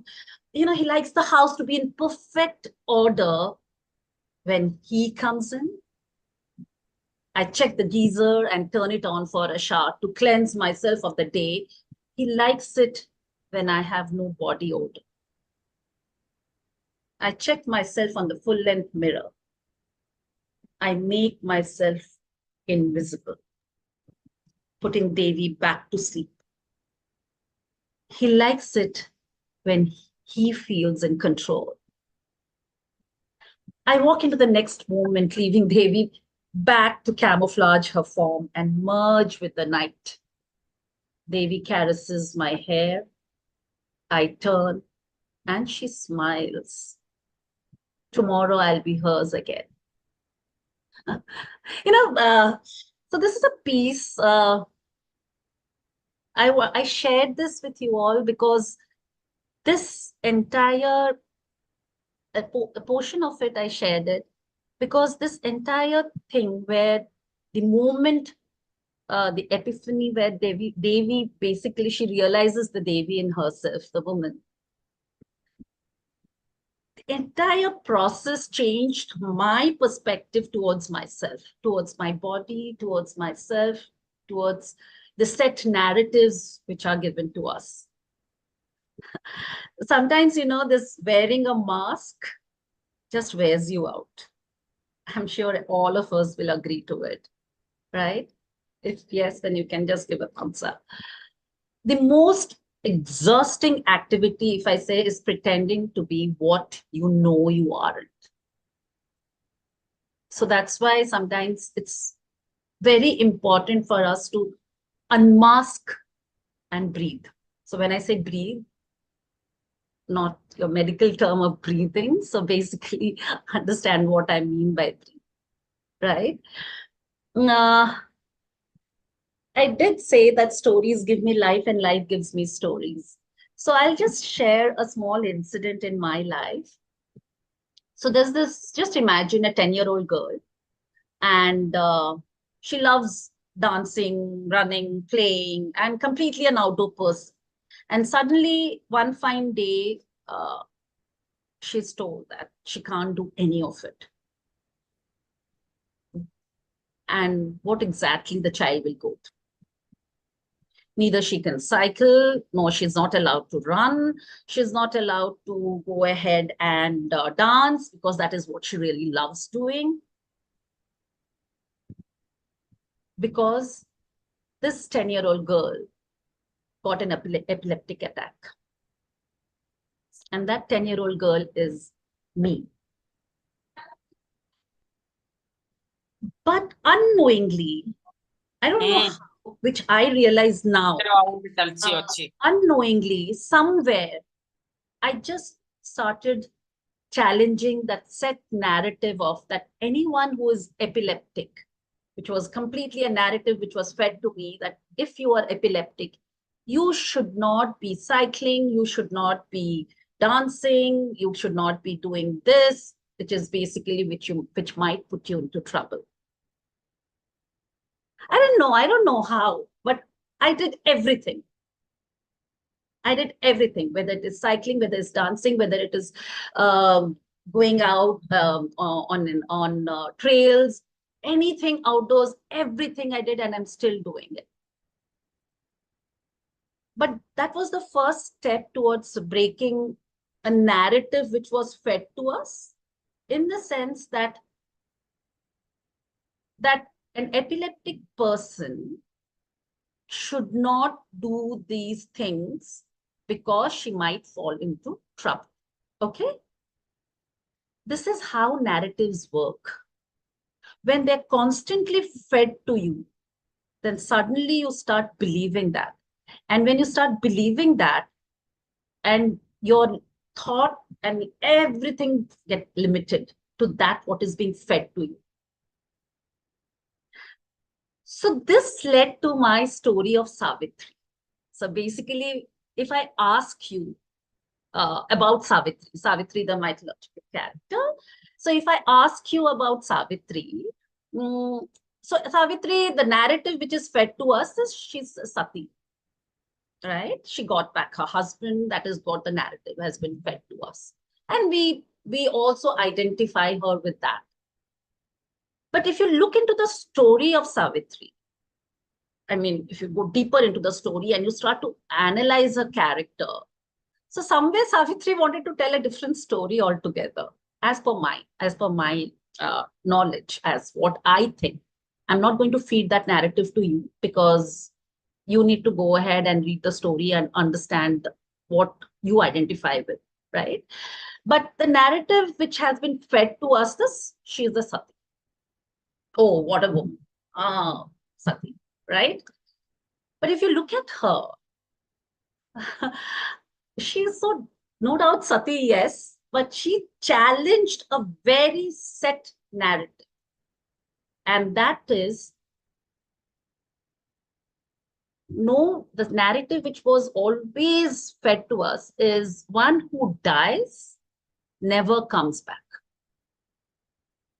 So Yama, if someone has, Yama has taken someone, never comes back into life. But she challenged that. If she had believed in that narrative and stayed in that particular storyline which has been told to her, she could have never explored the entire process or the entire journey she went with Yama. I'm sure you'll agree to that. So the moment we start believing the narrative, we don't explore, we don't go out of our set boundaries. So what she did, she knew that her husband is going to die before she got married to him. So she took a risk. So she was an extremely, great risk taker. And it was not a risk which is like, okay, chalo, I love this person and I get married. No, it was a very calculated risk. Okay. She then started researching on Yama. And when she researched on Yama, she knew what her opponent is, how to face her opponent. And that is the reason she could create those questions and lead Yama to a position of checkmate, where Yama had to give back her husband. I'm sure everyone is aware about that story. Everyone knows the Savitri and the Satyavan story. If you know, you can just go ahead and put a thumbs up, right? So Savitri, very well at this point of time, if I look at her, she challenged the narratives and she was a very empowered lady, but we don't talk about those things. We talk about, oh, she's a Sati, right? Correct? So she was a risk taker. She was a person who could voice out her opinions without any fear. She was this person who had an excellent research skills and she put people in their places, right? So that is one thing which I really liked about Savitri, and that influenced while exploring the story. What happens when you're reading a story, when you're analyzing a character, it changes you as a person as well, because you start looking at the character in a different view and based on your experiences as well. So that's how stories give me life and life gives me stories. I'll just share an example. Yesterday when I was cycling and it started to rain. Okay. So the narrative which has been given to us, when it's raining, if you cycle on the tiles, you'll fall because the cycle might slip. So of course, I will not go ahead because that is what I have already believed in. But I really wanted to enjoy that moment. I wanted to actually wanted to cycle and wanted to enjoy the rains and as well as the experience of cycling. So I told, okay, fine. What can I do? Should I go ahead and cycle? Yes, I can. What is the risk? I might fall down. Okay. So what should I do? I can cycle a little bit slowly and not apply brakes. Or if I apply brakes, if I'm at a very slow speed, I can apply brakes, so nothing is going to happen. So I broke that narrative. I went ahead, I cycled, and I completed, and I enjoyed because that is what I wanted.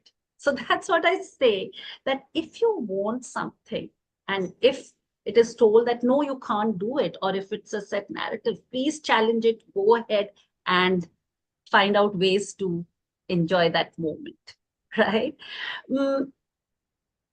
Okay, I can ask, okay, I can see Dr. Sharmishta Behra. Yeah.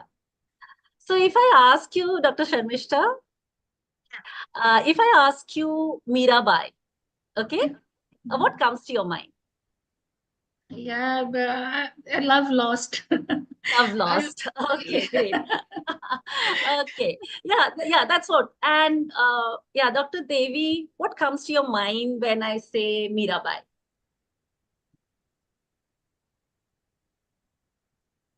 I mean, like she was strong in herself. She was strong. Her She was strength, strong. because she was that strong, she could withstand everything. Yeah, great. And she drew strength from her, I mean, from a belief and a love in Krishna. She Love didn't in need Krishna. him to complete her. She Yeah. didn't need him to complete her. She was complete in herself. She was complete in herself. So somewhere we are, because based on what has been fed to us, again, what the narrative fed to us, we have a picture of Mirabai, right? All of us, and we put her in that bracket that she was somewhere, she loved Krishna, and she was complete in herself, so many other things. So when I started, so that's why I say that stories are so beautiful. When you start reading them, or when you start creating your own story, you have perspective towards the character based on your experiences, or basically what you believe in and all those things. So when I started looking at Mirabai, the most important thing what I found in her is she had the ability to say no.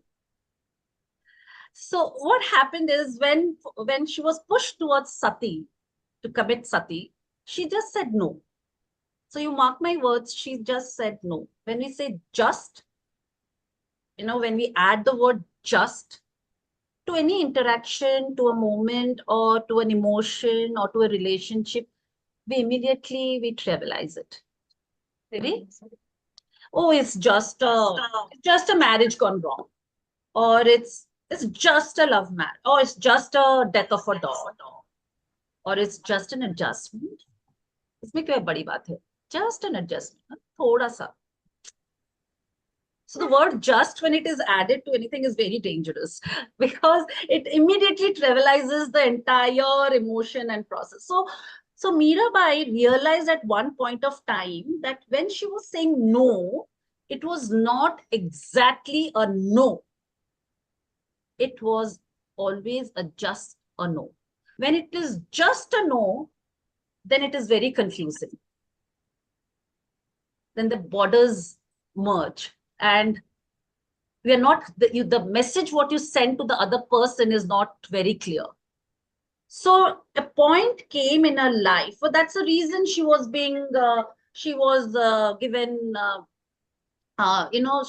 poison, or she was ill-treated, because she never said no. But there was a moment, sometimes there are these moments which mark your life, moments when you realize nothing will ever be the same again, and time gets divided into two parts. That is, after this and before this. So that moment when basically, when she knew that Krishna is being ill-treated, her idol, that is the moment she decided to say no, not just a no. Okay. So that is when that voice inside her told her to respect herself And she said, enough to walk away from here. No longer that gives me happiness or helps me in my growth. I shed all my inhibitions and became fearless. I cringed before none and beat my love's drum as loudly as possible. I disowned values associated with entrenched institutions, that's family, marriage, caste, clan, royalty, and she left the palace. But she told them that forgiving you is my gift to you. Moving on is my gift to myself. So do you love yourself so much that you can give that to yourself when it is required? So after that moment, when we say after this, before this, after that moment, she has said, after this, I lived the best days of my life. I wrote and sang the passionate love songs for my man without any inhibitions, danced my heart out on the streets, my anklets and my castanets giving the right tune of music. And that was my new normal. A free Meera, I felt so powerful. Do remember me as a woman full of passion, who had some flaws, faced many rejections, and had some greatness, all woven into this mortal one, Mirabai of Mewar. I survived everything. I created my new normals, and I died on my own terms and not in a blazing flame. That is the narrative she put in. That's Mirabai of Mewar. That's Savitri. So somewhere where we are talking about challenging set narratives, being able to say no and loving yourself, I think makes life a little bit simpler and gives you that space to grow into a human being, what you really want to be, and creating the best story for yourself so that you can go back and look back and say, what a kick-ass life I led, right? So yeah, that is what I wanted to say. That is how stories are so beautiful and so powerful. And always they say that the best way to put ideas into the world is through storytelling. Yeah. Awesome, awesome, Lokhouse, awesome. It's just awesome. I believe the audience feels the same. Yeah, Beautiful, mesmerizing. I mean, We had a like we loss could of just words. go on listening to you. Yeah. Exactly. Beautiful. Spellbound.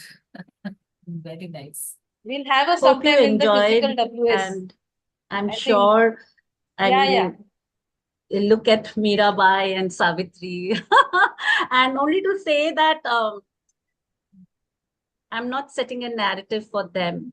That is for you to go ahead and check it out. Okay. I don't know if you have time. I don't know if you have time, but there is this beautiful poem I read today in the morning. I don't know that sometimes when you send messages to the universe and it works towards it, right? I don't know if you have time. Can I read it? Yeah, sure. Okay, lovely. And I want you all to visualize this, okay? When I'm reading it out. And this is a poem by Nikita Deshpande, a very good friend of mine. The title of the poem is Third Wave Feminism in India. And I eating a whole mango herself. I in Marathi is mother. I eating a whole mango herself. No giant sharing plate. No clamor. No children fighting over thick wedges. No men with their lion's share. No bleeding fingers, no nicks, no cuts. No mouths to wipe with a soft cotton pallu. Just a woman sitting on the cool floor to a quiet house with nobody to pick up after. Legs released from the oppressive knot of crossed ankles. Thighs open like the windows, making way for breeze. She serves herself No ceremonial distributions, okay? No sacrifice of slices, just the steady skir of the knife. The sour juice bleeding down the side of her hand until she licks it. No leaving her the seed because they hate the fibers in the teeth.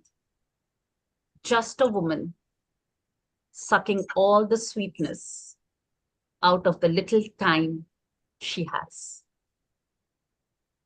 Beautiful, beautiful. Oh, wow. So powerful. Maybe this we should is. have her in some physical conference of WOS. Definitely, definitely. We look forward to it with whole hearts. Yeah, this poem just gave me goosebumps because whatever I believe in, whether it is challenging, I've seen my mothers, my grandmothers, my aunts, all sacrificing everything for their children. Exactly. Somewhere this is so beautiful, breaking that narrative at all immediately, right? It's beautiful. So yeah, all the best to you Lovely, guys. Lopa. Yeah. Lovely, Lopa. Great having you on Thank you, this, thank you. I feel program. so privileged with so many doctors around. Yeah. You will have a doctorate someday, don't worry. You will have it. I'm happy with the storyteller thing. You will get a Storyteller doctorate in that Lopamudra. also. Don't worry.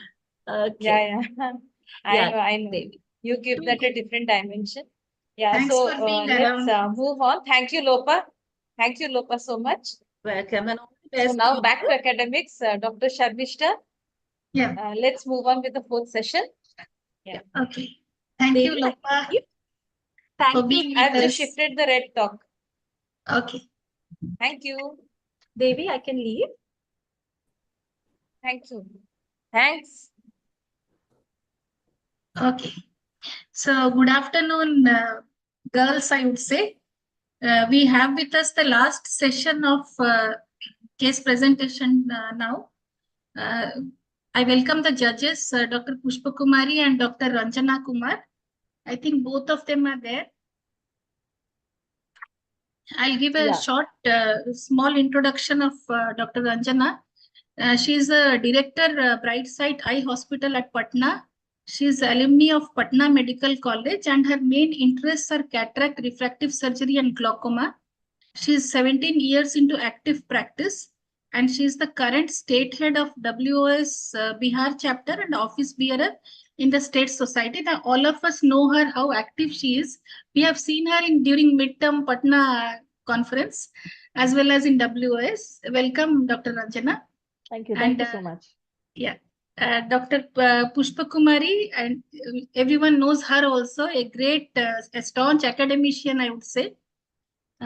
She is working as additional CMO at IGH Rourkela. She's trained in FECO in oculoplasty, community ophthalmology, and her subject of interest is dry eye, lacrimal diseases, teaching experience as lecturer at MKCG Medical College, Berhampur for 1.5 years, and as DNB faculty for 16 years, and she's still continuing. She's active participant in the state and national conferences and CMEs. Welcome, Dr. Pushpa Kumari. Ma'am is there. Yes, yes, my video is not working. My video is not working. So I'm unable to. And by now, all of you know, both, I think the judges know how to mark, the rules have been distributed. The first, can we go over to the first person to present? Yeah. Yeah, Dr. Kaushal Patel, can you please share your screen? Dr. Kaushal Patel is from Mahanadi Netralaya and his mentor is Dr. Debendra Kumar Sahu. He'll present a case on fungal corneal ulcer. Over to you, Dr. Kaushal. Good afternoon, everyone. Ma'am, am I audible? Yes, you're audible. Make it a full screen. Yes, ma'am. Okay. Now, am I audible, ma'am? Yes, you're audible. Make it a full screen. Ma'am, I have already make it a full screen. No. So it is not full screen. Scroll down and see, there will be a full screen image.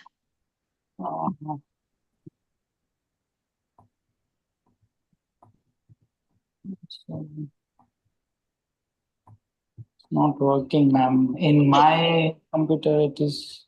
Okay, you can start then. Okay. Your time starts now. So, good afternoon, everyone. So today we are going to talk about the fungal corneal ulcer. A 35-year-old male, Hariram Deep, who is a construction worker. 12 June 2024, he came to our OPD. Change your slides. Change your slides. Slide is not moving. Oh. Go to the next one. Now it is working. No. Do slide share. Ma'am, I have done slide share. It's not in slide share mode. But it is okay, we can see, so it's okay. Again, But it will not move. Yeah, he has now come to personal details. Okay, now it is seeing. Okay, now the complaints are seeing, or still it is showing the personal detail. Yes. If slideshow will not be done, then it will not be move. Complaints. Slides will not move. You can Now just just chief complaints, click the individual slides and put it on, no? Okay. Or you can use the cursor. Cursor in your laptop, cursor, if you push the cursor, it will change the slides. Okay. Yes. Yeah. So, a 35-year-old male, Hariram Deep, who is a construction worker. On a 12 June 2024, he came to our OPD with the chief complaint of the redness, pain, watering, and blurring of vision since 12 days in the left eye. But 12 days back, he was totally asymptomatic, and he developed redness and pain followed by the watering associated with the blurring of vision and photophobia, which were gradually progressed to the present stage. And there were no history of color halos or diurnal variation of the symptom. Past history of there were no any systemic disorder, no usage of any topical medication, no history of any ocular surgery, family history not significant. Personal history is an occasional drinker and tobacco chewing since 5 years. General examinations were within the normal limits, and the systemic examination also were within the normal limits. Now come to the examination of the eye, and the left eye where the visual acuity was a hand movement, and with the pinhole also no improvement. Conjunctiva where congested and circumciliary congestion were present. A single ulcer of the size 0.23 mm between 2 to 5 o'clock position, feathery margins and sloping edge were present. Stromal infiltrates were present, and the pupil is a normal in size but sluggish reaction. So this is a picture of that patient with the diffuse illumination and a fluorescent staining. Hey, where's the client from the What's the client from the The fundus, what ma'am? Fundus examination of the right eye were normal, and the left eye could not be made out due to the hazy cornea, and the lacrimal syringing both eyes were patent. The investigation in the RBS and CBC were within the normal limits. In the special investigation, the gram stain were negative, and the KOH mount where the filamentary elements with the septate hyphae were present. So we came to the diagnosis that it is a left eye fungal corneal ulcer. But we have at the same time we have three differential diagnoses that it could be a marginal catarrhal ulcer. But in a marginal catarrhal ulcer, it is due to of the staphylococcus, the toxin. And the marginal catarrhal ulcer, it is not a single ulcer. It is usually many, not a single. Small sore, many ulcer. And PUK, it is usually associated with the systemic disease like rheumatoid arthritis, polyarthritis nodosa, and the Moron ulcer, it is idiopathic, but it is usually with the pain. So we started the treatment with the 5% natamycin 8 times a day for 7 days, 0.5% moxifloxacin 6 times a day for 7 days, 2% homatropine 3 times a day for 7 days, 1% CMC 4 times a day for 7 days, and tablet fluconazole 200 milligram per oral twice a day for 7 days. on a 7-day, like in a first follow-up, we expected a good result, but it didn't match with our expectation because the visual acuity was still hand movement. But the patient was symptomatically feels the better, and the ulcer size has been decreased from 5 into 4 mm. It reduced from 4 into 3, but the hypopyon were developed in the anterior chamber. So this is a picture on the day 7. There you can see that hypopyon were present, and the ulcer size little bit reduced. So we have changed the we didn't change that our treatment protocol. We continue with the natamycin, hometropin, and CMC, but we have added the tobramycin with the moxifloxacin in our antibiotic regime. And we also started that with the low dose steroid, 0.1% fluoromethalon 3 times a day for 7 days, and 0.2% brimonidine with the 0.5% timolol. And we ask patient to come after 7 days, and we'll see what happens. Thank you.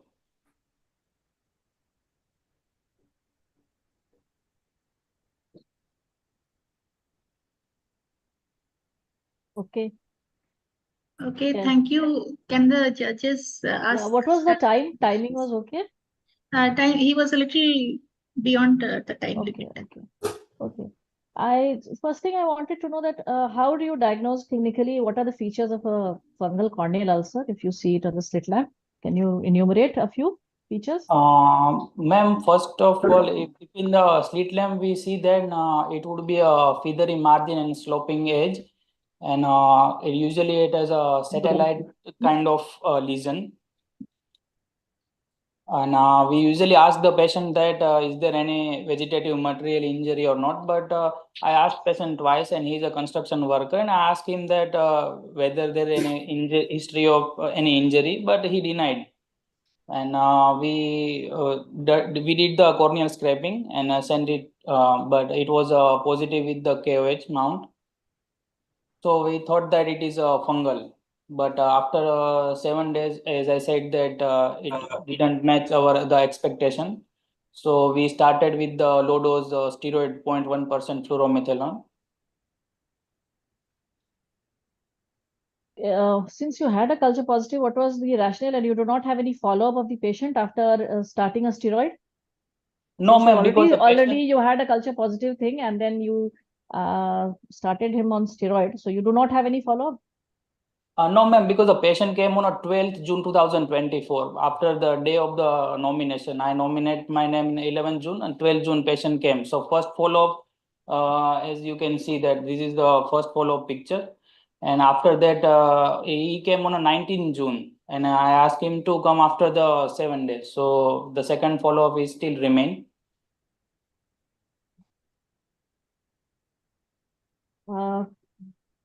Another thing that can you tell me what is the most common strain which is for fungal keratitis in East or in India, so as to say? Usually in East, it would be the Candida albicans. Do you know, or you are making a guess? No, I'm making a guess for East. But if it's a filamental hyphae, then it would be the aspergillus. Okay. And can you enumerate the different antifungals which are used? The classification. Do you have any idea? We are using a natamycin, ma'am. It is a polyene. Usually the mechanism of action is the natamycin. Usually work on a ergosterol. So yes. And the rationale for using it 8 times, like if you go through any of the trials, so what was the rationale for not using actually, it more ma'am, frequently? this is actually it is not a rational as we see for the ideal purpose.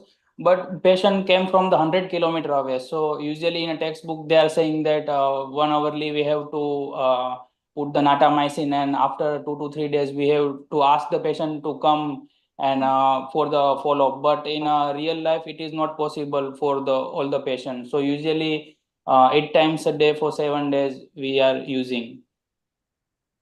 Okay, ma'am. Okay, Pushpa ma'am, please ask. Yes, I will ask. So regarding your history, why you have take the history of colored halo and there is no diurnal change? In case of keratitis, is it essential? Ma'am, I beg your pardon, I didn't get the question, ma'am. You have asked the history of colored halo and there is no change in visual acuity with day. So what is the purpose of taking this history? Sorry, ma'am, I'm not aware about that. Purpose of the history. Yes, number two. Now, number two, with such large ulcer, how did your DD is marginal keratitis or other thing? I don't think that will be your DD. Then next question is, what are the risk factor for ulcer, corneal ulcer? What are the risk factor? Tell me the answer. Risk factor, there could be any retain any foreign body. It could be any retain foreign body or any trauma. So you have to answer local and systemic. So what are the local factor? What are the systemic factor? A systemic factor will be, ma'am, considering that patient is on a systemic steroid or he or she is any immunocompromised patient, or he is on he or she on a immunotherapy. So this kind of patient have chances of developing the ulcer. What is the indication of systemic antibiotic in corneal ulcer? Indication of systemic antibiotic in case of corneal ulcer. So what are the indication? Indication would be include, ma'am, if the persistent ulcer after given the treatment still ulcer is persistent, then we will go with the systemic antibiotic. Then other lot of indication in case of children in single eye, if ulcer is involved the sclera. So these are the answer. Okay, thank you. Thank you, ma'am. Thank you. Can we go, Mansak, please share? Yes, ma'am. And Dr. Shardab can be ready. When the judges are discussing question answers, the next candidate can put up the slides. Please start.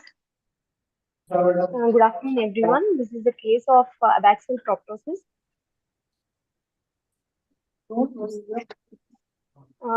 This is my patient, Jitudas, 18-year-old male, came with a chief complaint of protrusion of right eye since 8 months. History of present Slide illness is not visible. Slide is not visible. It is visible, madam.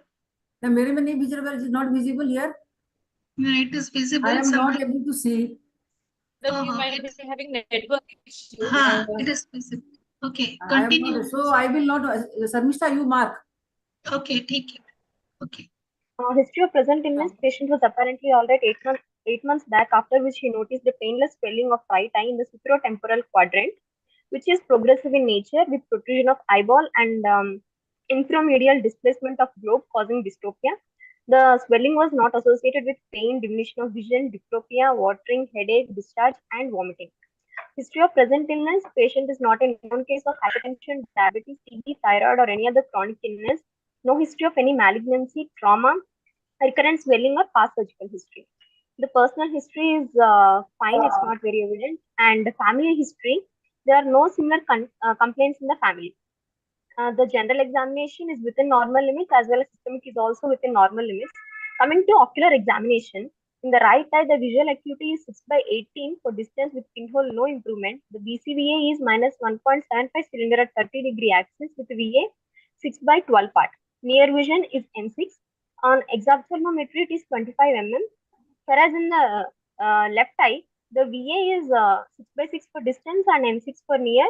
On exophthalmometry, it is 16 mm. Here we can see the extraocular movement. It is having -4 restriction on elevation and dextro elevation in the right eye. Local examination and inspection, head is erect, face is asymmetrical with right abaxial proptosis. Growth is displaced downward and medially, eyelids are normal, no signs of periorbital inflammation, no legophthalmos, no change with valsalva mania or head bending or globe retraction. On Nafziger's method, protrusion of right eye is more than the left eye. Whereas in the worm's eye view also, the right eyeball is beyond the orbital rim. Anterior segment examination of both the eyes is within normal limits. On palpation, a firm non-tender mass of size 3 by 2 centimeter is situated superior-temporally. There is no resistance on retropulsion, no reducibility of mass is seen, no localized increase of temperature or redness present, no pulsations are present, no infraorbital or supraorbital anesthesia, no involvement of regional lymph nodes, no bruit were heard on auscultation. Transillumination test came out to be negative. Whereas the posterior segment examination on the right eye, retinal folds are present around the macula, whereas in the left eye, it is normal fundus. Here we can see the retinal folds in this fundus. This is the OCT image showing the outer retinal layer corrugation in the right eye, whereas left eye it's normal. This is the MCCT of orbit and brain, which is showing the highlighted region shows an extraxial lesion in superolateral aspect of right orbit, compressing and displacing the right lobe inferiorly, suggesting some lacrimal gland lesion. This is MRI scan of orbit, and the highlighted region shows the hyperintense extracornal mass in upper outer quadrant of right orbit with size 28 by 25 by 28 mm, and the mass is pushing the right lobe inframedially. We have run the regular investigations, including Mantox and chest X-ray. Everything is normal.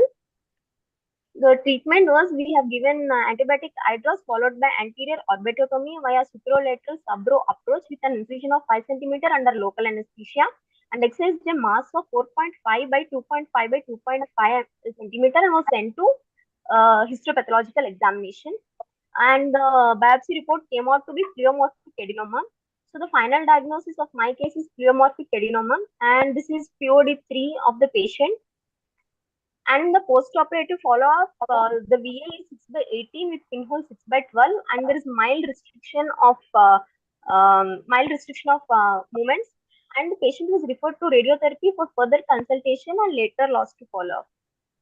Thank you. Thank you, Ranjana ma'am. Sarmishta, I will ask one question. Please ask, ma'am. Yes, ma'am. So, what is difference between exophthalmos and proptosis? Very basic question. Exophthalmos, it is beyond the orbital rim. Pardon? What is the exophthalmos? It is not due to exophthalmos. It is not due to any underlying condition, ma'am. There won't be any pathology. No pathology. Then what is proptosis? Proptosis, it could be associated. I mean, it could be due to inflammatory conditions, trauma, congenital, or infective conditions. So, for your knowledge, exophthalmos is when bilateral protrusion of the eye due to thyroid. It is a passive. So, it is exophthalmos, and proptosis may be unilateral or bilateral. Bilateral. Okay. Then second. Pushpa ma'am, you can give the marks because her slides were okay. Okay. Okay. I can give mark. And the second question is, what are the types of exophthalmometry? Ma'am, Hurtels and Lutz, Watson. No. Exophthalmometer, that is, it is metry. Exophthalmometry. Like absolute, relative. I have told the answer. Oh, now it is visible. So types of exophthalmometry. Okay, ma'am, we'll go to Ranjana ma'am. Actually, we are already very late. Thank you. Yeah, just wanted to know that whether any tear function test was done, any Sharma's was done for this patient? Yes, ma'am, we have done it to rule out any exposure, keratitis and all. It's fine. You have a lacrimal gland involvement. Yes. So that, and another thing, can you tell me some reasons of some causes of unilateral proptosis? Unilateral proptosis, it could be post-trauma, which could be due to retrobulbar hematoma, or frontal mucosal, nasopharyngeal sac tumors, nasopharyngeal tumors, lacrimal sac tumors, and dermoid. Most common thing would be dermoid congenital. You must say most common cause. Yeah, first you This is not start the with most common cause. Most common cause of bilateral and unilateral is again thyroid in adult. Is it okay for you? Yes. Madam is asking same question. Yeah. Then Okay, thank you. madam, you asked that question, while what precaution you will take in lacrimal gland operation? Which lobe to preserve? Dr. Shadab, you can start sharing while this is being Okay. discussed. Okay. Yes, ma'am.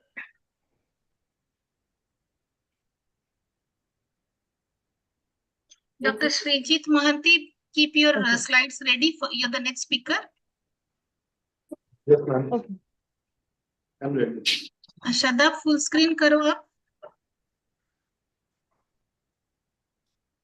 Yeah, your time starts now. Please stick to time. Good afternoon, respected madam. Today I'm here to present case Oedipalism with the tagline when psychosis reaches the.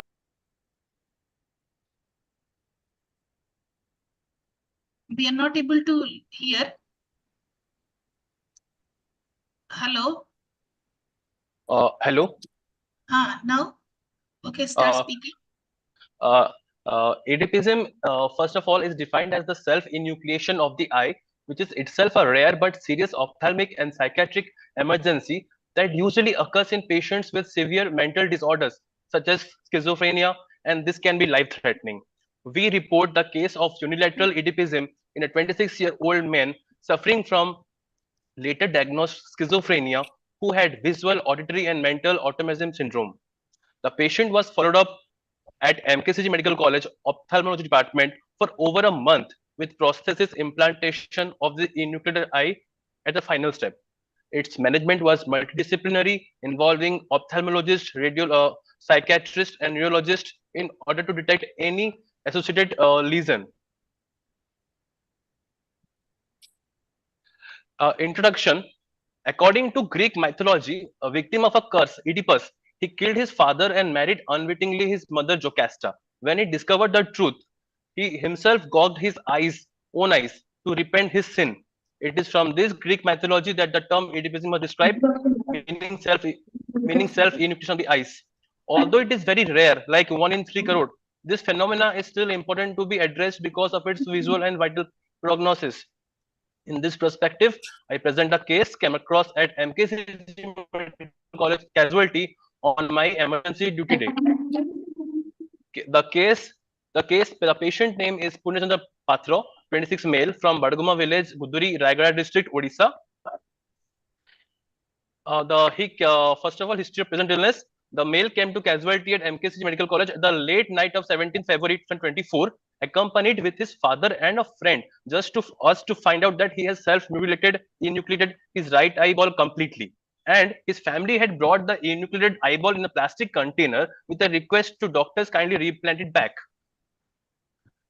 On taking history, he was suffering from multiple episodes of auditory and visual hallucinations and was taken to a local quack and tantric for treatment by his family.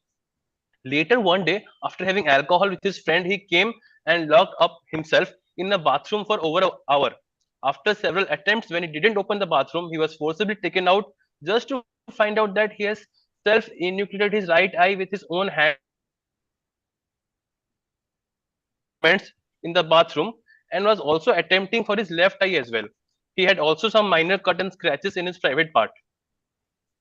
History of past illness. On taking detailed history, it was found that patient was having hallucination and delusion, commanding hallucination, with someone whispering in his ear constantly, and used to have binge of alcohol intake also with his friends in frequent intervals. There was no history of diabetes, hypertension, tuberculosis. There was no drugs with history of alcohol intake and smoking present. General we found out that the patient was slightly disoriented. Other BP pulse rate were normal, no other finding. He had mutilated his private part also, which was evident from the general examination of and there was minor tear in the foreskin of his penis. Systemic examination we did, which was normal. Coming to ocular examination, the visual acuity in his left eye was normal, color vision was normal. Right eye, as you know, it was enucleated, and the anterior segment also we did. In coming to right eye, the eyelids were mildly swollen with excoriated skin tags present. Eyelashes matted, conjunctiva was torn, and the cornea, as we know, it was enucleated. Left eye, the excoriation was present and a minor cut 1 into 1 cm. Eyelashes matted, conjunctiva was slightly chemosed and congested, maybe due to the attempt. And cornea was clear, anterior chamber normal, iris normal, pupil slightly dead and less normal. We did also which was normal in the eye. Investigation normal. The CT scan we also did, which was normal. Coming to treatment history, the patient was treated multiple times at different institutions. First, he was taken to a local PHC, Padmapur, Raigad district, where he received initial treatment and referred to MPCG, where we did the first lead suturing of both the eyes with removal of the irregular tissues and skin tags. The dressing was done. Patient was started on antibiotic injectables, and a psychiatric call was given for the evaluation. And during the whole feel much pain during the whole procedure, and was quite surprising.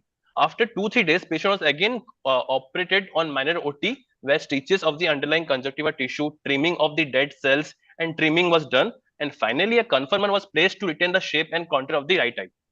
The patient was counseled regarding his act and was educated and sensitized about consequences of ignoring mental health and its fatal, life-threatening consequences. The patient was also counseled not to go to local quacks or the patient as well as his family. Your time is up. Both, Dr. Shadab, your time is up.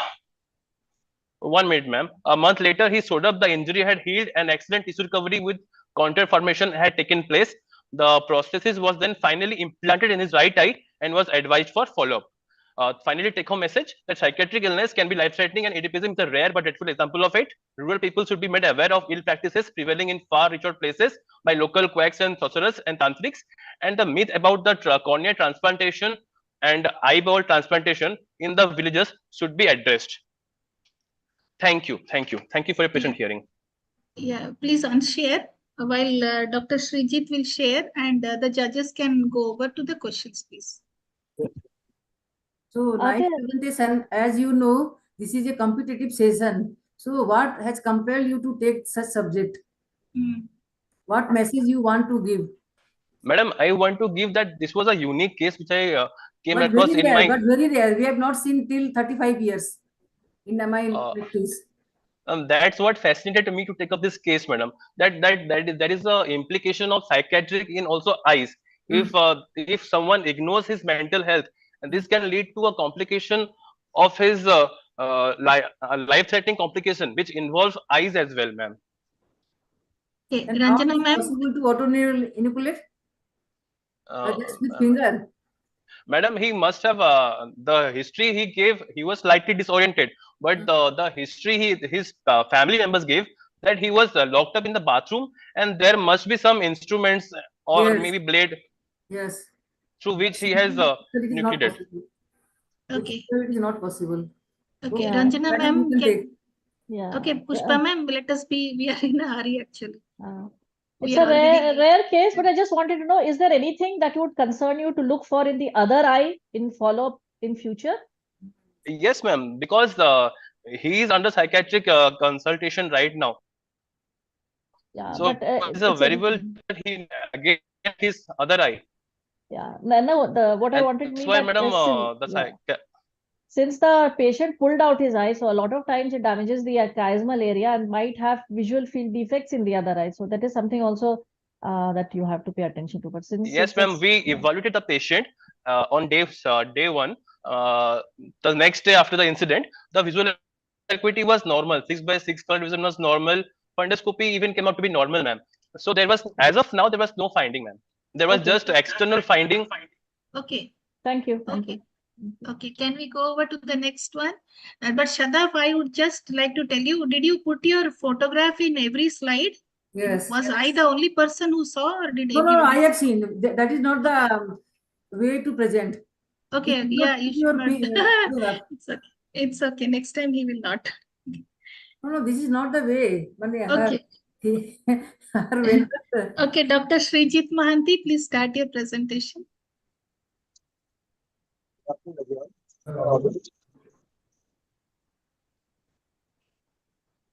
Yeah, your time starts. Yeah, you're audible. Be loud, be loud. Good afternoon, everyone. I am Dr. Srijit Mohanty from second year postgraduate from High-Tech Medical College in Rourkela. You have two devices open or what? It's echoing. We cannot hear you clearly. If you have two devices open, please.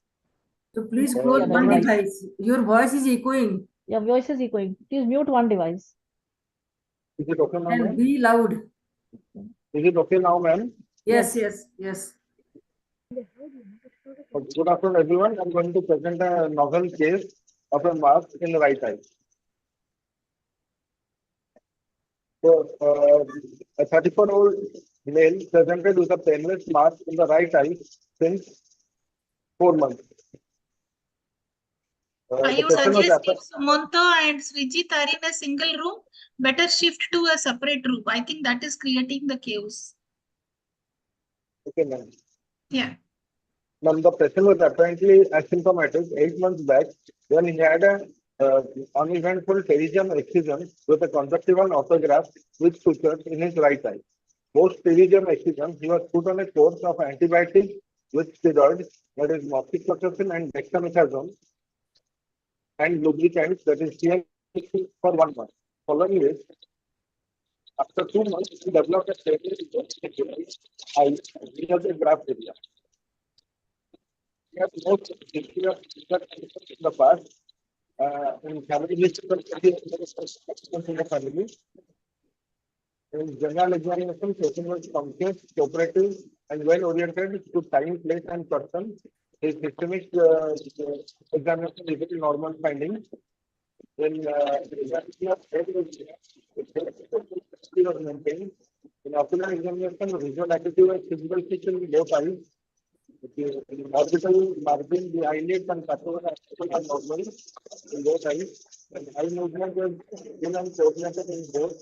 In both eyes, you can There is lot of disturbance and we can hardly hear.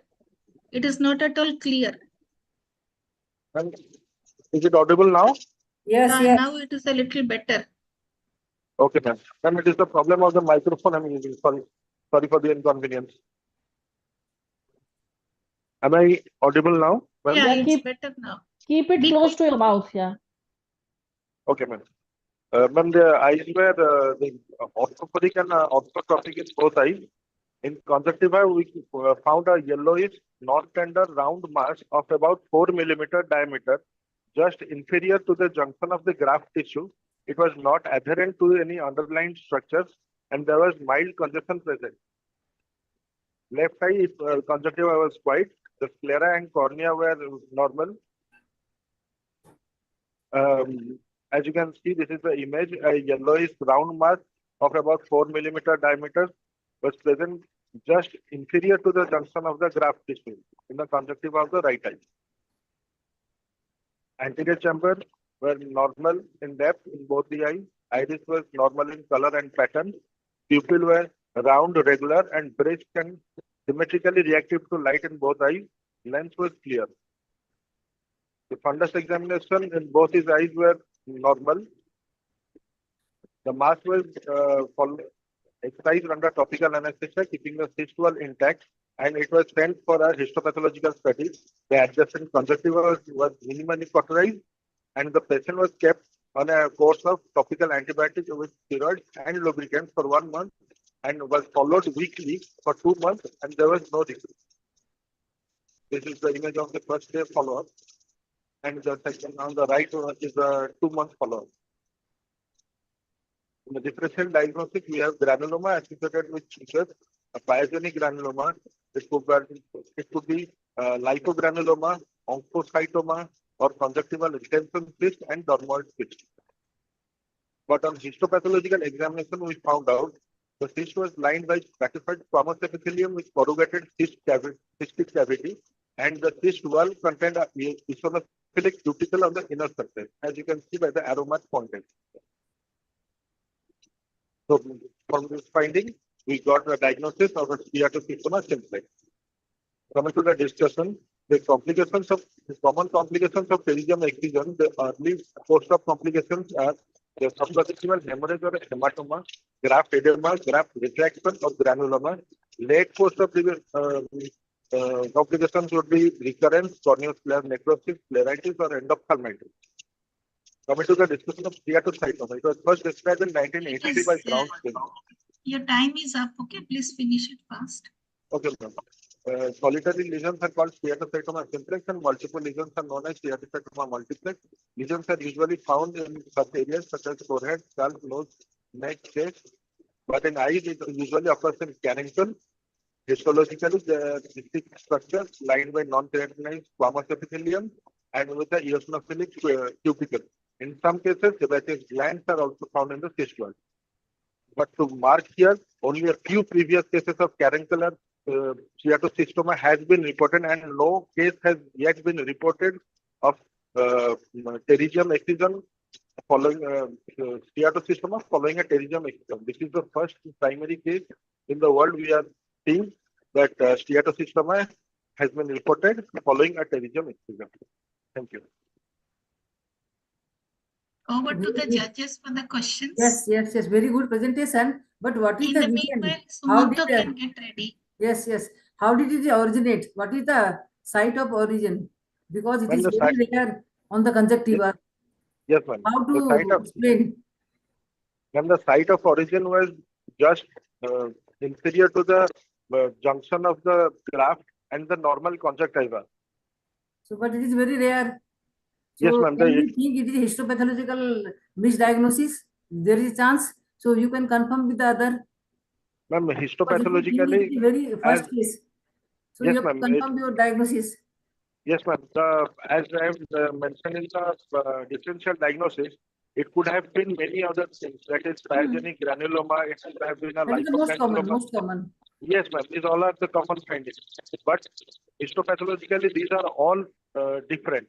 But as we have taken the graft from a conjunctiva from the caruncle area, so away from caruncle area, we think that So, have you taken the graft from the caruncle area? no, ma'am, just away from Then why you caruncle are area. thinking? No. So stop. Stop. So you have mentioned in your presentation, he is Yes, ma'am. orthophoric and orthotropic. So what do you mean by that? Orthophoric and orthotropic. Ma'am, these are the orthophoric and orthotropic. I have What do you mean by that? From this cover uncover test.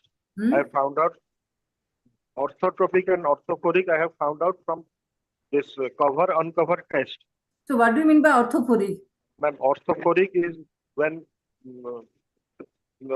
in primary gaze there is no deviation in the eye, and then orthotropic.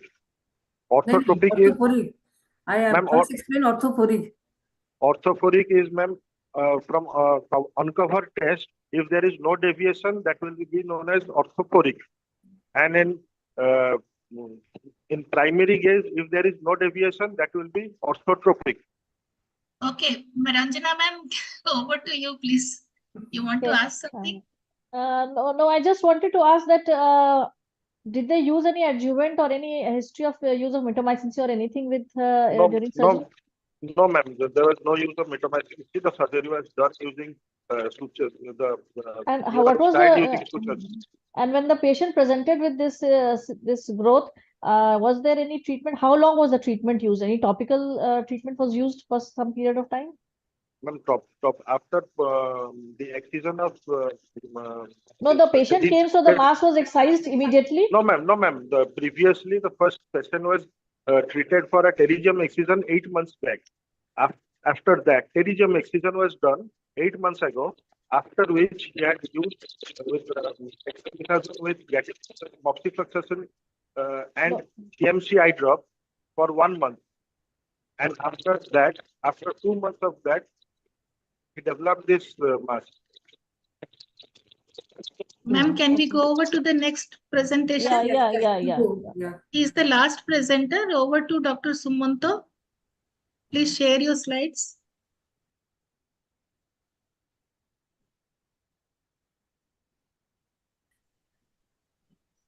Yes. Yes.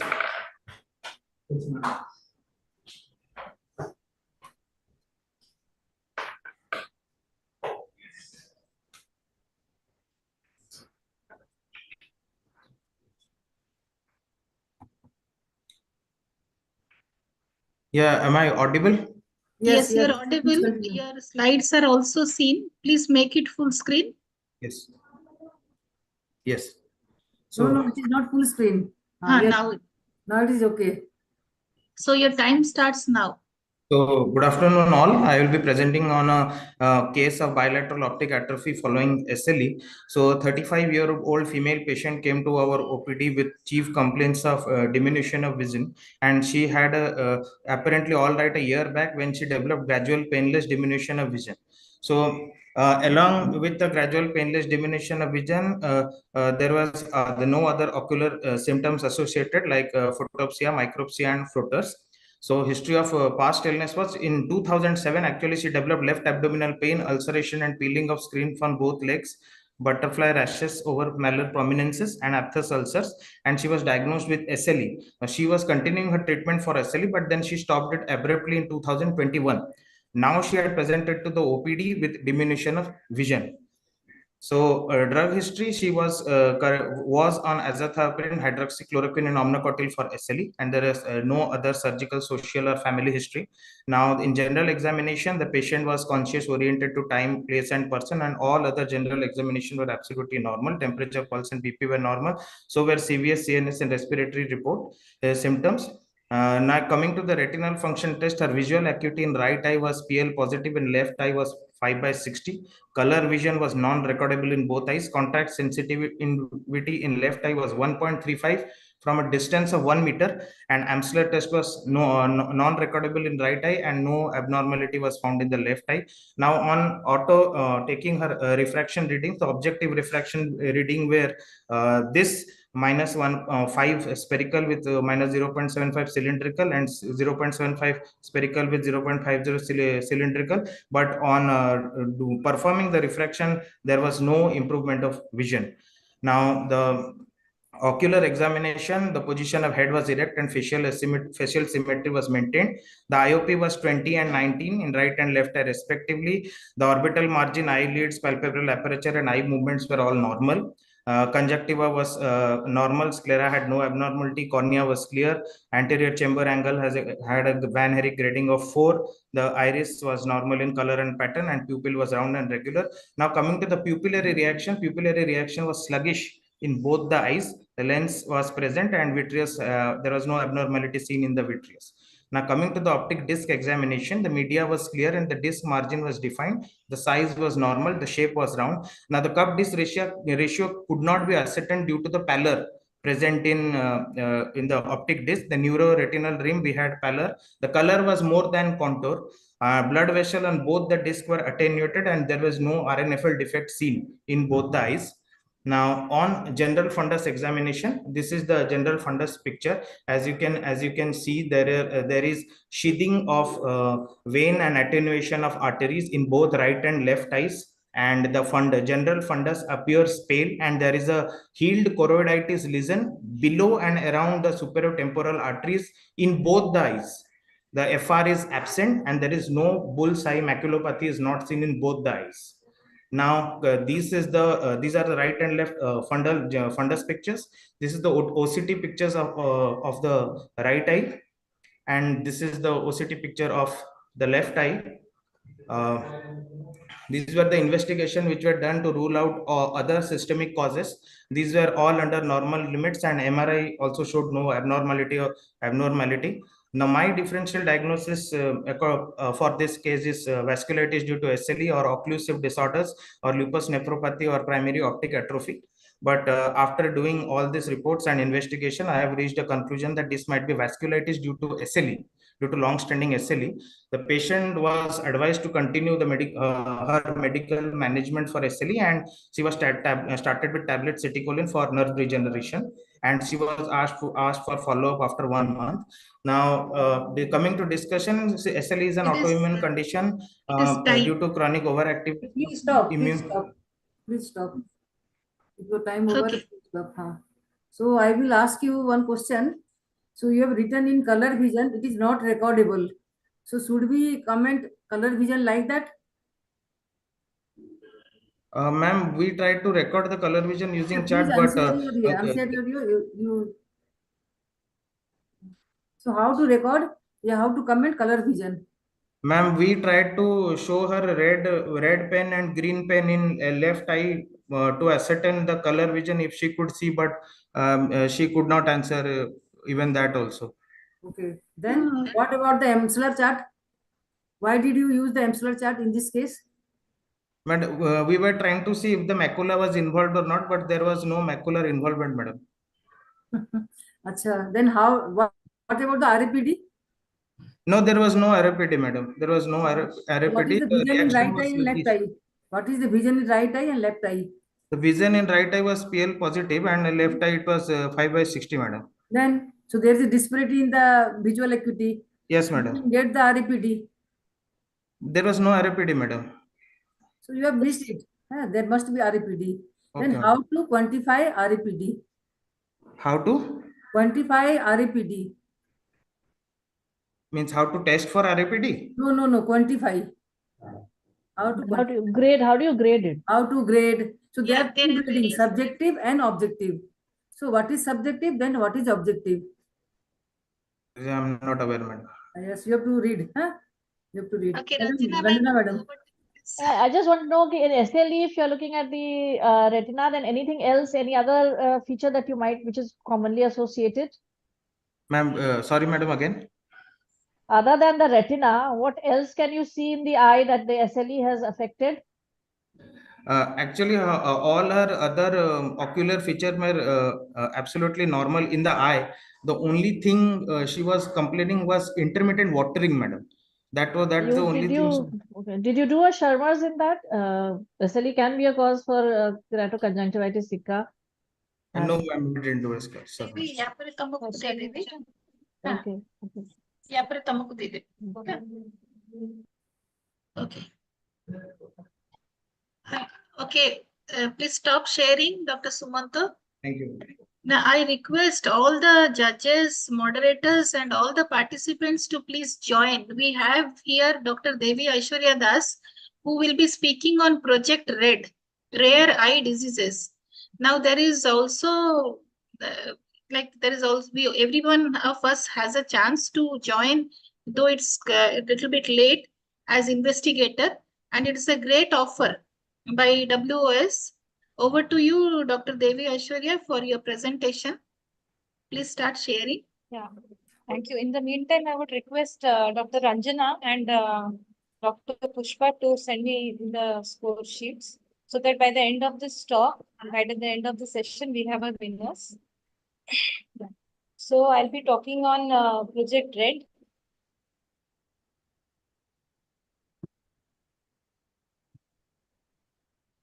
So can you see my screen? Is my screen visible?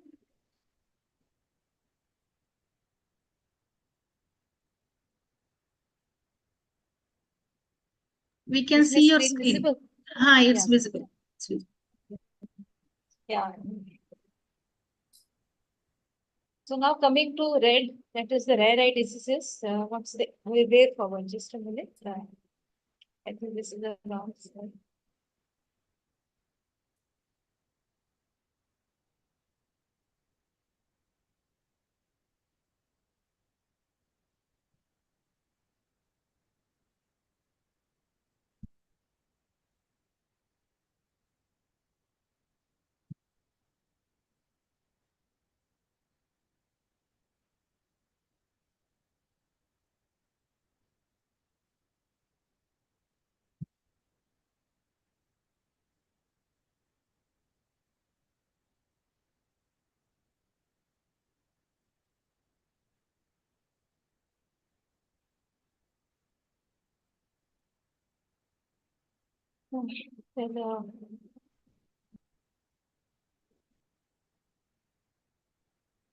So a minute, I'll just come out of this. I think this is the wrong slide.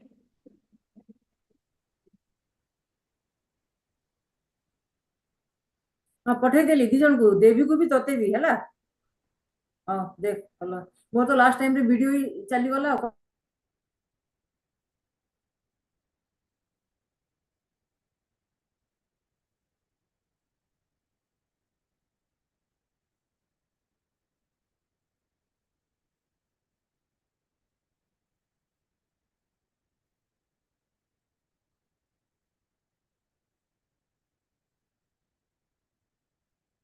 So can you see the screen now?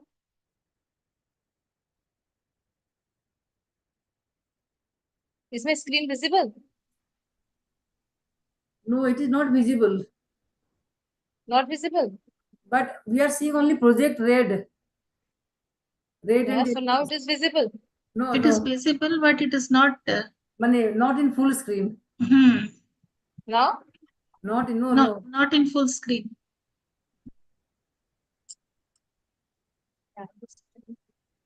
You are visible now. No, I don't want to be visible. କିଛି ନାହିଁ ସେମିତି କହିଦେ Is it visible now? No, no. Ah, now. Now it is visible. Now it is visible, no? Yes, yes. Now it is visible? Yes. Very Yeah. nice. So now the journey of 1,000 miles begins with a single step. So that is how Project Red began. Stop.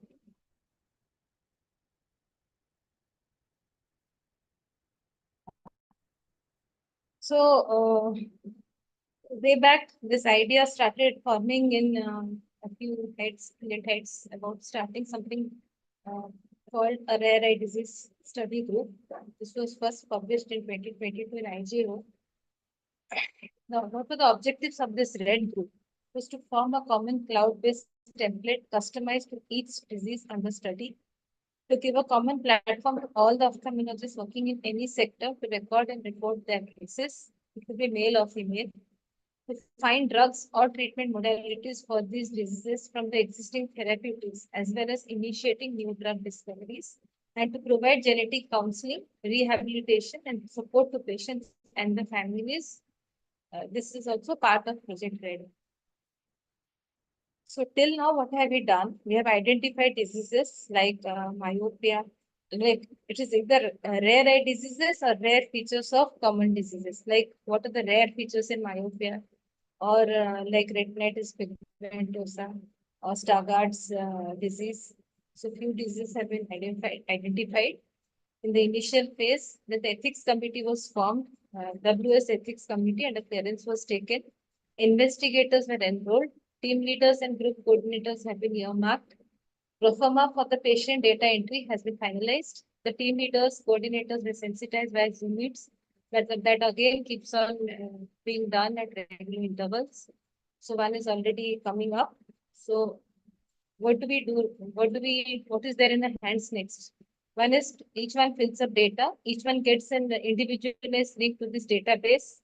Each one puts in data, and the data follows certain criteria. Like suppose I'm entering a patient of myopia, there are a certain blanks in the patient history that has to be filled up. Without those set criteria being filled up, that data is considered incomplete. So we must go into data entry very particularly. All the features have to be mentioned in every patient. There are a fixed set of features that need to be mentioned. There are a set of features which one may mention. And a personalized link has been provided for each investigator. Just like as any investigator gets added, that person will be given another link. The team leaders who have access to the group data once the data entry is complete, then the data compilation, analysis, and central repository. Thus, the central repository is created. So it is not that what we get, it is what we need for the future. So what are the red being taken up? That is retinitis pigmentosa, Stargardt's, corneal dystrophies, ocular tumors, pediatric glaucoma, myopia, non-reduction glaucoma. And the last, the anterior and posterior segment manifestation of COVID, that is now taken a back seat because of the rarity of now and difficulty in going back in time and getting some features recorded. So identifying patients and assimilating data. Data from patients since 1st of April can be taken complete in every manner.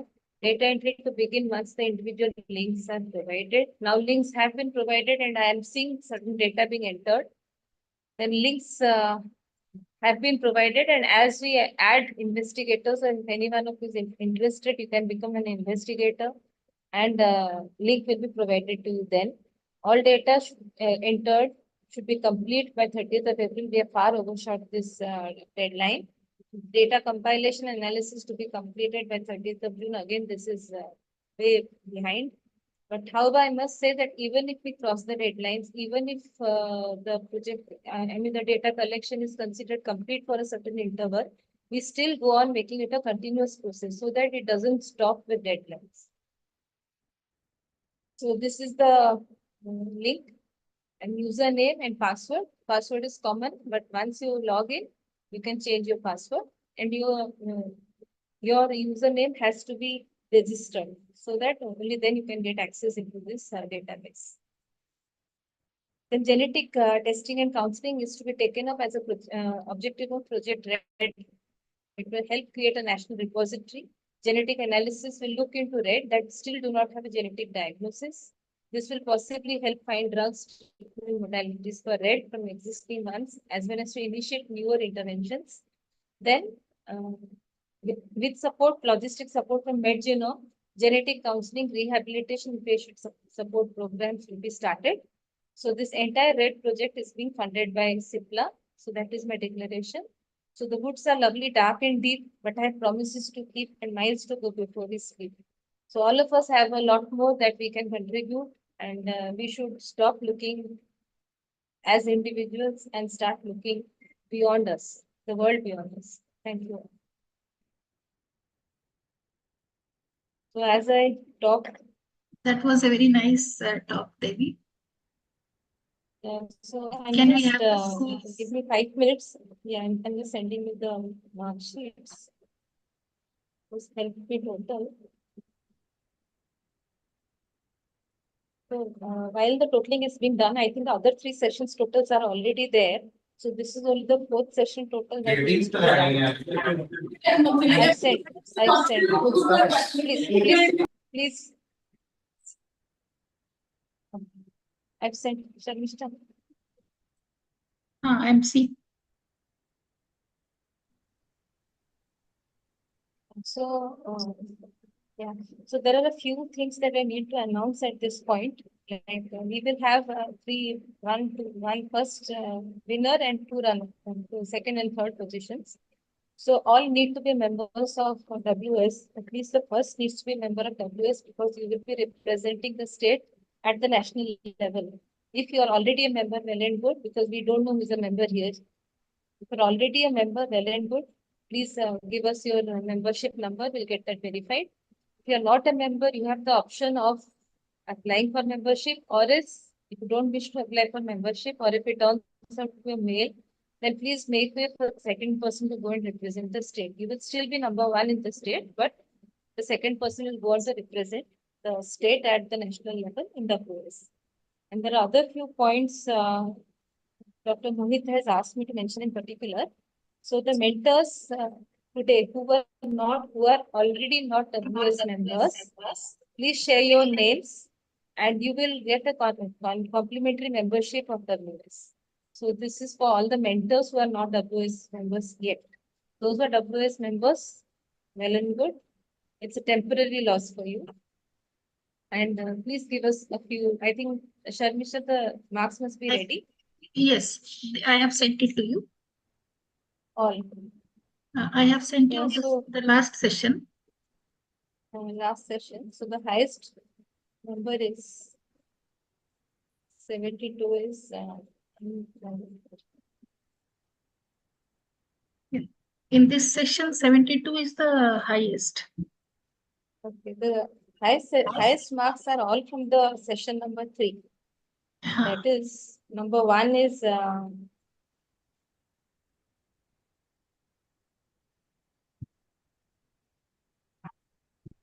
number 1 is Sri Haripriya from AIMS. When you hear beats, sometimes it's a zebra. So Sri Haripriya is the winner with 77 in all, and we have two runners up. One is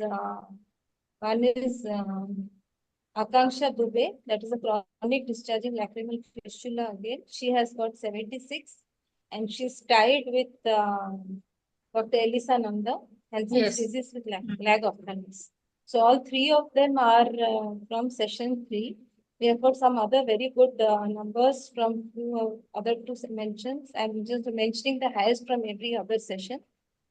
I think the highest from session 1 was Rishabh Set with 70.5. Highest from session 2 was Shraddha Prabha, that is, she has got 62. And session 2, of course, we have the highest. And session 4, the last session. The last session, I think the highest is M. Manasa, 72. The So third all one three has. winners are from. Okay, the first one is 77, second is a tie. Second is a tie between 76 and 76. Yeah. So we have three winners. So in the fourth session, who is the highest? Fourth session? Fourth session highest is M. Manasa. M. Manasa. M. Manasa. Yes, yes. M. Manasa. How much? She's 72. 72. Okay. Yeah, so I'll put up the winners. Are the winners here? Sri Haripriya, I'm seeing her. I think her video is off. Yes, ma'am. She's there. I'm Elisa. Akanksha is there. Open your Akanksha Dubey is there. video. Yes, Video, ma'am. please. Yes, ma'am.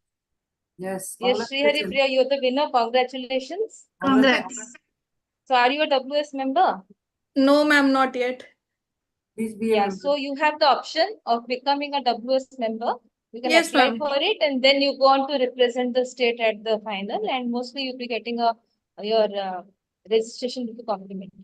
Yes, So if you plan to take it up, you apply. If you don't plan to take it up, please let me know. We'll give it to the second person. Yes, And ma'am. for all the young ophthalmologists here, please do become members of WS. It's a great platform. We will all evolve with time. We'll do things which we have possibly not thought of, and I'm sure you all can take it way forward. So thank you, everybody. Thank you, Dr. Ranjana. Thank you, Pushpa Madam. Thank you, my executive support, Dr. Sharmishta, Dr. Jayashree Dora, Dr. Sasmita, and Dr. Pragya Dr. Pragya Pragya Panda, madam. Dr. Pragya Panda, and thank you, Sipla, and thank you, Mr. Bhageshwar and Sharik, and the IT support, Thank you, Team Sipla, and thank you, Dr. Mohita and WS India. Thank you, everyone. Congratulations Have to a Team good Sunday. Odissa. Yeah. Congratulations to Team Odissa for such a grand show and so much of patience that is required to conduct it right from the morning to the evening. Many congratulations. Yes. And thank you so much for the invite. Thank you. So let's. And Dr. Sujata also, she's there. Dr. Sujata. Yeah. Not to execute. I forgot her. I was wondering which name have I forgotten. Okay. So all Thank efforts you so are put by Devi Surya. No. There was a lot of background work being happening. But you are So the I have leader. not done You all are the this. leader. So leaders should be congratulated. I'm just the front. I'm just the front. Congrats then. Thank we you. follow the leader? Thank you. Yes. I think we all can leave. Thank you. Thank you. Bye-bye. Bye. Bye-bye. Bye.